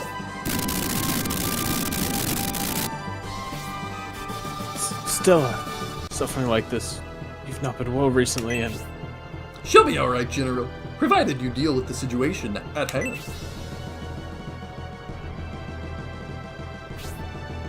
Now, to save Stella's life, you must battle the Julian army! Are you still undecided? Take your time, then.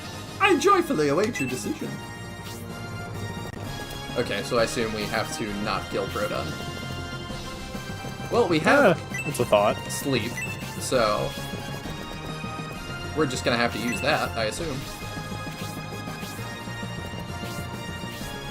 I don't know why he wouldn't just backstab this masked mage immediately. Yeah, that would seem like the obvious solution, wouldn't it? Yeah. That would be my solution. If you're going to attack us, like, all bets are off.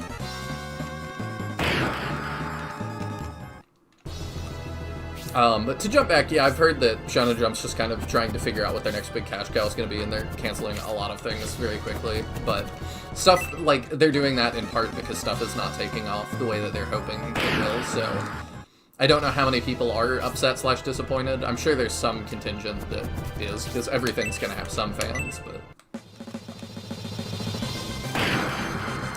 I definitely feel bad for the authors. Yeah. I feel like part of the problem is that, like, a lot of the series that are winding down / ending, right, are kind of what have become what everything else is aspiring to be. It kind of feels like in a lot of ways. And trying to find something that is going to appeal to people and not feel too derivative of those works. Mm-hmm. But also be...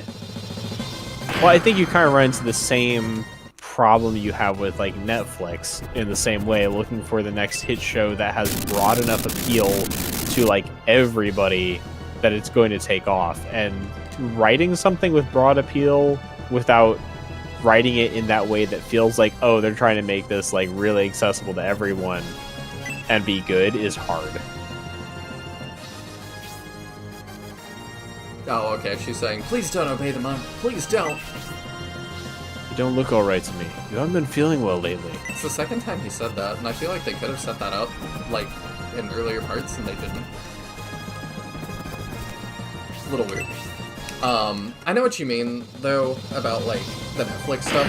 I've been watching, like, Demon Slayer with friends, and I'm not that far into it yet, but I'm kind of surprised that that is, like, as well received as it is. It kind of just feels like Naruto, but, like, going 80 miles an hour. Like, I just feel like we don't have any time to get connected to characters. Like, it's really tough. It goes really, really quick, but apparently, I mean, they have found the formula.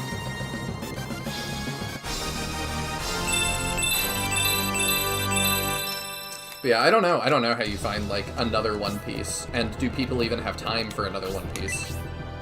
Well, I think that's part of the big thing is, like, a lot of these series that are the, like, the big names, right, that have, like, stood the test of time and remained popular, a lot of them start out really slow and take a long time to actually get going to, like, a high pace. But the thing is, I don't know that they ever do. Back when they came out, there was not much else they were competing with.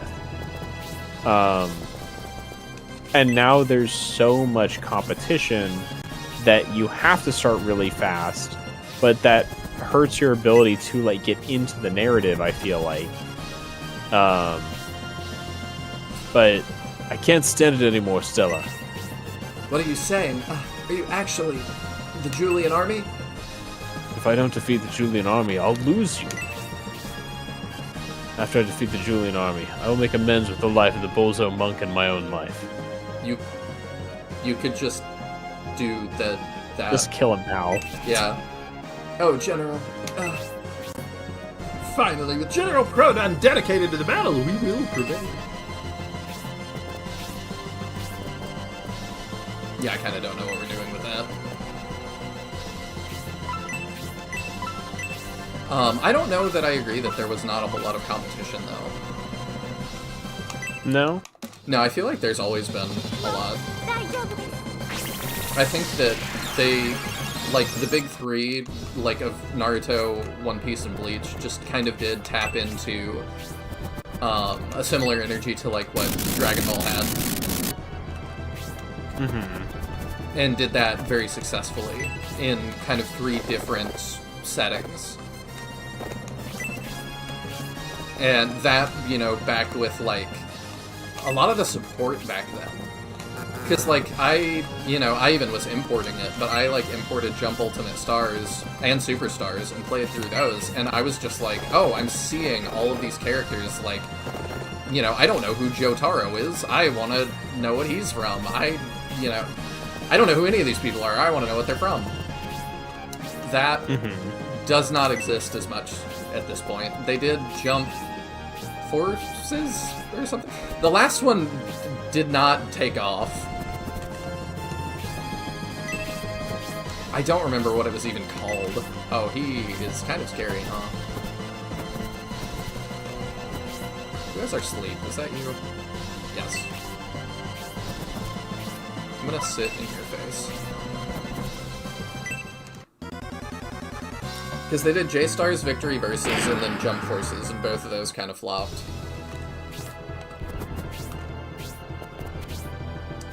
I just feel like for a lot of these newer ones, they don't have that same level of support. For whatever reason. I don't really understand the reason.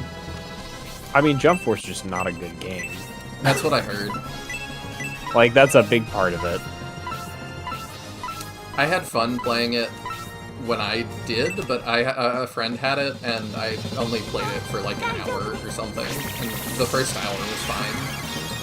But, like, as an actual fighting game, like, I have no idea how it was. I've heard it's pretty rough. Mm-hmm.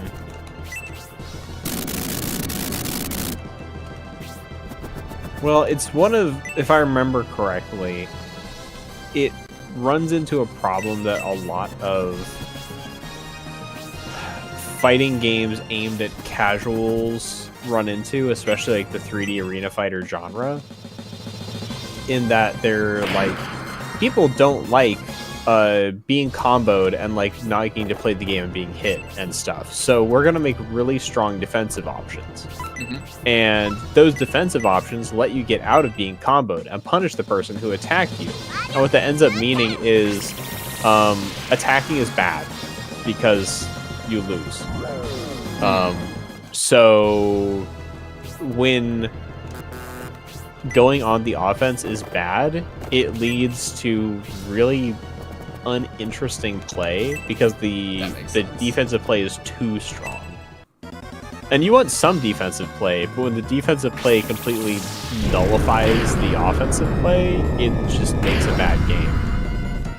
Yeah, I would think so, based on what you're saying. I'm trying to remember exactly, because like back when it was a halfway relevant game, I remember like actually looking at it a little bit and discussion of it. Also, I don't think the style of the art really looks good for the characters. I think I saw that complaint quite a bit as well. Yeah. I just don't know how they're not putting out better games, I guess. It's like you have, like, you know, arguably some of the biggest IPs on the planet, This should be a slam dunk for you. I just don't get why it's complicated somewhat.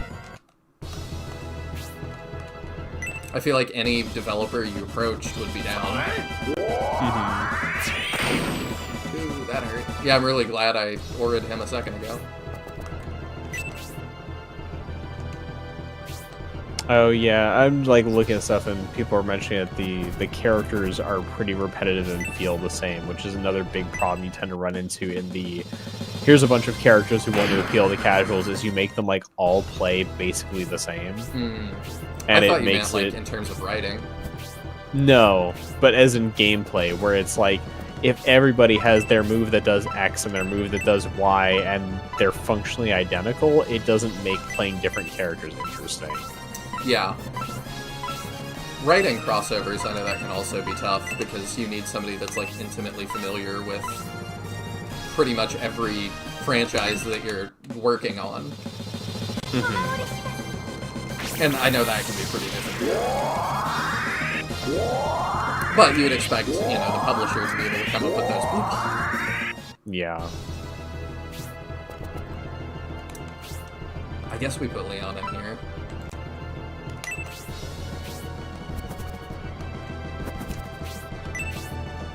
Yeah, I don't know. I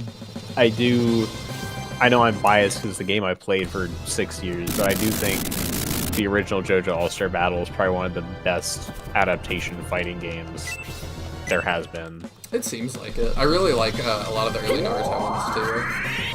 Oh yeah, the CyberConnect Naruto games Yes. are also pretty good from what I've heard, which they made All-Star Battle, so you know it tracks. Oh, okay, well. Like that was also CyberConnect too, so Yeah, the Clash of Ninja guys really knocked it out of the park.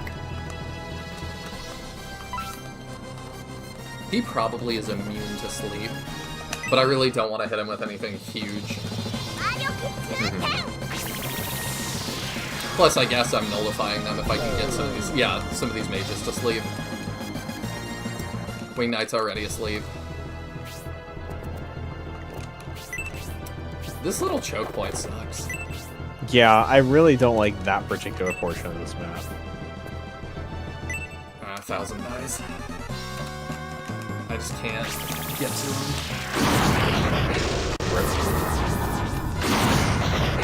Well, seriously, I wanted to see what happens if he dies. I did this for you on purpose. Or something.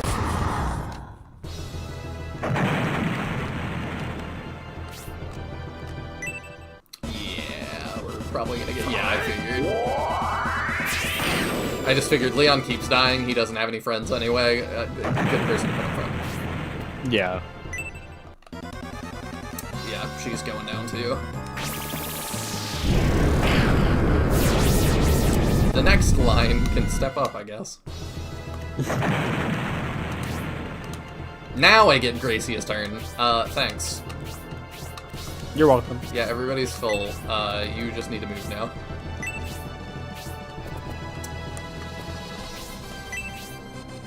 That's kind of frustrating.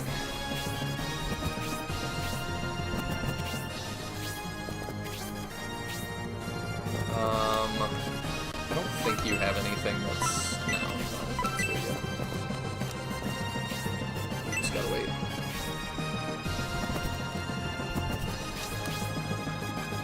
If I do this, then Honesty for sure gets the kill. And I assume it ends after that, so...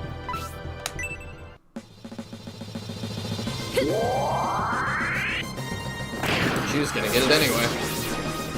45. She is crazy. Yeah. Sounds like the good. cavalry units from SF1. You think so?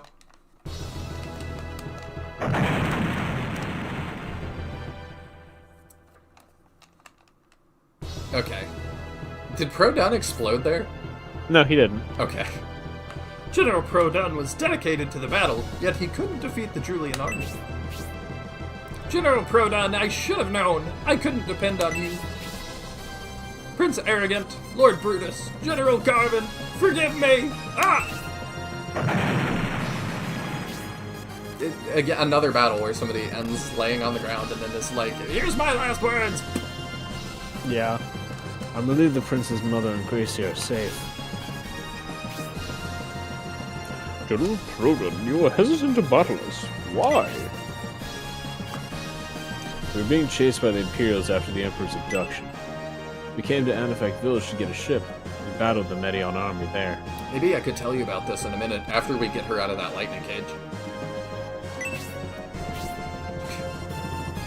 Forced within a hopeless situation, Stella left me on the ship. She fought that losing battle alone. I was sure her life was over. Stella? Yeah. Oh, okay, goes away. I've been freed. Still, I'm so happy. Alright. My life, once spared by Prince Medion, has been spared once again. Medion spared your life. We couldn't afford to trust Imperials, so we battled the Medion army.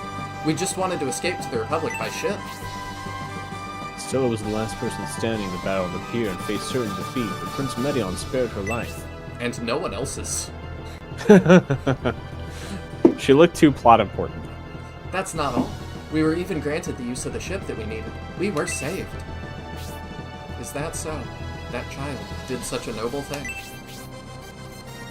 What a wonderful story. I commend your son, Prince Medion, for his kindness. I'm thankful for your help and understanding despite being forced into battle with you. Is it true you plan to escort Prince Medion's mother back to his side? We also plan to head toward Aspia.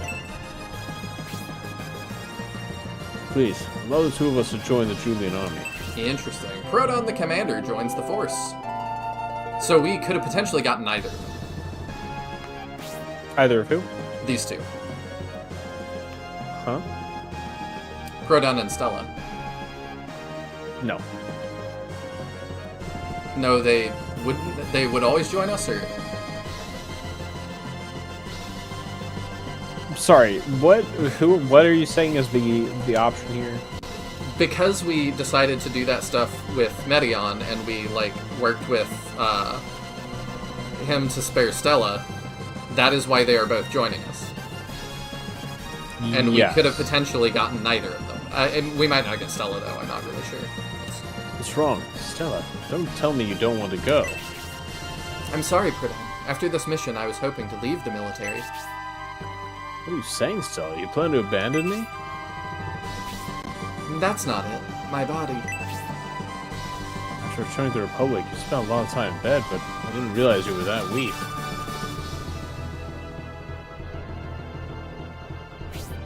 Stella, could it be that you're... Oh, she's pregnant.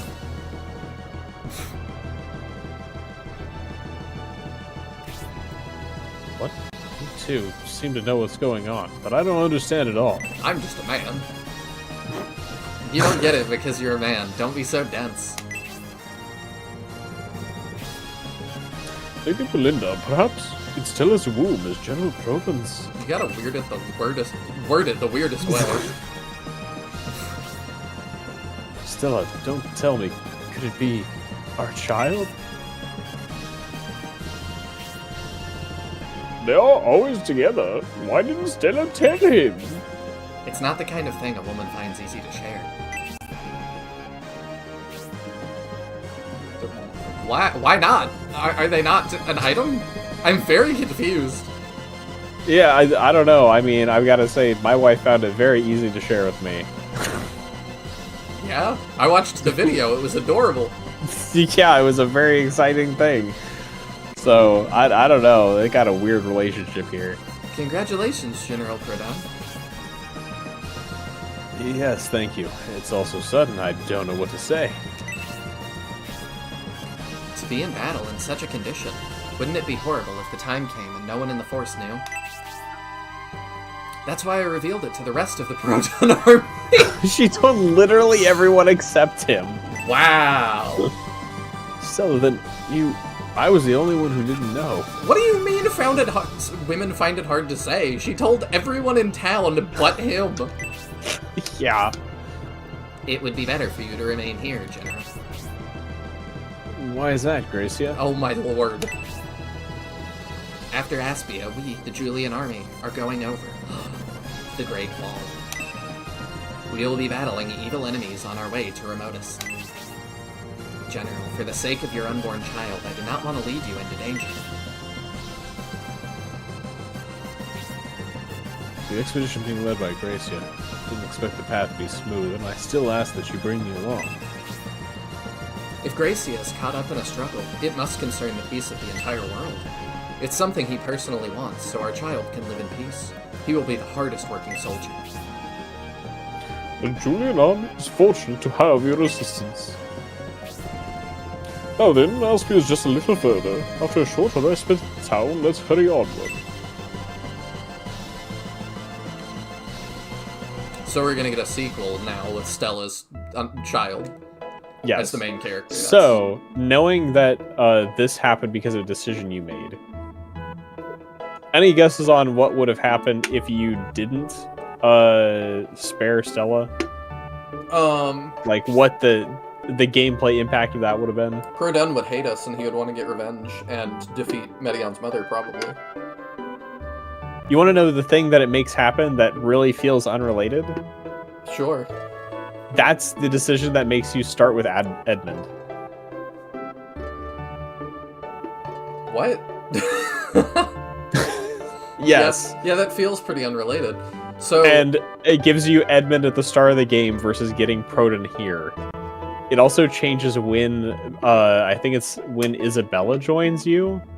Because if you had not spared Stella, Isabella would have joined you with Honesty. They would have joined at the same time. You would have only gotten Bridget earlier when you got both her and Isabella. that's really weird.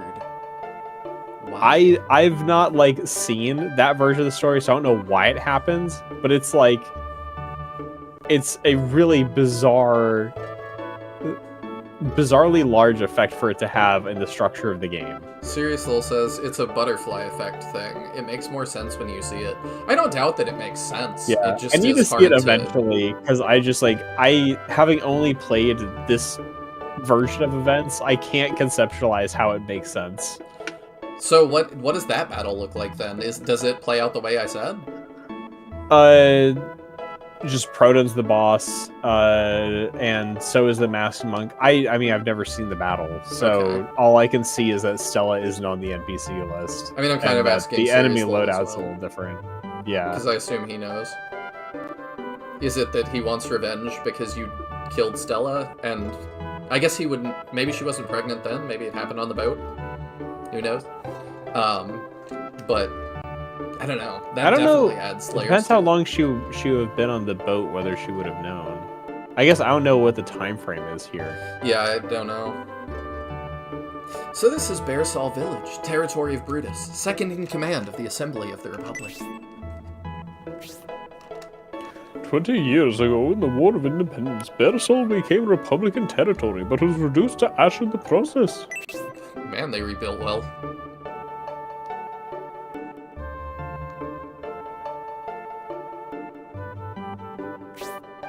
There is also a cut piece of content that modders have re-implemented that Okay. would have allowed you to get both Produn and Edmund, Interesting. but it was removed from the actual game. The rebuilding looks to be completed. They've created a splendid town. I like that that exists, though. Yeah.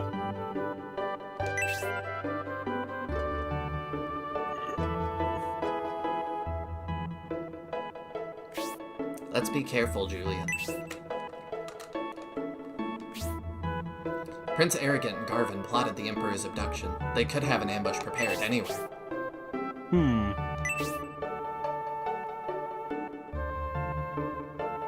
Like that building over there. Do you think the Bullzone sect is planning to ambush us here? It would surprise me. Oh, that's a scary thought. To think the Bullzone sect who invaded Dystonia could pop out of nowhere while our guard is down. I feel like we're red flagging really hard here. Julian, would you like to explore Bearsall while everyone rests?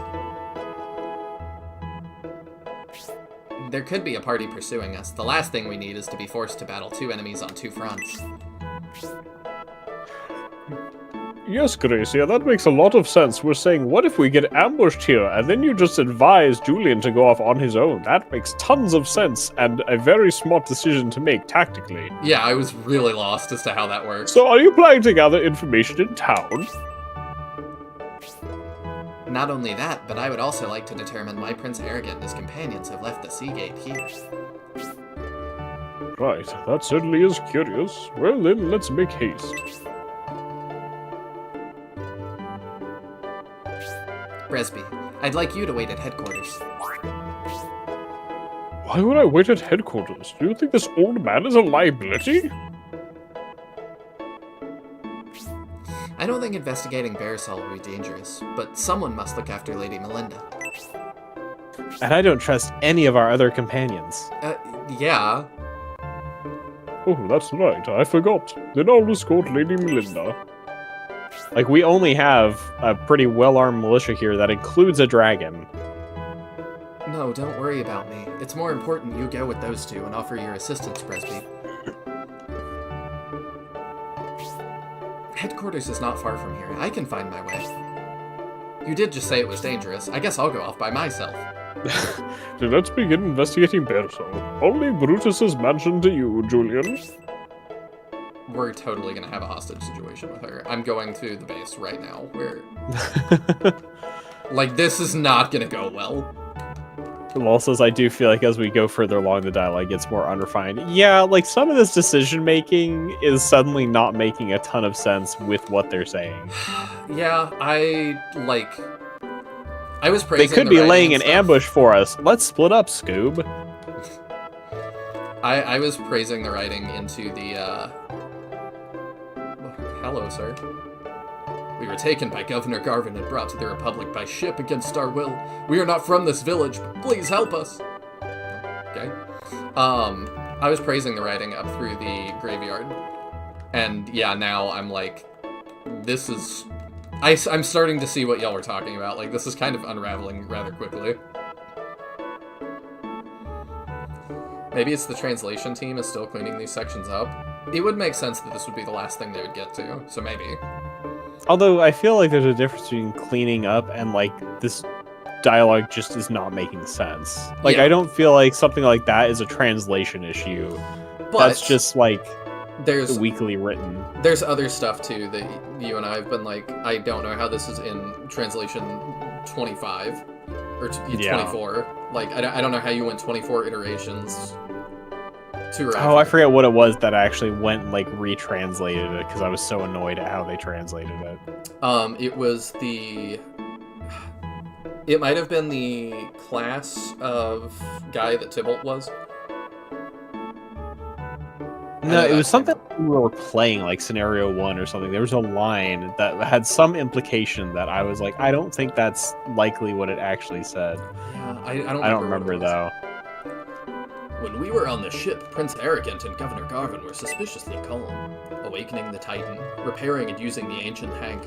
I don't understand.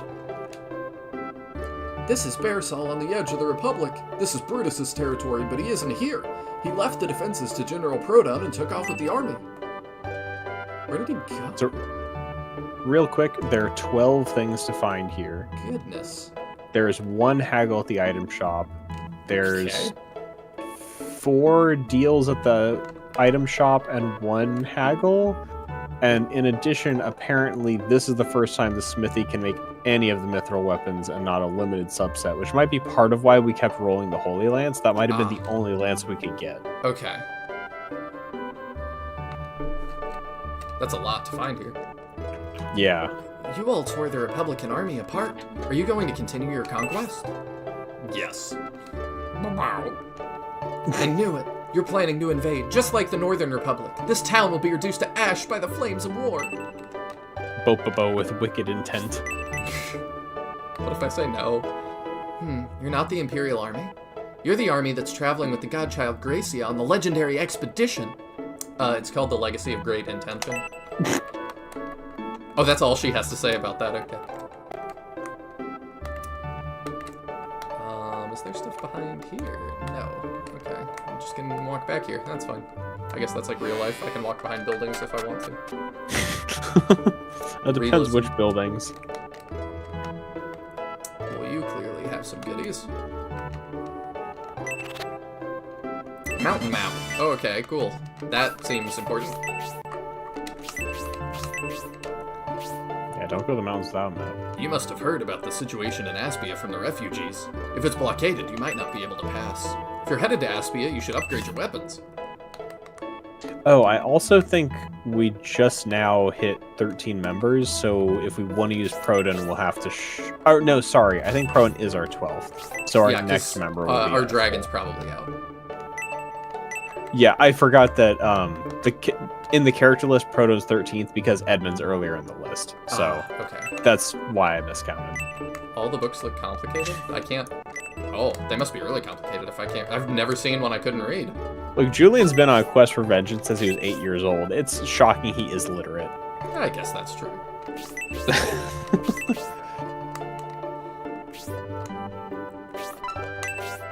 Alright, let's check your deals.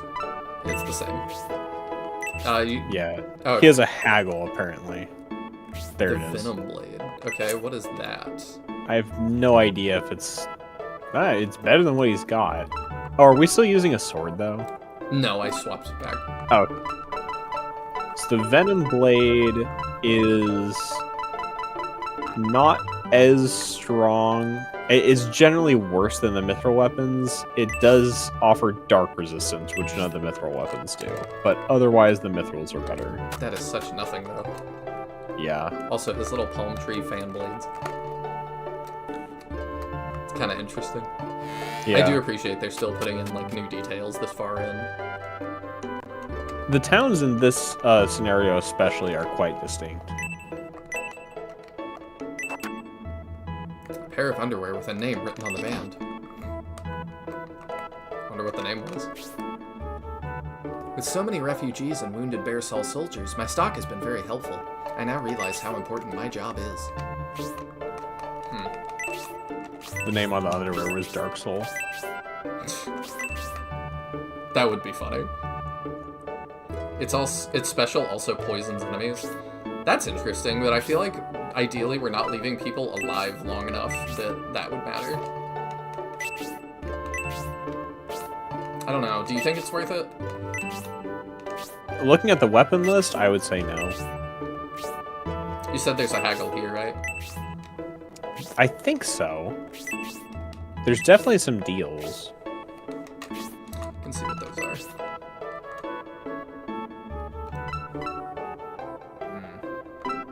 I see. Yeah, it's just the mithril is new. That's good to know, though.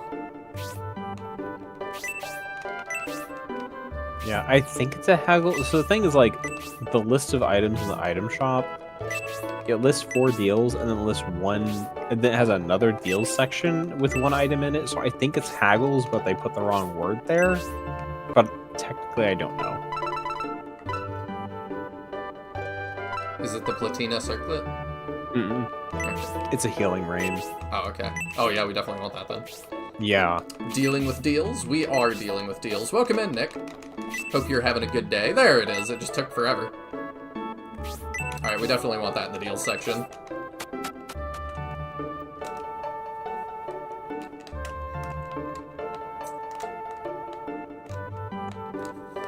Alright, let's do big building.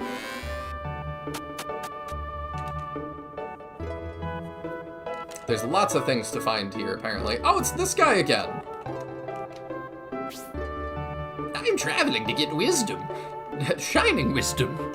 To me, food is the greatest joy of all. Fried rice for 5 people should be enough to feed an eagle. What in the world does that mean? I have no clue. I think he is high out of his mind. I think you're right. Also, his name isn't Rainbow anymore. It's not, and also, fried rice to feed 5 people would be enough to feed me, and that's it. That is one of my Are you favorite, an eagle? That is one of my favorite foods. No, you're a condor. My bad. The college I went to, their mascot's the eagle. I see.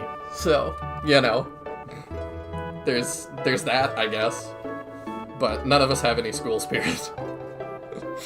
It's just not one of those kinds of schools. We fled here from Storic. The area around Aspia is at the center of this war. What surprised me was when Emperor Domeric appeared at the Saraban consulate. That's when I left. I was trying to remember what was the mascot of my school, and I was like, we were the Raiders, which never made sense because our mascot is depicted as a wolf, and I was like, how is a wolf a raider?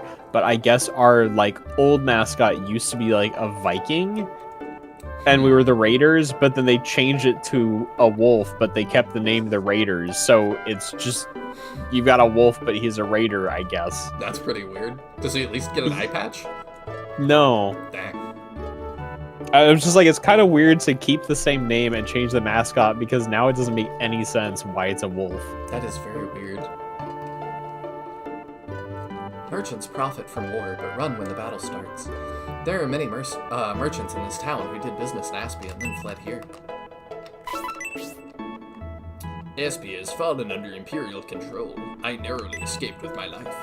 I did good business in Aspia, but when the train was blocked in Storic, I thought I was going to die. If you're looking to travel to Aspia from Bearsall, there's a place where you can pass through the ancient ruins. Without going through there, you won't make it to Aspia. That's where you're going to get your robot. I have a feeling. The Republic is a country of freedom and equality, so people are free to enter and leave as they please. The war looks like it will drag on, so I expect the number of people leaving to increase. Everyone relaxed once a merchant from Storic explained that you used to be in the Symbios army. Before that, the origin of the Julian army was purely rumor. Please make yourself at home. I also used to be in the Medion army, but I guess that's not a thing to bring up right now. There were many refugees in town because the army raised the bridge and they couldn't leave. The bridge is finally open and crossable. I see I can go back here. There's definitely stuff hidden here.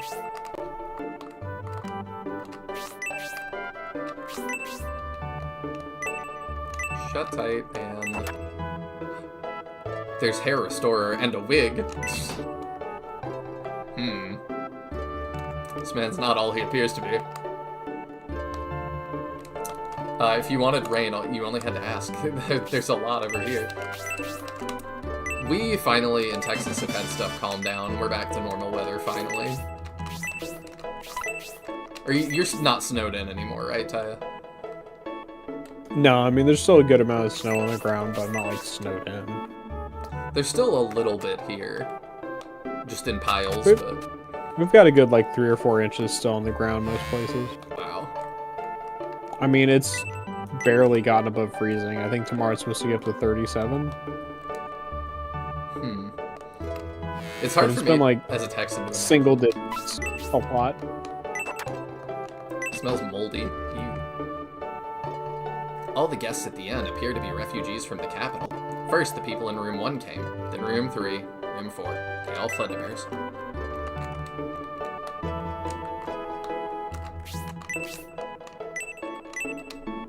We were scared and didn't know which way to flee. The Bearsall army was to the south. We ended up heading south and were surprised. Bearsall is so wealthy and we didn't see many soldiers.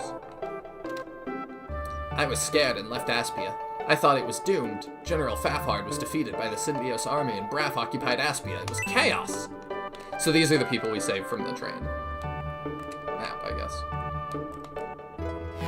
Actually, for the next battle, there's something that the translation team patched in that was broken before, apparently. Really? I saw the third prince as we were leaving Aspia. I thought he must be a hateful man since he invaded, so I glared at him. Then he smiled and my hate disappeared. He had such sad eyes. Oh. I'm curious what got patched, because I don't even know what was broken. When I was leaving the capital, Prince Arrogant arrived with an army. Braff and a Bullzone priestess. Basanda, they called her, met up with the prince.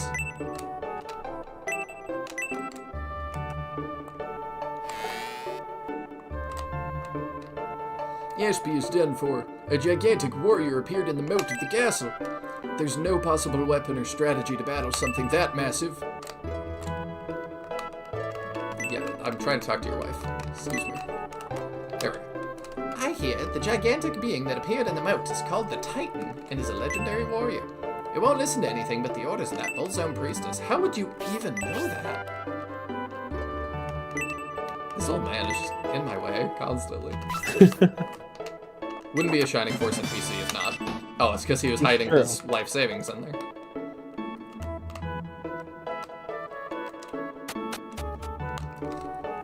What a hairy situation.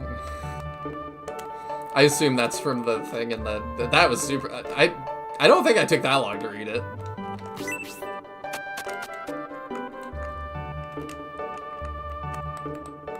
But I'll still give it to you.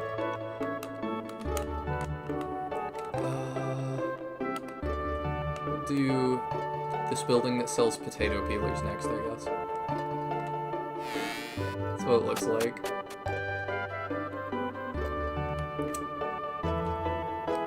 Oh, this is the... Are you the... Yeah, okay. If it blows my skirt up, I'll make you some magnificent equipment. What? Thanks. We've got some weird dialogue. A blacksmith's forge must remain hot. A temperature capable of heating metal is the lifeblood of a blacksmith's job, so a drop in the furnace temperature is absolutely taboo. Can I, like, play with it? Probably not. It is so hard sometimes to just look at something. Y'all probably think, like, I'm playing, like, I'm dumb, but, like, random surfaces are just really slippery. Yeah, no, it definitely is. I had trouble lining some of these up.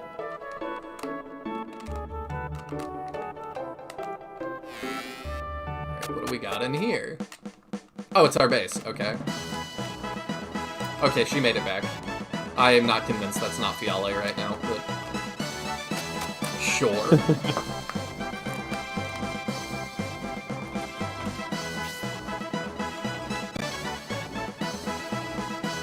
Bulldome's religion is unholy, but they are very skilled with magic. I thought he meant Elbison for a second, and I was like, what? Currently 1 dragons. From here on, we'll be heading north. The weather will get colder the further north we go. You're bringing me in. Oh, he's supposed to. I expected us to encounter a lot more dragons after we got him than we have. Yeah. But very rare. That one wyvern that sits in the corner has not appeared. Jane's soul is passing by and is moving far away. Okay. I admire Jane. She appears out of nowhere and helps our army, but why? The path down beach was narrow and we had to watch our footing, but this ground is solid, so we have nothing to worry about. To me, that's the dev saying, we know that sucked. I asked Lady Melinda if she wanted me to carry her, but she declined. I wondered about that. I appreciate them addressing it. Aunt Melinda continues on without complaints, so I shouldn't complain either. Your forces eluded the Empire and crossed the border into Espinia. What a dangerous trek. I've heard the cities in the Republic are poor. Parasol appears to be doing very well. It's been a while since my last visit to Barsol. The city has grown wealthier despite being in the Republic. The knowledge of their success should be shared with other cities. Don't worry about me. I'm not used to traveling, so my feet are hurting a bit, but I don't want to be a burden. As we travel north, we will encounter evil forces. We must be watchful for the Bull's-Own sect.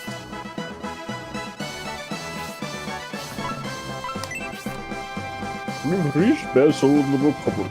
It's not much further to Aspia. Julian, we must make it to Medion with Melinda before he engages the Republic in battle. I assume we're gonna make it in time. Guess we'll find out, won't we? I hope so. I hope we don't get to that same bridge and we get 5 more seconds and they go, to be continued. Buy the premium disc. The peace that has held for 20 years since our independence has been broken. I guess Elbison doesn't care about us. Let me go in the church! It's interesting, too, that they keep the church recognizable while making a lot of them look very different. Yeah. Lord Brutus and his son, Harold, okay, used to get along very well. After Brutus attended the peace conference, they came to dislike each other. It's hard to believe. Harold and Lord Brutus have grown apart recently, and Harold has been upset. He's not the type of person to complain, but he can't hide it from us. Very observant, small child. Even if the Julian army is not a force of aggression, for us it is still trouble if the Imperial army are to head north. Harold hasn't come out of the mansion, and we're very worried about him. I wonder if he's sick or hurt. When I pray for the Republic, I remember the War of Independence 20 years ago. When we sent the young men off to the front, the women and children prayed for them at the old church. Is that Gracia with you? It truly has been a long time. I can't believe Gracie is in Bearsall. You, know each other? I mean, he's the, main dude of the religion he worships. He knows of him, at least. I got he knows of him, but he said it's been a long time, so I'm like, oh, to me that implies, you know each other. I mean, we do know that Harold was, training as a monk at, the temple. I wonder whether most of these monks came from there. Or priests, I guess. That's a good point. That could be where they underwent training. I don't know, it's weird because they are, not, Heras, essentially. Uh-huh. They feel like a different genre of... It's like they're a different sect or something. But maybe, the dialogue implies that they're not. It's just kind of odd. Mm-hmm. When the Imperial battleship carrying the governor of Saravan and an Imperial prince landed on this beach, Bearsall was on edge. Everyone thought they had come to invade the town. I wonder if it's the difference between, a pastor in, a Protestant church and, a monk. Could be. I'm a proud Bearsall soldier. Even if my allies surrender, I'll never give up my weapon. If you don't like it, you'll have to kill me.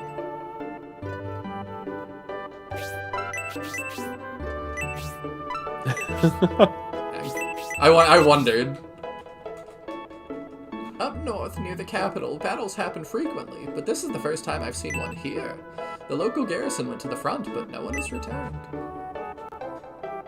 So the Imperial army has finally come to destroy the Bearsall and Proton armies, you bastards! Huh? You say you were not the Imperial army, and you have no intention of invading. No. You are not worthy of invading. You are a stop on the way. Across the mountain range, the Medion army is rampaging. They mean to conquer Aspia. They've already defeated Daka, Lord of Headland, and Sios, Lord of Swampland. The Emperor came ashore at Headland and is currently marching with Prince Medion. Due to civil war and imperial aggression, those we count on are being defeated. Nothing can stop the Emperor. Whoa, there's a middle-aged man playing hide and seek. That's a really new one. weird. That might be my favorite one. Bearsall's temperate climate. Bearsall is blessed with a warm inland current. It's rich with the blessings of a temperate subtropic climate. Yeah, the first, two guys I talked to made me think all these people got dumped here, and it was, a trap set up and stuff. And now, the rest of walking around, it feels like all these people have been here. It's kind of weird.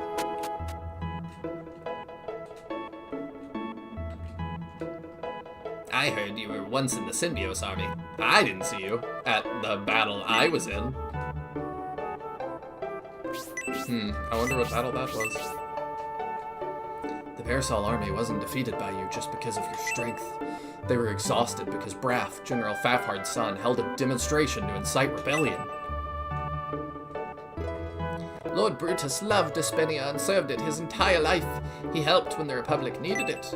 Prince Arrogant and General Garvin are joining forces. It looks like the end of the Aspinian Republic. Damn it, Lord Brutus left with the main force. Not that wounded soldiers should care, but something is odd. I'm glad we have a powerful army, but when were they assembled? The Clone Wars are upon us. The battle with the Synbios army in Aspia was fierce. Lord Conrad's son, Synbios, overwhelmed us with both strategy and military strength. Back in Scenario 1, we battled against a Bearsall battalion. We did? I don't remember that at this point.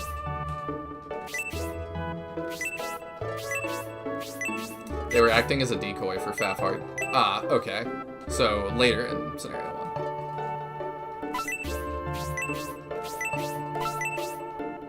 Figured someone would be there. Victory with a weak general. Generals are supposed to command soldiers and ensure they remain focused, but victory is also possible with overwhelming numbers. Teaching you the hard-to-know things. Yes, for sure. More men helps. I think we went in there. Anything behind here? I'm really surprised they're not hiding stuff.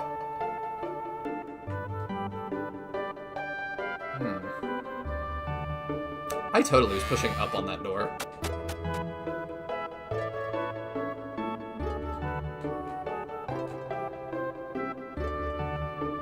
Why would the Lord take the army to Aspia after learning of the Imperial invasion? Bearsall is closest to the Empire, so wouldn't we be attacked first? He kind of looks like one of the NPCs with a name. One of the Republican generals, I think. I think you're thinking of Fafard. Yeah, I think so. That's kind of weird. I've probably seen that same NPC like 100 times and I haven't noticed, but... Yeah. Even as the Saraband army advanced on Aspia, I heard only our reserves appeared on the battlefront. The Lord rested the main force and then departed with them. I'm really curious where Brutus is going. I guess he's going to the capital. Quantity is a quality on its own, indeed. That's interesting. I have never heard that. By the way, I never really expected Greek-style architecture in a Shining Force. I didn't expect any of this. And actually, this is how I think Fafard got manipulated into rebelling. How so? I'm not totally following. Bearsall and the Empire. Among a Republic summit full of heated debates, Lord Brutus established friendly relations with the Empire. Since the Bearsall battalion leader was going on about how Bearsall is so poor and stuff. Yeah, which doesn't appear to be true at all. And now we see how rich Bearsall truly is. Yeah. Okay, I see what you mean. They just kind of lied him into it. Because, yeah, this seems like paradise. Aside from, you know, the house we're going to walk into that's full of Bullzo monks that are going to try to eat our lunch. The brave Synbios is working to take back the occupied Aspia. I wonder where he is right now. Probably standing on a bridge waiting for us. 1,000 gold. Refugees from Aspia have told of the horrible situation there. Aspia Castle is occupied by an imperial prince, and a giant appeared in the moat. The future of the Republic is grim.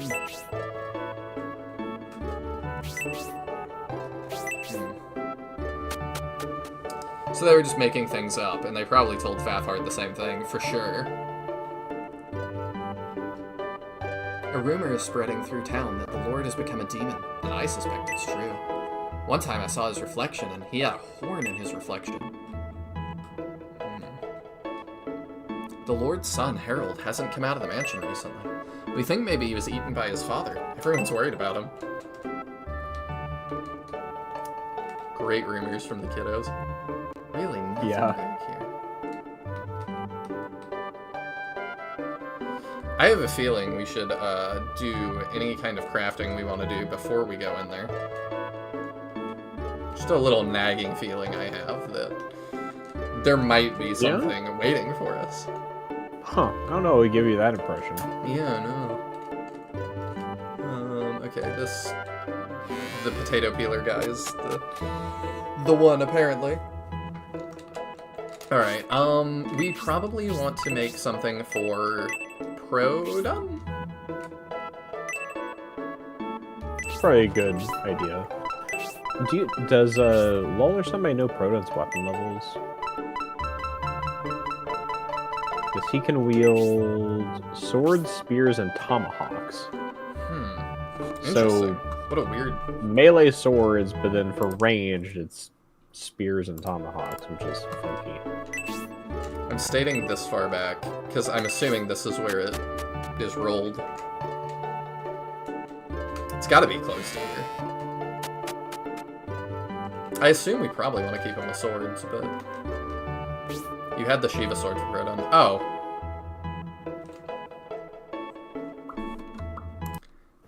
Go ahead, it's a Shiva sword. Do you want to make something for Proton? No. Thank you for the reminder. I'm done. Yeah, the Shiva sword is tied for strongest attack of the mithril swords, so... There we go. We maybe should make one for Julian as well. We haven't done that yet. It's an option. What sword does he have now?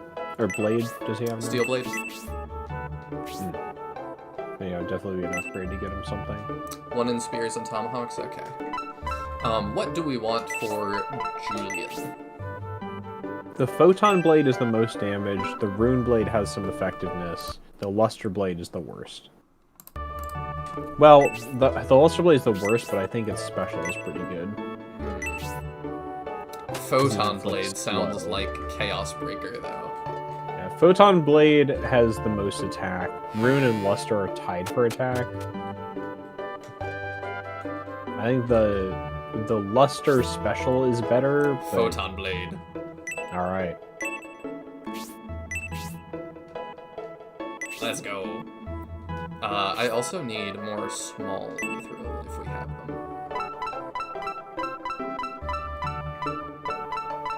Got a big one. I guess we can do, what's this cheese? Don Hort. Oh boy.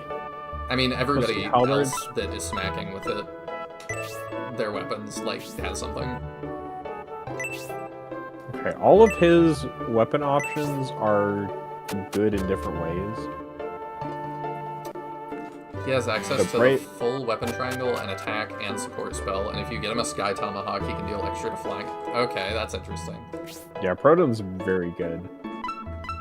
So Lord Halberd is That counter helps. +10 and has another skill attached to it.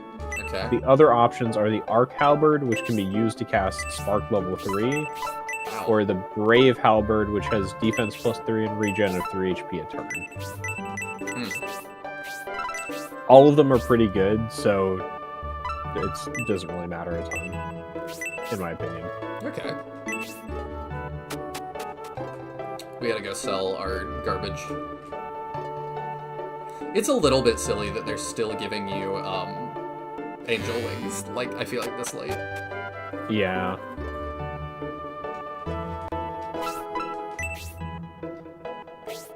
It feels like kind of a, like, we want stuff for you to get as drops and to find, but we don't want to give you anything good. I'm even fine with medical herbs at this point, I think. It's just the angel wings are so... have always been pointless. Mm-hmm. It was not done. I feel like we don't need another of those axes. We have so much stuff. I don't know what we're gonna need. Okay, we sell that. Alright, we'll hang on to the axes and mace stuff for now. Have I found everything I need to before going in there? Let me see. The Wing Knight enemy has always had the Angel Wing as a drop. I see. Did you look at the table in the soldier barracks? No. Is this the soldier barracks? I think that's the only major thing I'd want you to get out here before going into the mansion.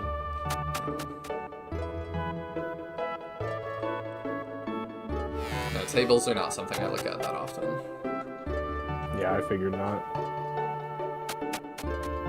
It's one of these, I'm sure. Oh, it's probably the lighter one.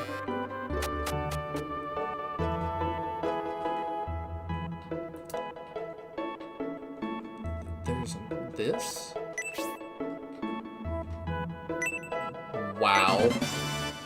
Yeah, there you go. Zero indication. That's crazy. Okay. Alright, we're good to go in? Yeah, I think so. Alright, here we go.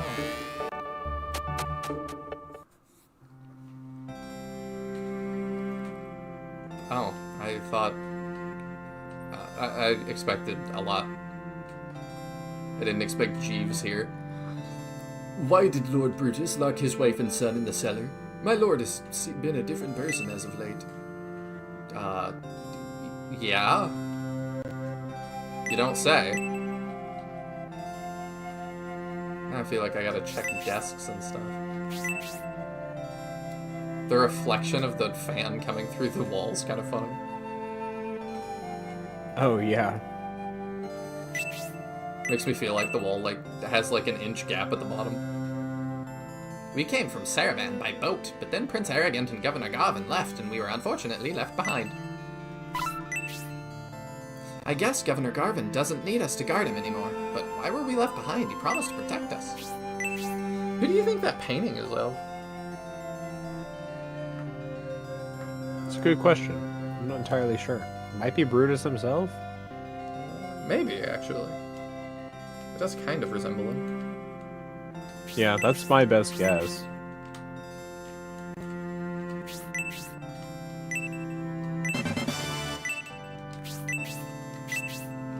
Don Hart's whole character is a dark matter.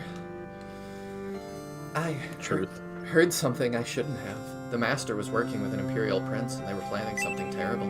They want to steal Aspia from King Penetrum and create a new country.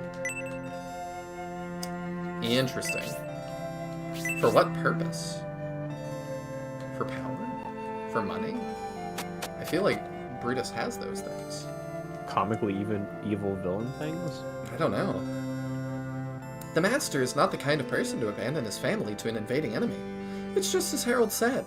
The Master is possessed by something. It definitely sounds like it.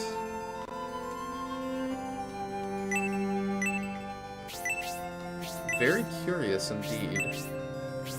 The bed in the middle of the room, like, this looks like a weird massage room. I mean, it could be. Who puts their bed like that? Not sure.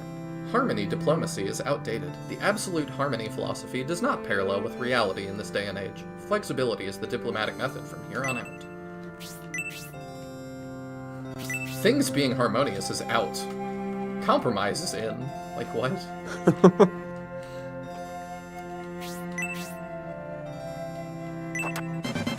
800 gold.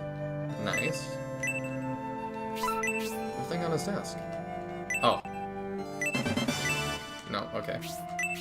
Nothing lore-wise on his desk.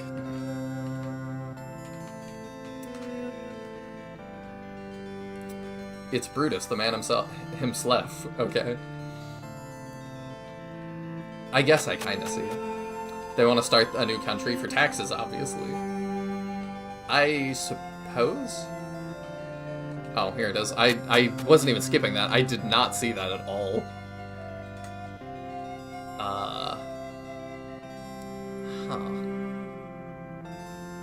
Well, you look quite interesting, don't you? This is Lord Brutus's famed wine cellar. Do you intend to enter? No. Right. If you want a drink, you can drink in the tavern. You can have all you want in the tavern. Yes, the tavern. That's how it felt. Do you say the same thing? Huh. I mean, I am very curious about the old man in the tavern, but other than that, I don't think there's much there for me. I don't know that the old man is for me, but he definitely has for me flags. He's got a portrait. We've been ordered to guard this wine cellar and not let anyone through, except Lord Brutus. Is it worth risking our lives for? They are the Julian army, who defeated the army guarding the town. We two would be no match.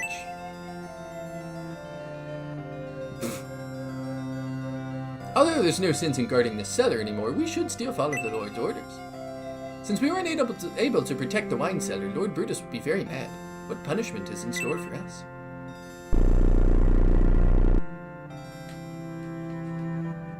What a weird... I'm so confused as to what we're doing. Entering the Lord's wine cellar for some reason. Yeah. But he's possessed and his son is part vandal or something? His son's part vandal?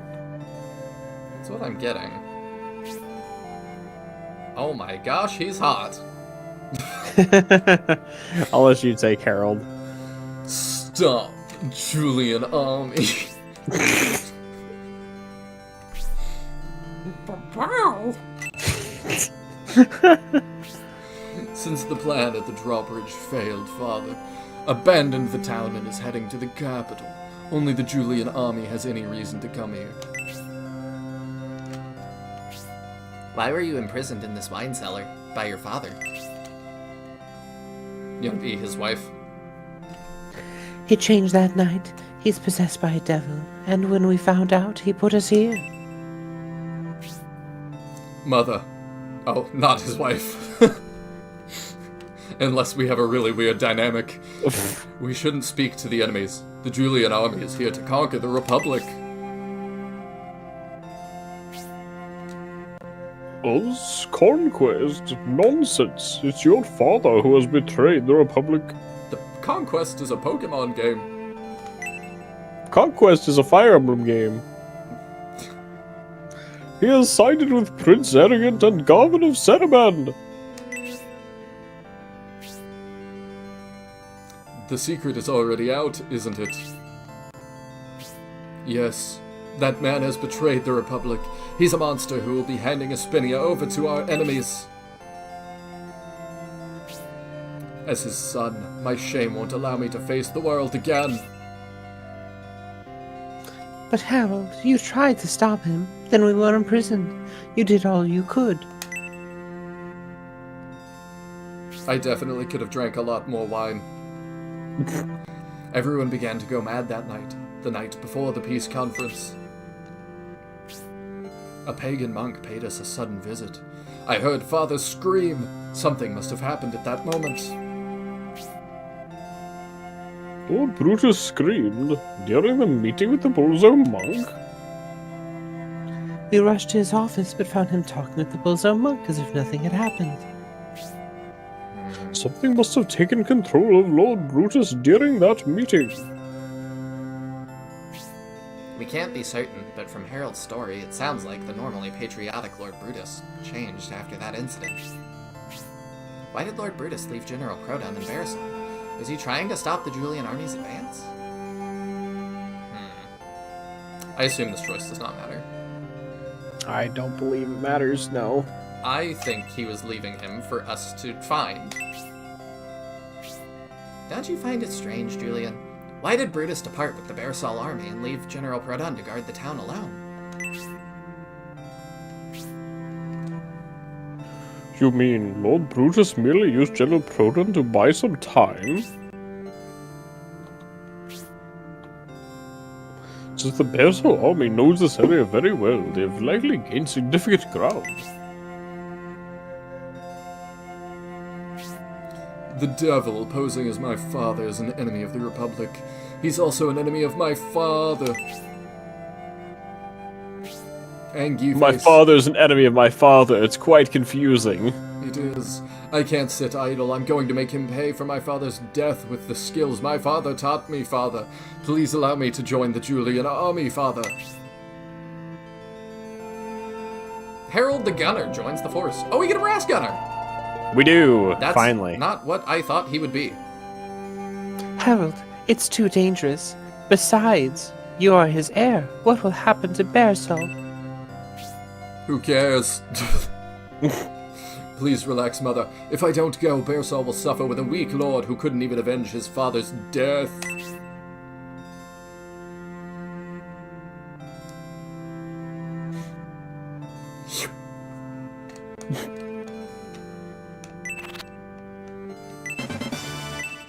Okay, tell me he doesn't totally suck.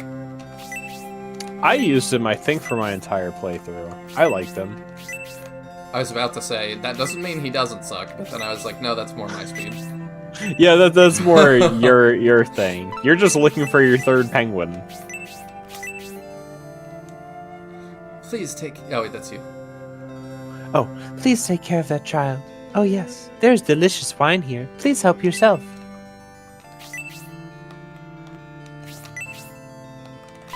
No, our penguin shall not be a twunk. But yeah, I found him pretty decent. He also, his support type is critical chance, which is pretty darn good, so Ooh. building friendships is useful. I knew something strange was going on. He ordered us to guard a wine cellar in a defeated territory and then locked his family up. Now that I know Lord Brutus is a devil, it all makes sense. Master Harold has joined the Julian army to take revenge on possessed Lord Brutus. Is that so? That Lord Brutus is a devil after all? I'd been wondering. Oh, we're using the word devil again. It is interesting that we're saying devil. I almost called it out in the earlier conversation, but especially now that they're using it again, it's like, that's an interesting word choice. Yeah.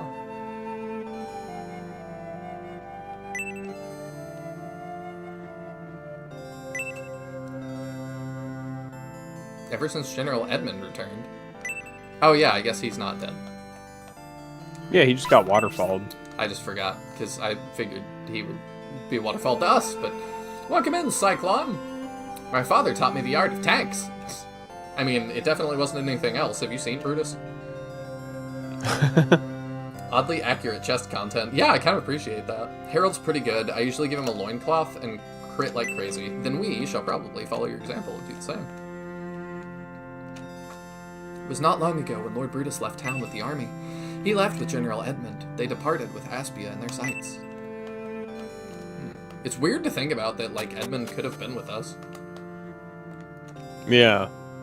The Master was an imposter. His son said as much the night before he went to the peace conference. That scream. I'm sure the Master's life was also taken.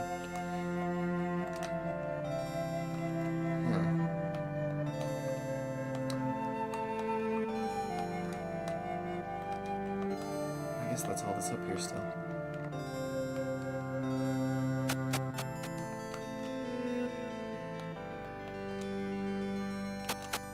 Well, I don't... Maybe we swap out Don Hort. I think that's the first we're gonna have to actually swap. Yeah, I'm trying to think who else we would even consider changing. The Lord's son, Harold, hasn't come out of the mansion recently. Oh, okay. So they changed their dialogue in the thing, but Yeah. not out here. I mean, I'm trying to think, like, who's our next swap outs? Kate? She's not exciting, but man, has she been good. Yeah, but, like, Harold is another archer-type unit. Yeah. Everybody else has a unique utility. I mean, if I'm being honest, I swapped out Cyclops early. Just because, like, especially without dragons to capture, his whole dragon capturing gimmick is, like, just a mediocre character on the squad. Ever But- since the night of that incident, my father's body's been giving off a strange odor, like that of a beast. All right. And I walked up and said, "Father, are you wearing a different cologne?" And he said, "No!" I thought that was odd.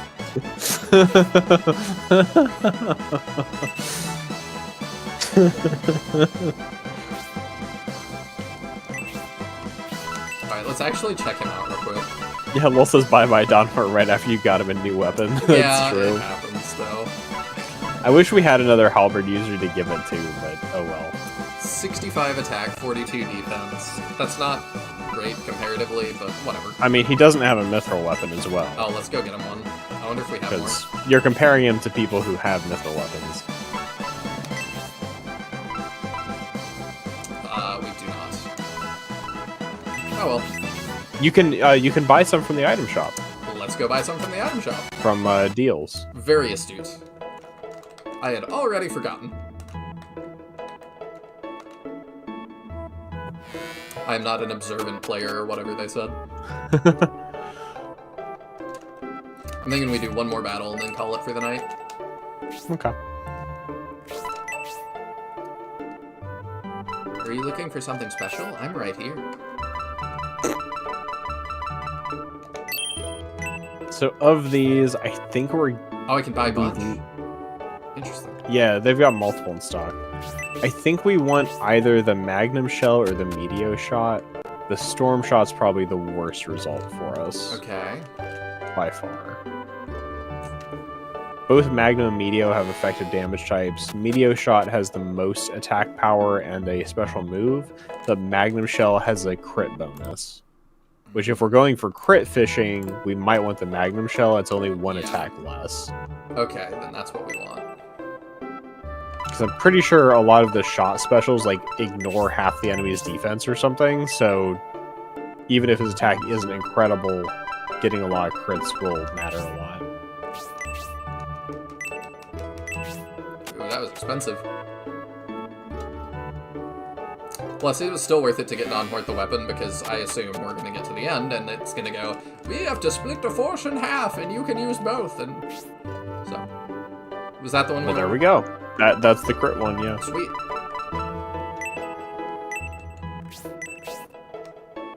I do wish you could take our items that we want to sell.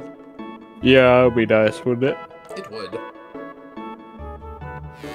Another thing to fix for Shining Force 4.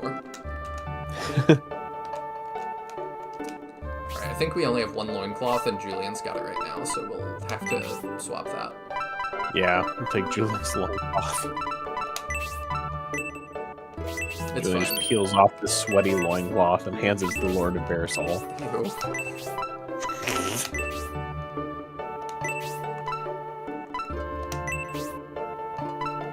Oh, I have to... Oh, he has the steel blade still. We can sell that.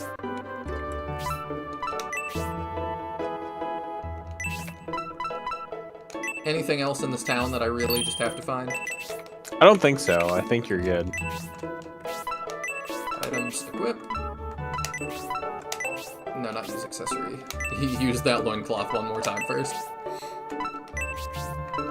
Give loincloth. Oops, I have to Proton, but Proton doesn't, I think it's because I can't do that because I don't have him in the squad, which is a great reminder. Let's go fix that. Dunhort might have an accessory too, we can take off. Items, equip. Yep, he sure does. He's got the boots. Dunhort, give your goddess tier to...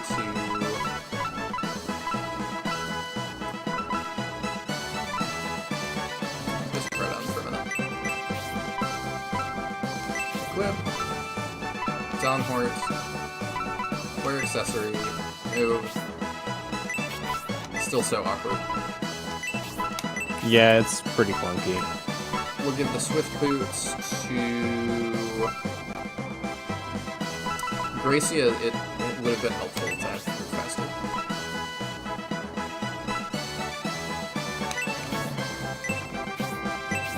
Here we go. We'll give you our stat boosters that I don't want to use yet.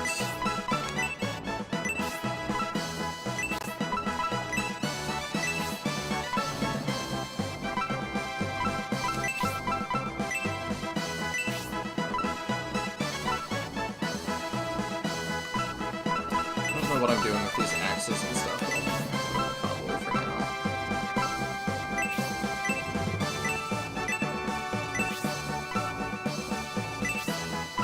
And you can keep one. Okay. Oh, right, now I gotta take transfer.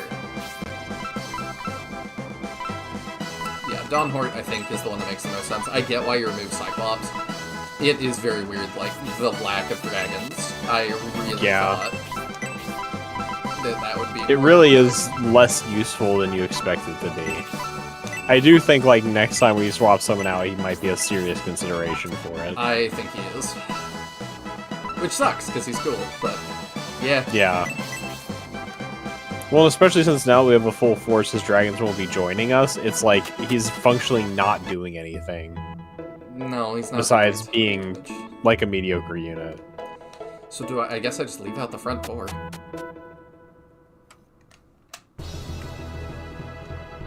Oh, yeah, okay. This scenario also has given me very little free roam. I mean, scenario 1 was pretty, like, pushy about where you go to. Yeah, not this much though. We must catch up to Brutus. He left some time ago. We must hurry if we hope to catch him.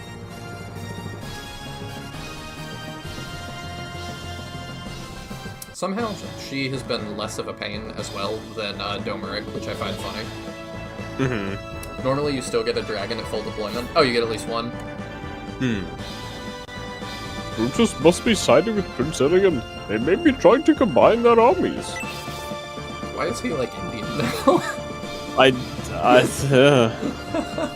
He drifts.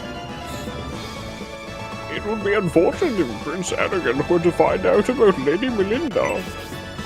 If Prince Erigan captures Lady Melinda, he'll use her to threaten Prince Medion. I won't allow such a despicable act. You escorting me is causing trouble for your army. Don't worry, Lady Melinda. Our efforts should pay off shortly. We are trouble.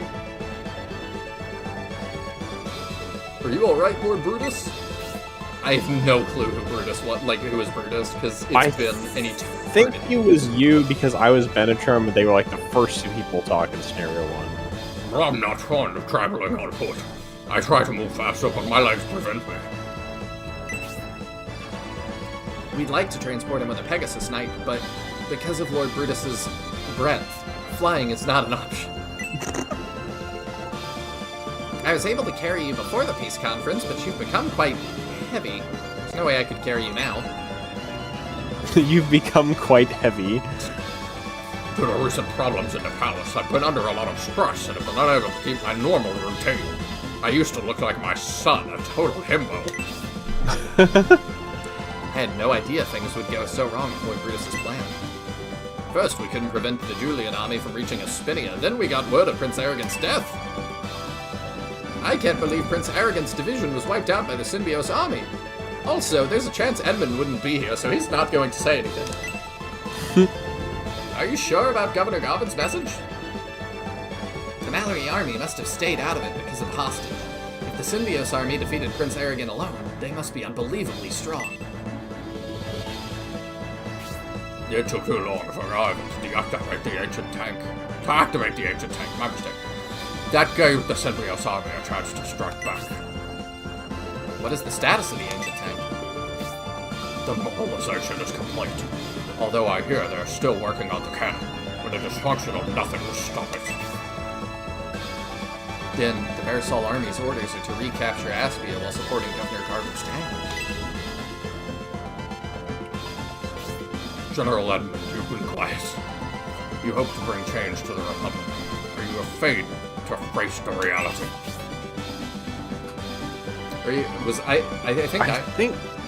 I'm not sure. I think I gave him the I'm not afraid. Okay. But do you think this is the proper way to create a nation of equality? We can't go back now. What if the new country you desperately want? You'll be able to witness its creation with your very own eyes. Your special eyes, Edmund. Now that I've had a little respite, I'm a bit rested. Let's resume our march to Aspia. We didn't see him, though, so I'm assuming he doesn't make it. Lord Brutus, strangers are approaching from Marisol. It's the Julian army. Damn! The Julian army must have defeated General Proton sooner than expected. And now, they're here early. General Garvin is moving earlier than expected. You must make haste, Lord Brutus. What? Garvin is moving? Why didn't he wait for my arrival? It couldn't be helped. The Emperor and the Median army arrived in Storic. General Garvin was forced to head to Aspia early. He must be rushing out of fear of the Emperor. Oh, hasten we shall then, Garvin. We can take care of things here. We'll buy you enough time to catch up to General Garvin and the Marisol army. I'll battle the Julian army as well. Sir Edmund, why are you volunteering for battle? Emperor Domeric is in Storic, right? If things go the Emperor's way, the Republic will be annexed by the Empire. I won't allow that. I understand. I will join forces with Garvin and we will conquer Aspia. I'm confused what makes Edmund think that's a better alternative. Yeah. A battle with the Julian army. The Molozome sect will lend a hand as well. We'll make the Julian army pay for defeating our Dystonia invasion battalion. Well, I'm trying to remember, because, like, Edmund allied with Garzel before from the Empire. Yeah. Just kind of in pursuit of power, it seemed like. Yeah, but, like, as far as we know, he actually does have, like... He's one that turned traitor, but, like, he has a valiant spirit. Like, he's doing it for the right reasons. Yeah, I guess so. He's just kind of stupid. Prince Arrogant has fallen, and Prince Medion and the Emperor have reached Storic. Now that the Synbios army has defeated Prince Arrogant, they'll be Emperor Domeric's prime target. We must escort Lady Melinda quickly. It's not far to Aspia. Let's proceed, Julian. If you tell me it's not far to Aspia one more time, I'm going to scream. Lowell says Edmund is just confused in general. It seems that way. I mean, maybe he, like, hit his head on the way down. He's just concussed for the rest of the plot. Why does he wiggle his booty like that? Wouldn't you? I drive. I don't do that. He is raring to go. It is a little bit distracting how much movement there is in his idol. It is a lot. Wow. We eat these guys for breakfast. Yeah. I guess I should check out Edmund. Edmund, boss, has the magic rapier, which is interesting.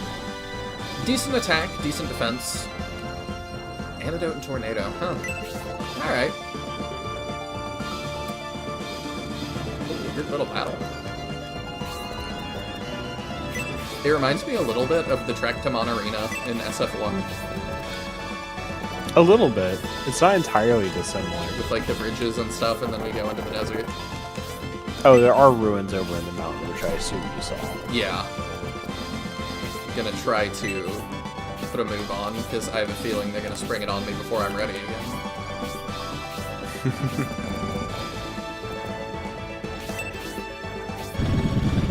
Oh my gosh, his move is so loud. What's your range? Okay. So, the thing that the translation team added back in happens if you kill the mask boss, monk boss, before Edmund. Okay. So you're saying I should do that? Do you have any spells? Oh, you do. You have slow and blaze. Okay, I remember that.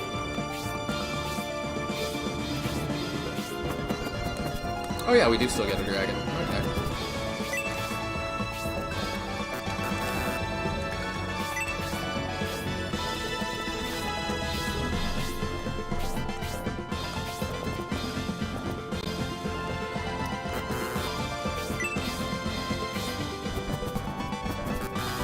Ton to do with that dragon. I guess I can use it to babysit Melinda.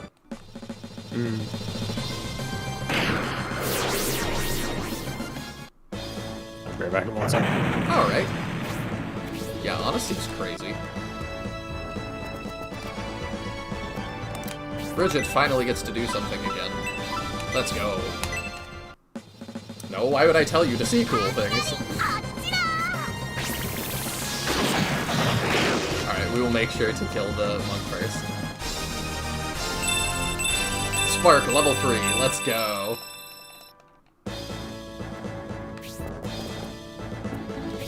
I should put him on land effects. I think we're gonna fully pull left to deal with the ruins. Surely you just one-shot this guy. I feel like we're a little bit over-leveled. We're gaining like 1 EXP and stuff, but like I haven't been failing much. Kind of surprised.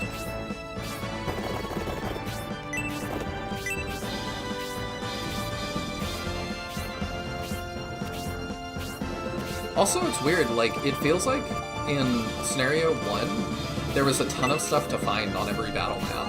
Oh, I saw something. What was that? Oh. No, I guess I just saw that animation.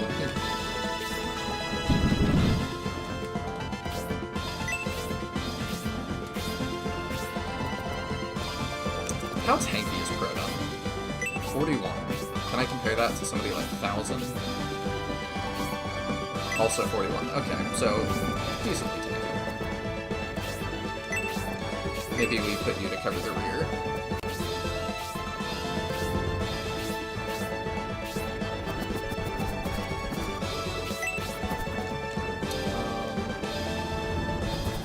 I think I'm cool with you doing that.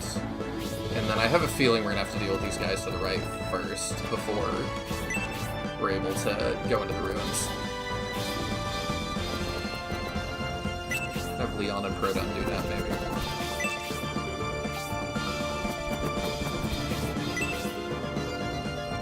I'm gonna state in case.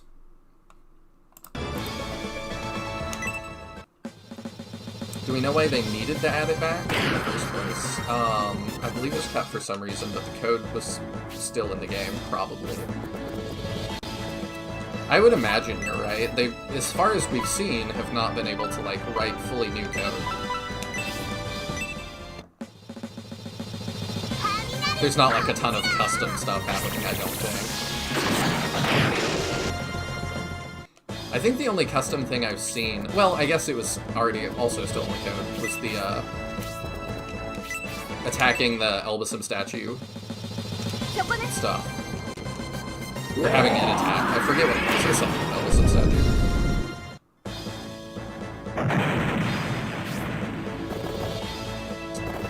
Alright, let's put Rollie getting close. You probably can't go in. Yeah, that fits. Oh, come on. I'm glad we gave him the Protect Milk, because, man, his priority is high. And, like, that makes sense, but still. I do not want to map move yet. Alright, we get to see this.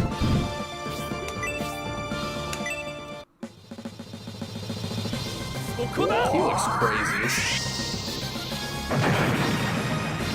Okay, he does damage. That's good.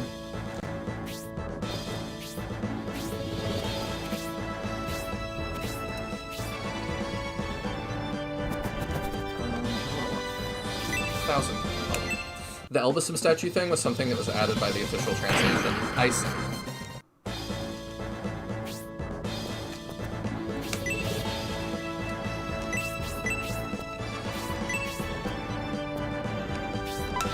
Let's just... Oh, it's Blaze 1. Okay. Charge! The main thing the unofficial team added in was the Mugi arrow. I see. Okay. Yeah, it'd be crazy if they, like, actually acknowledged Mugi in something official. That'd be pretty cool.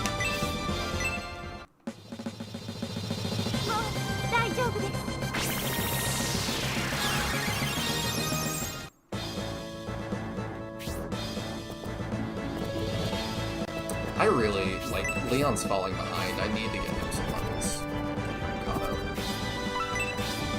Really want you to steal the XP. I kinda don't want you to steal the XP either, but whatever. He had 3 HP, Blaze 1 would've worked. Oh, I know. I more just wanted to start on the other guy. Cause yeah, I figured somebody like Bridget could handle it.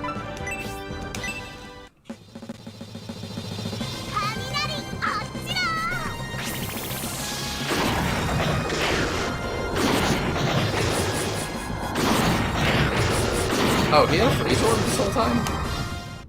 Could've rocked us with that. Huh, I'm surprised he didn't use it.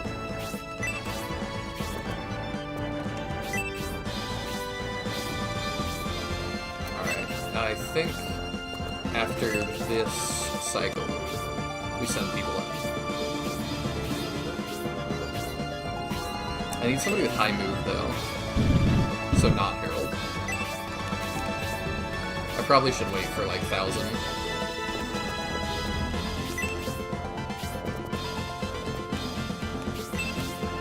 And, Honesty.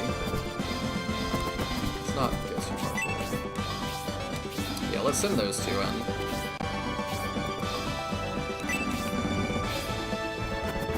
You could send the Green Dragon in, too. I don't see why not.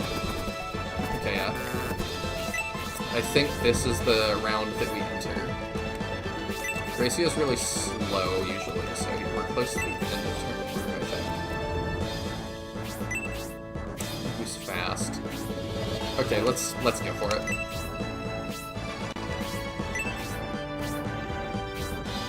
Also, fun fact, if you equip Herald with arrows or corals, those actually come out of the other barrel of his machine. Oh, that's such a nice attention to detail. This is not the boss. No, it's not. We need to take this guy out at a distance so that we don't trigger Edmund. Let me state here. Don't love the situation that we are looking at.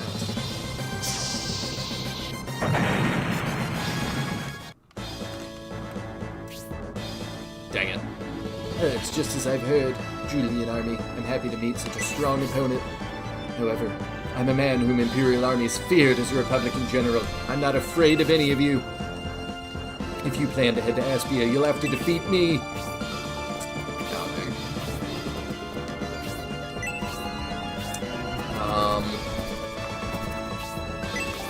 Thousand, you take hits like the best. Let's put you on the front.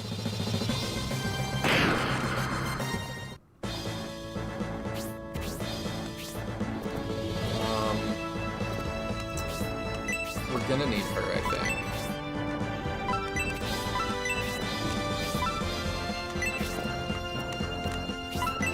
Put her here, I guess.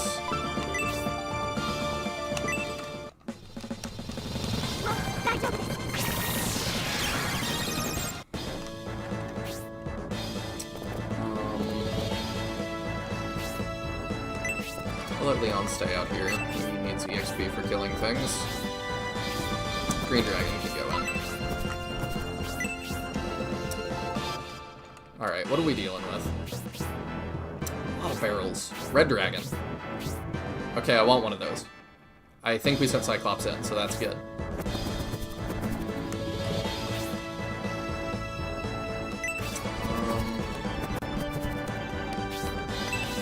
Can I have you just end that guy? There we go. Knew she could one-shot him.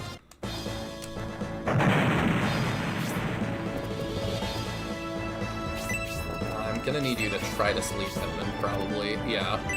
What are you hitting us with? Slow? Oh, Tornado. Okay, that's not too bad. Yeah, that is like nothing. Just keep doing that. Oh, your cover's MP. Good. So maybe he will keep doing that.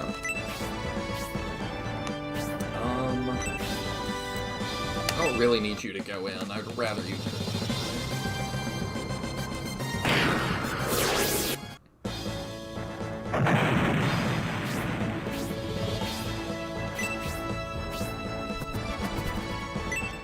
I think that's fine.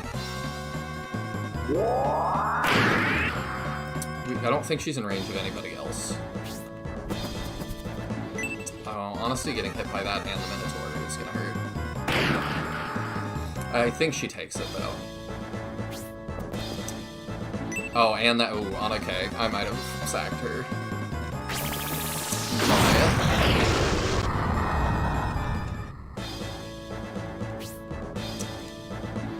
Oh, yeah, I'm good with you just sitting and taking tornadoes to the face.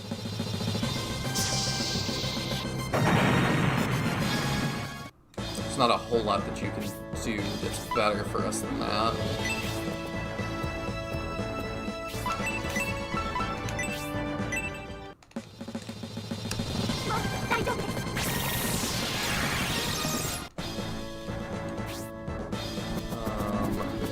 1,000 can come body block. And that will help.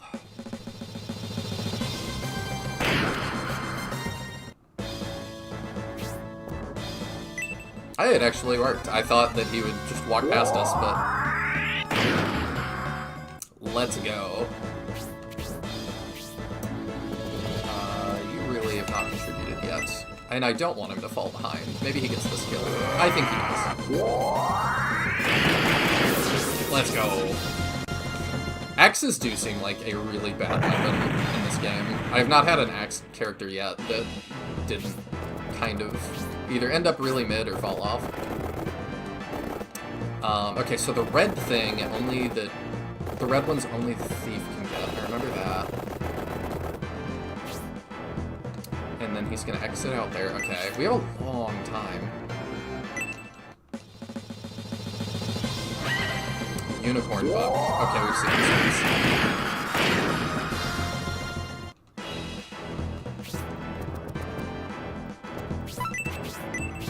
You're kind of injured. I wish you had something to heal you. We might need to send more in. I'm feeling a little less confident about this.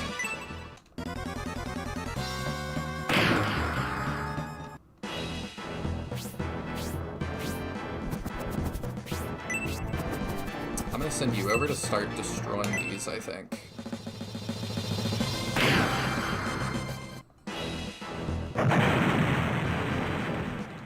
The second red chest is super finicky to get, and it only has a Light of Hope in it. I don't remember what Light of Hope does. What is that again? So I don't bother with that one. Is that the thing that has all the... that gives, like, MP across the board?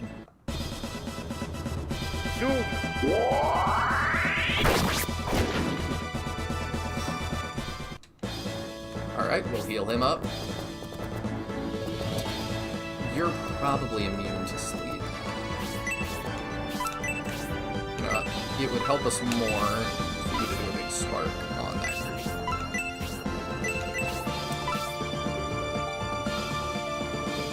Yeah, that's fine. Just get rid of them.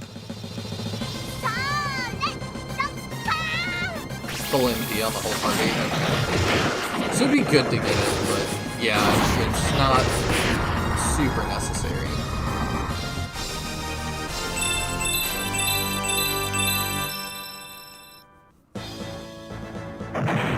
Too good to use Syndrome? Yeah, very much so. I saw Harold barely survive basic geometry. Yeah. That's okay, though. We'll fix him up.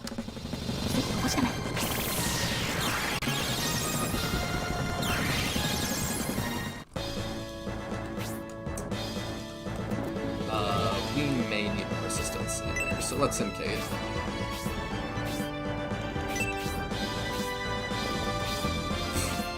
Out of MP, so he just runs.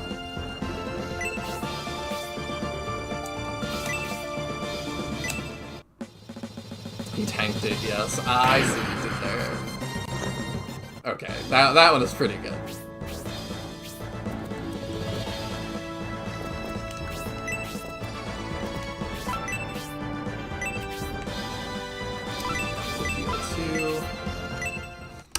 If we fully top him off, I don't think I'm going to kill him. Heal level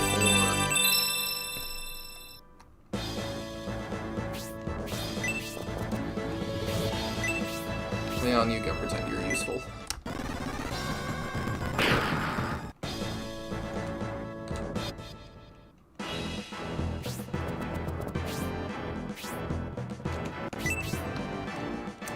Okay, I don't think you're gonna get this kill. I really want to get one of the red dragons.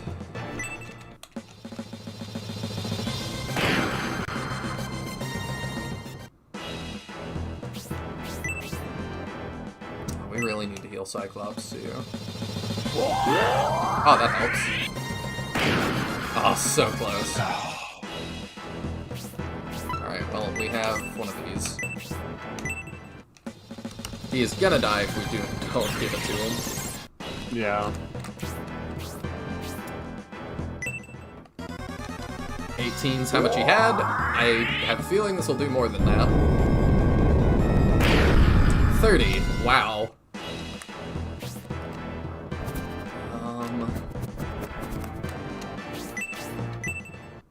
Yeah, I guess just keep opening these. I feel like I'm playing the Shining Gotcha game. Dang, I rolled and got a common again. Just 5 EXP.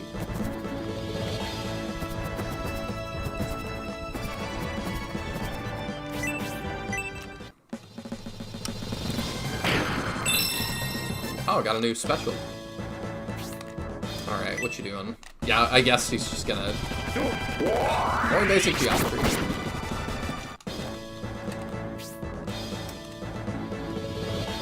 Yeah, you're out of casts. I think you get this. You do 2 or 3? Oh, dang, you do 1 now.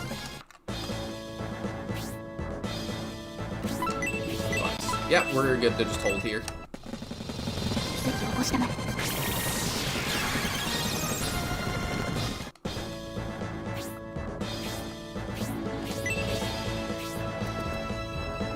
Really? How rude. Bonk. Doing great, Harold.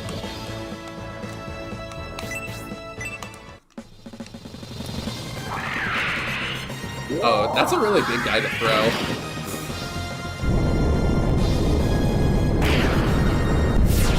I wonder if there's an enemy like the tank coming up, if you can throw that.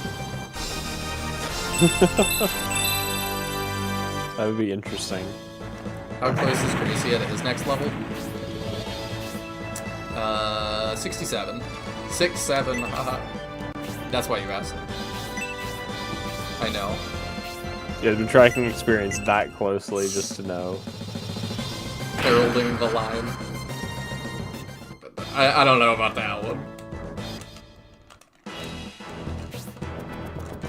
Oh.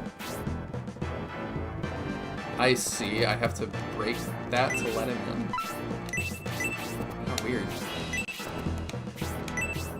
Okay, the green dragon will have to do that.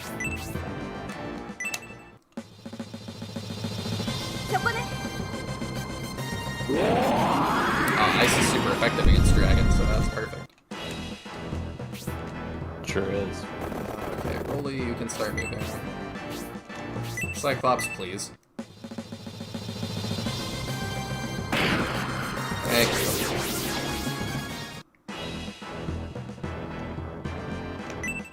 Will you add Red Dragon to the force? Yes. They should give you instant access. That would be nice, wouldn't it? Would be fun. Just like, how many can you get on the field? Yeah. I don't see a reason not to start doing that.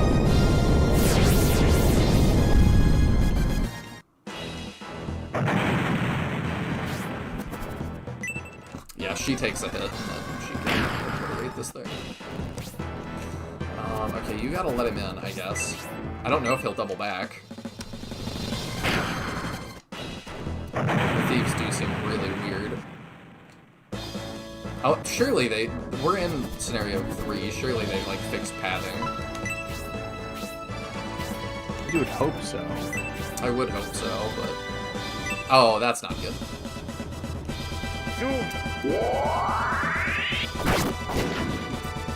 That's rude.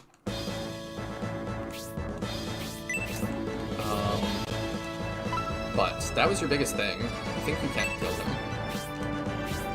If I keep him full.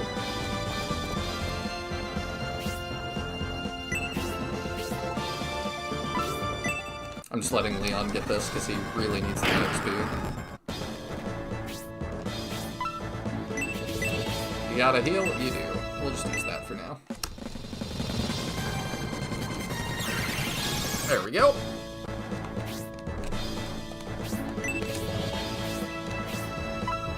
You can top him off, I suppose. It's 3 MP. If we're still here for long enough for me to run out of 3 MP casts, That would be nuts. Is that guy Pythagoras' student or something? Must be. Attack 1, defense 2. I mean, he needs the defense, but he needs the attack too. Dang, he didn't double back. I don't need a potion.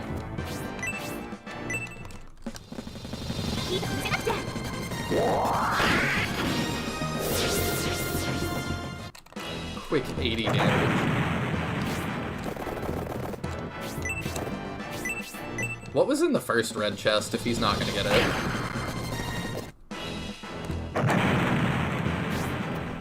How bad is that? Let's see.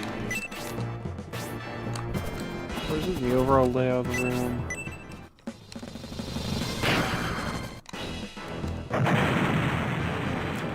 It's the one furthest from the exit door. Furthest from the exit door. It's a Oh, chaos come on. ring. Oh, we want that, huh? Yeah, it's the thing that lets you use cursed weapons without the ill effects. Oh, that's a pain. This is also a pain.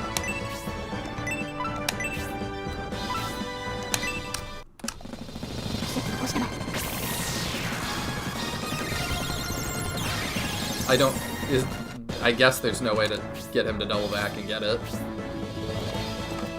I don't think so. That's unfortunate. I did not know I needed to pave the way.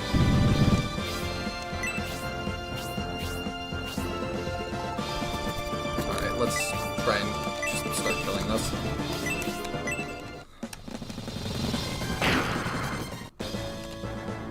Now that he's after Melinda, I might have to do something else. Do you have magic defense? Gracia has support. I might should use that, but we have a save state, so we may need it. If he procs triangle, I think he dies.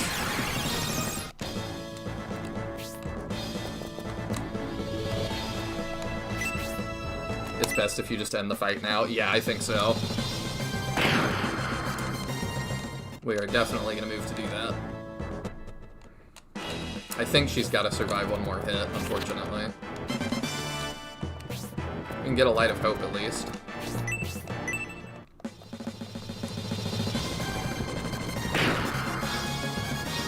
Hey, the 5. I kind of like the 5 EXP barrels. Like, that's really not that bad. Yeah, I don't mind them. Wow. Good job, Rollie.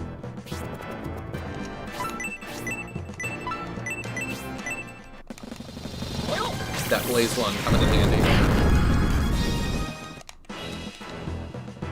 The potion. Thought it would have been the other thing.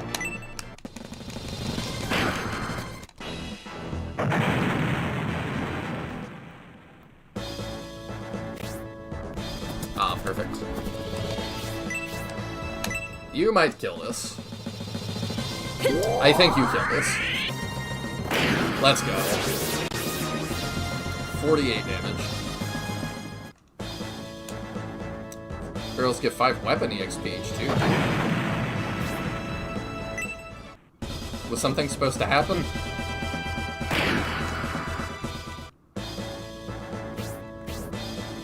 Where's that later? It just triggers Ed the same stabbing Melinda, that's all. He told me something happened, so I should kill that guy first.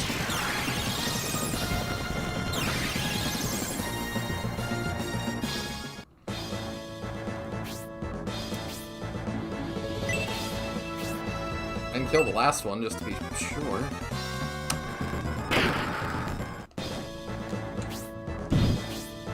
I was lied to.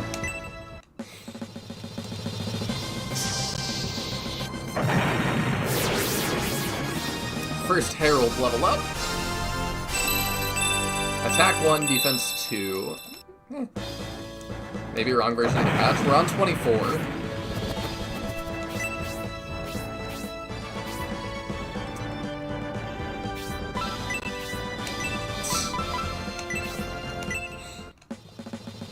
What was it?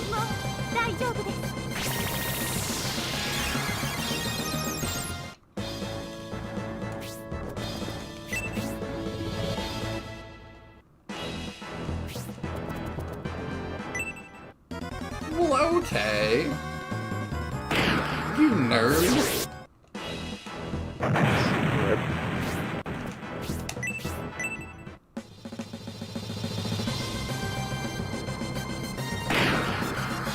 Is it a really big deal? No. You know what they're talking about? Yeah.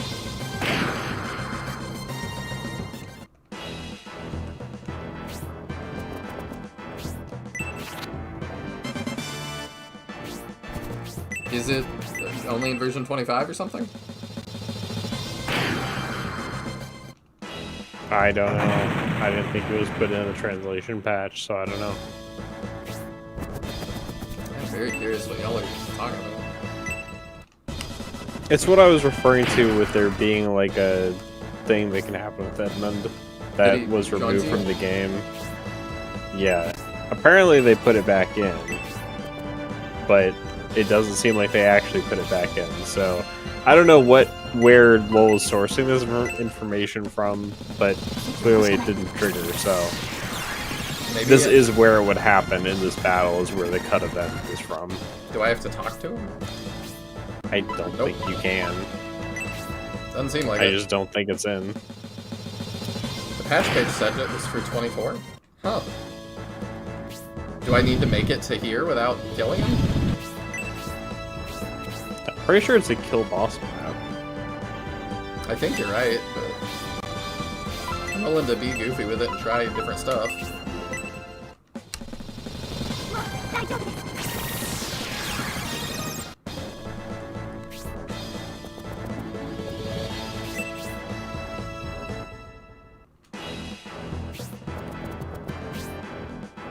Kills Cyclops, refuses to elaborate, thieves.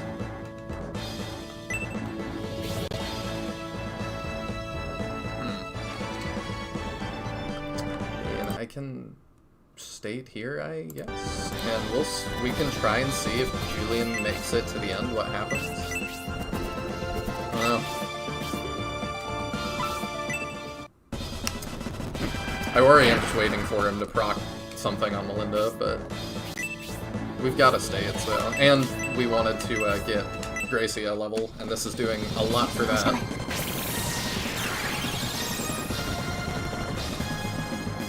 Is that it? Yep.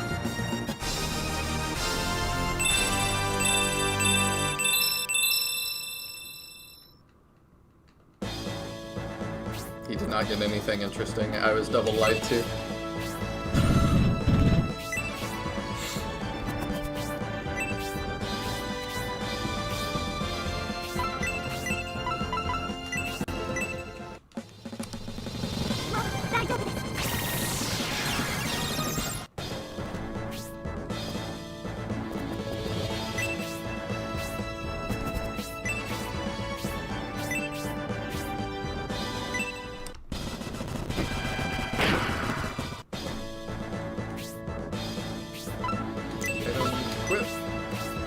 Should have done this earlier. Use. Yeah. Swift boots.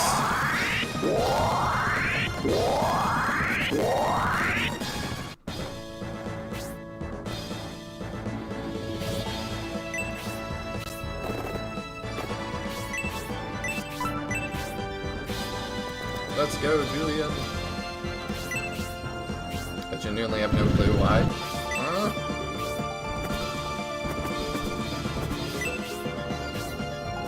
Who knows? I also can cast slow on you. I don't know if it will affect you. Yes, it does. Okay. I don't think we can double turn him, but maybe we can. We'll state again.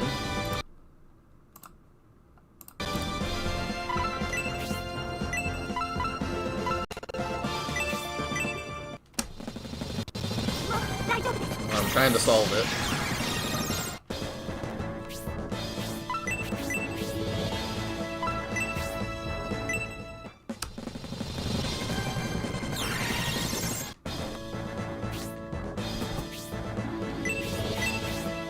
What?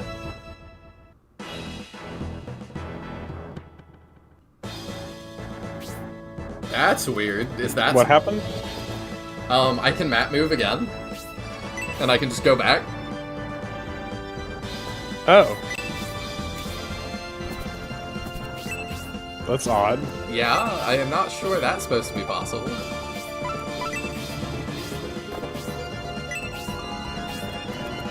Alright, one more turn, and Julian will have arrived. Oh, you're gonna... Okay. I do. Yeah, that's fine.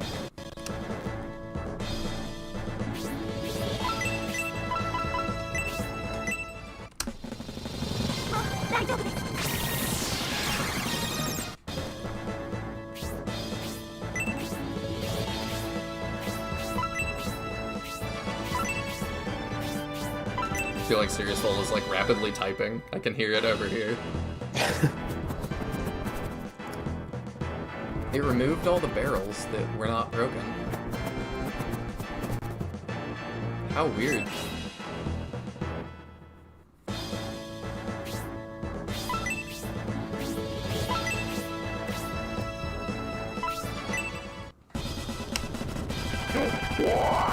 I guess he got bored? I think that's because the ruins haven't technically collapsed. They're just there still. I see.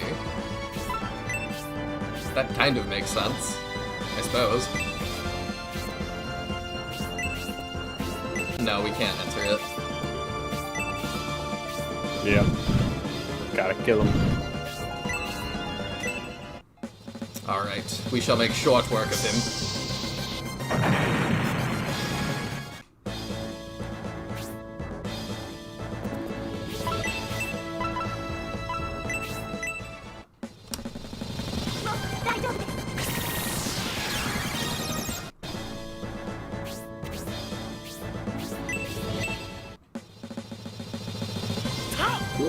I think that got him. Aw, the two. Who needs the EXP? Leon does. Let's go. I can't believe I was lied to like this. Do you think they lied, or they just thought it worked and it didn't for some reason? And finished Julian army. Ever since I was tricked by Imperial General Garzel, I seem to have been looking for a place to die. I wouldn't have suffered this long if I had died when I was betrayed by Garzel on the bridge. But now, I can rest peacefully. Peacefully. Salute for our confused homie. Oh my gosh, we didn't end with somebody laying on the ground gasping, so now we do anyway. Yep. So, Julian Army, it looks like you're heading toward Remotus. Even if you make it, you'll never reach Bullzone Temple. Never! Yep, we had to. Bullzone Temple in Remotus. Is Bullzone Temple our destination? That's where I must go, from the destiny set 1,000 years ago. Well, Bullzone Temple is our ultimate goal. We must first head to Aspia to meet Prince Medion.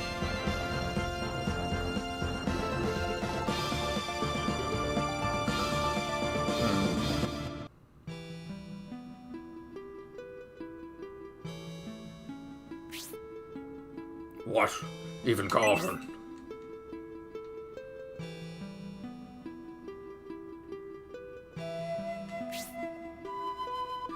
He fell to the Medion army. He met his end in the Juggernaut.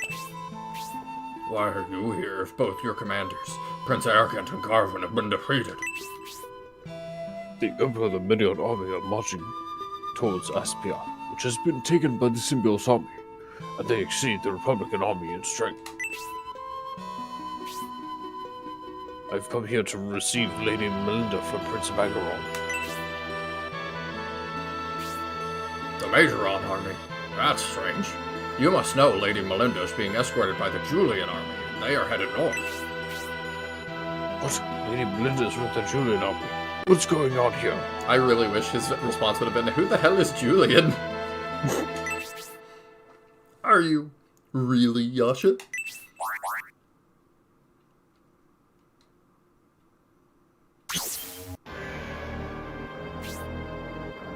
Of course I am. Why are you trying to make a fool out of me? I have a sleeve. That gives me more authority.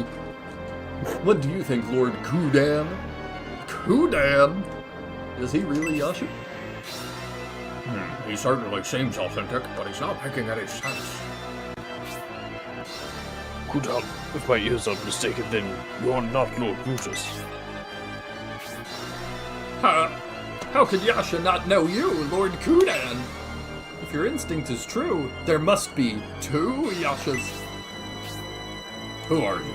With what purpose have you appeared before me, Yasha Imposter? I'm not an imposter, Lord Brutus. I guess I should say, Lord Kudan, there are multiple Yashas. That feels like a really important detail for Yasha number B to gloss over telling him. Multiple Yashas with the same appearance and name? Is that what you mean? The Yasha form the Trinity. Each Yasha is assigned and carries out their mission for the Master. Who is the master you speak of? We serve only one Master, Emperor Dumbledore. So I did figure this out. I am big brain. They only spelled it out for me. The Yashas must have known about the Saruman abduction plot all along. Does that mean Emperor Domeric allowed us to abduct him despite being aware of our plans? Now it's my turn to seek answers. What is the meaning of Lord Brutus being called Lord Kudan?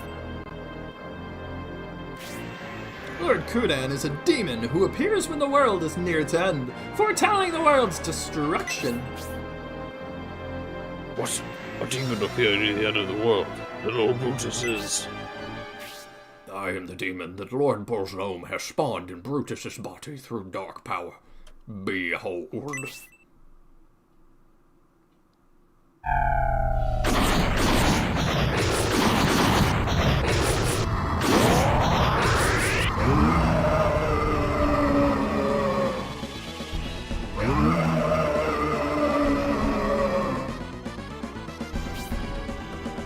Master, we haven't been in contact for some time, so this is what is really going on. I knew it. He's a Pokemon. Out of Father came that monster. Ah, that's her for sure. It's Lady Melinda. For all this talk of Lady Melinda, it would seem she is who he seeks. I mean, he did just tell us that, but whatever. If you desire Lady Melinda that much, we can give you a hand. Isn't that right, Lord Kudan? Oh my gosh, he's terrifying. Yeah, it's quite the portrait. Man, the guy who made that did a really good job. Especially the eye. The Emperor knew of Bolzelm's plan, but didn't try to stop us. So yes, I'm sure we can work something out. It looks like those brutes are cooperating to capture Lady Melinda. Lady Melinda is needed to reclaim Aspia. I'm sure the Emperor would be willing to negotiate your price. It's settled, Lord Kudan. We will lend them our aid in battle to capture Lady Melinda. That's what I thought. To capture Aspia, they are planning to use Lady Melinda to threaten the prince. We have to hurry onward, but Kudan, I wonder what we can expect from this enemy. What the enemy's movements, Julian? They have the Yasha force and the Kudan army. We'll be attacked on two fronts. Alright, we'll have to do that next week. What a crazy cliffhanger to leave off on. Yeah. We'll at least look at him real quick and look at what the battle is we're coming into. What on earth is this Power Ranger stuff? Ninja, Zai Ninja, Jin Ninja. Okay. How weird. Got Yasha. Yeah. Random ninja fight. Kudan. He's got a Thor hammer. No magic, apparently. Allegedly. Yeah, what a weird battle. Cool, though.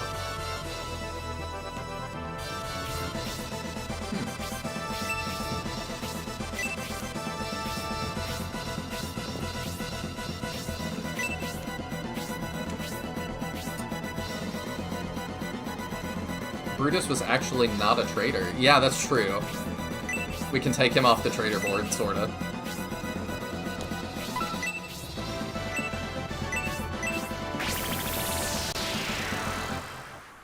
Apart from the keeping all the resources for himself part, at least. Yeah, I guess there was that, huh? Okay, I think... minor details. We can check next time if the dialogue has changed in the base. I don't think we lost any. Oh yeah, we lost Cyclops. So we didn't lose anybody. Nothing of value was lost. I'll not overwrite. We'll do a new one to cartridge. And then if there is some way to get that admin thing working, I would potentially redo it. I don't really know what was up, but I don't know. Maybe we can look into that.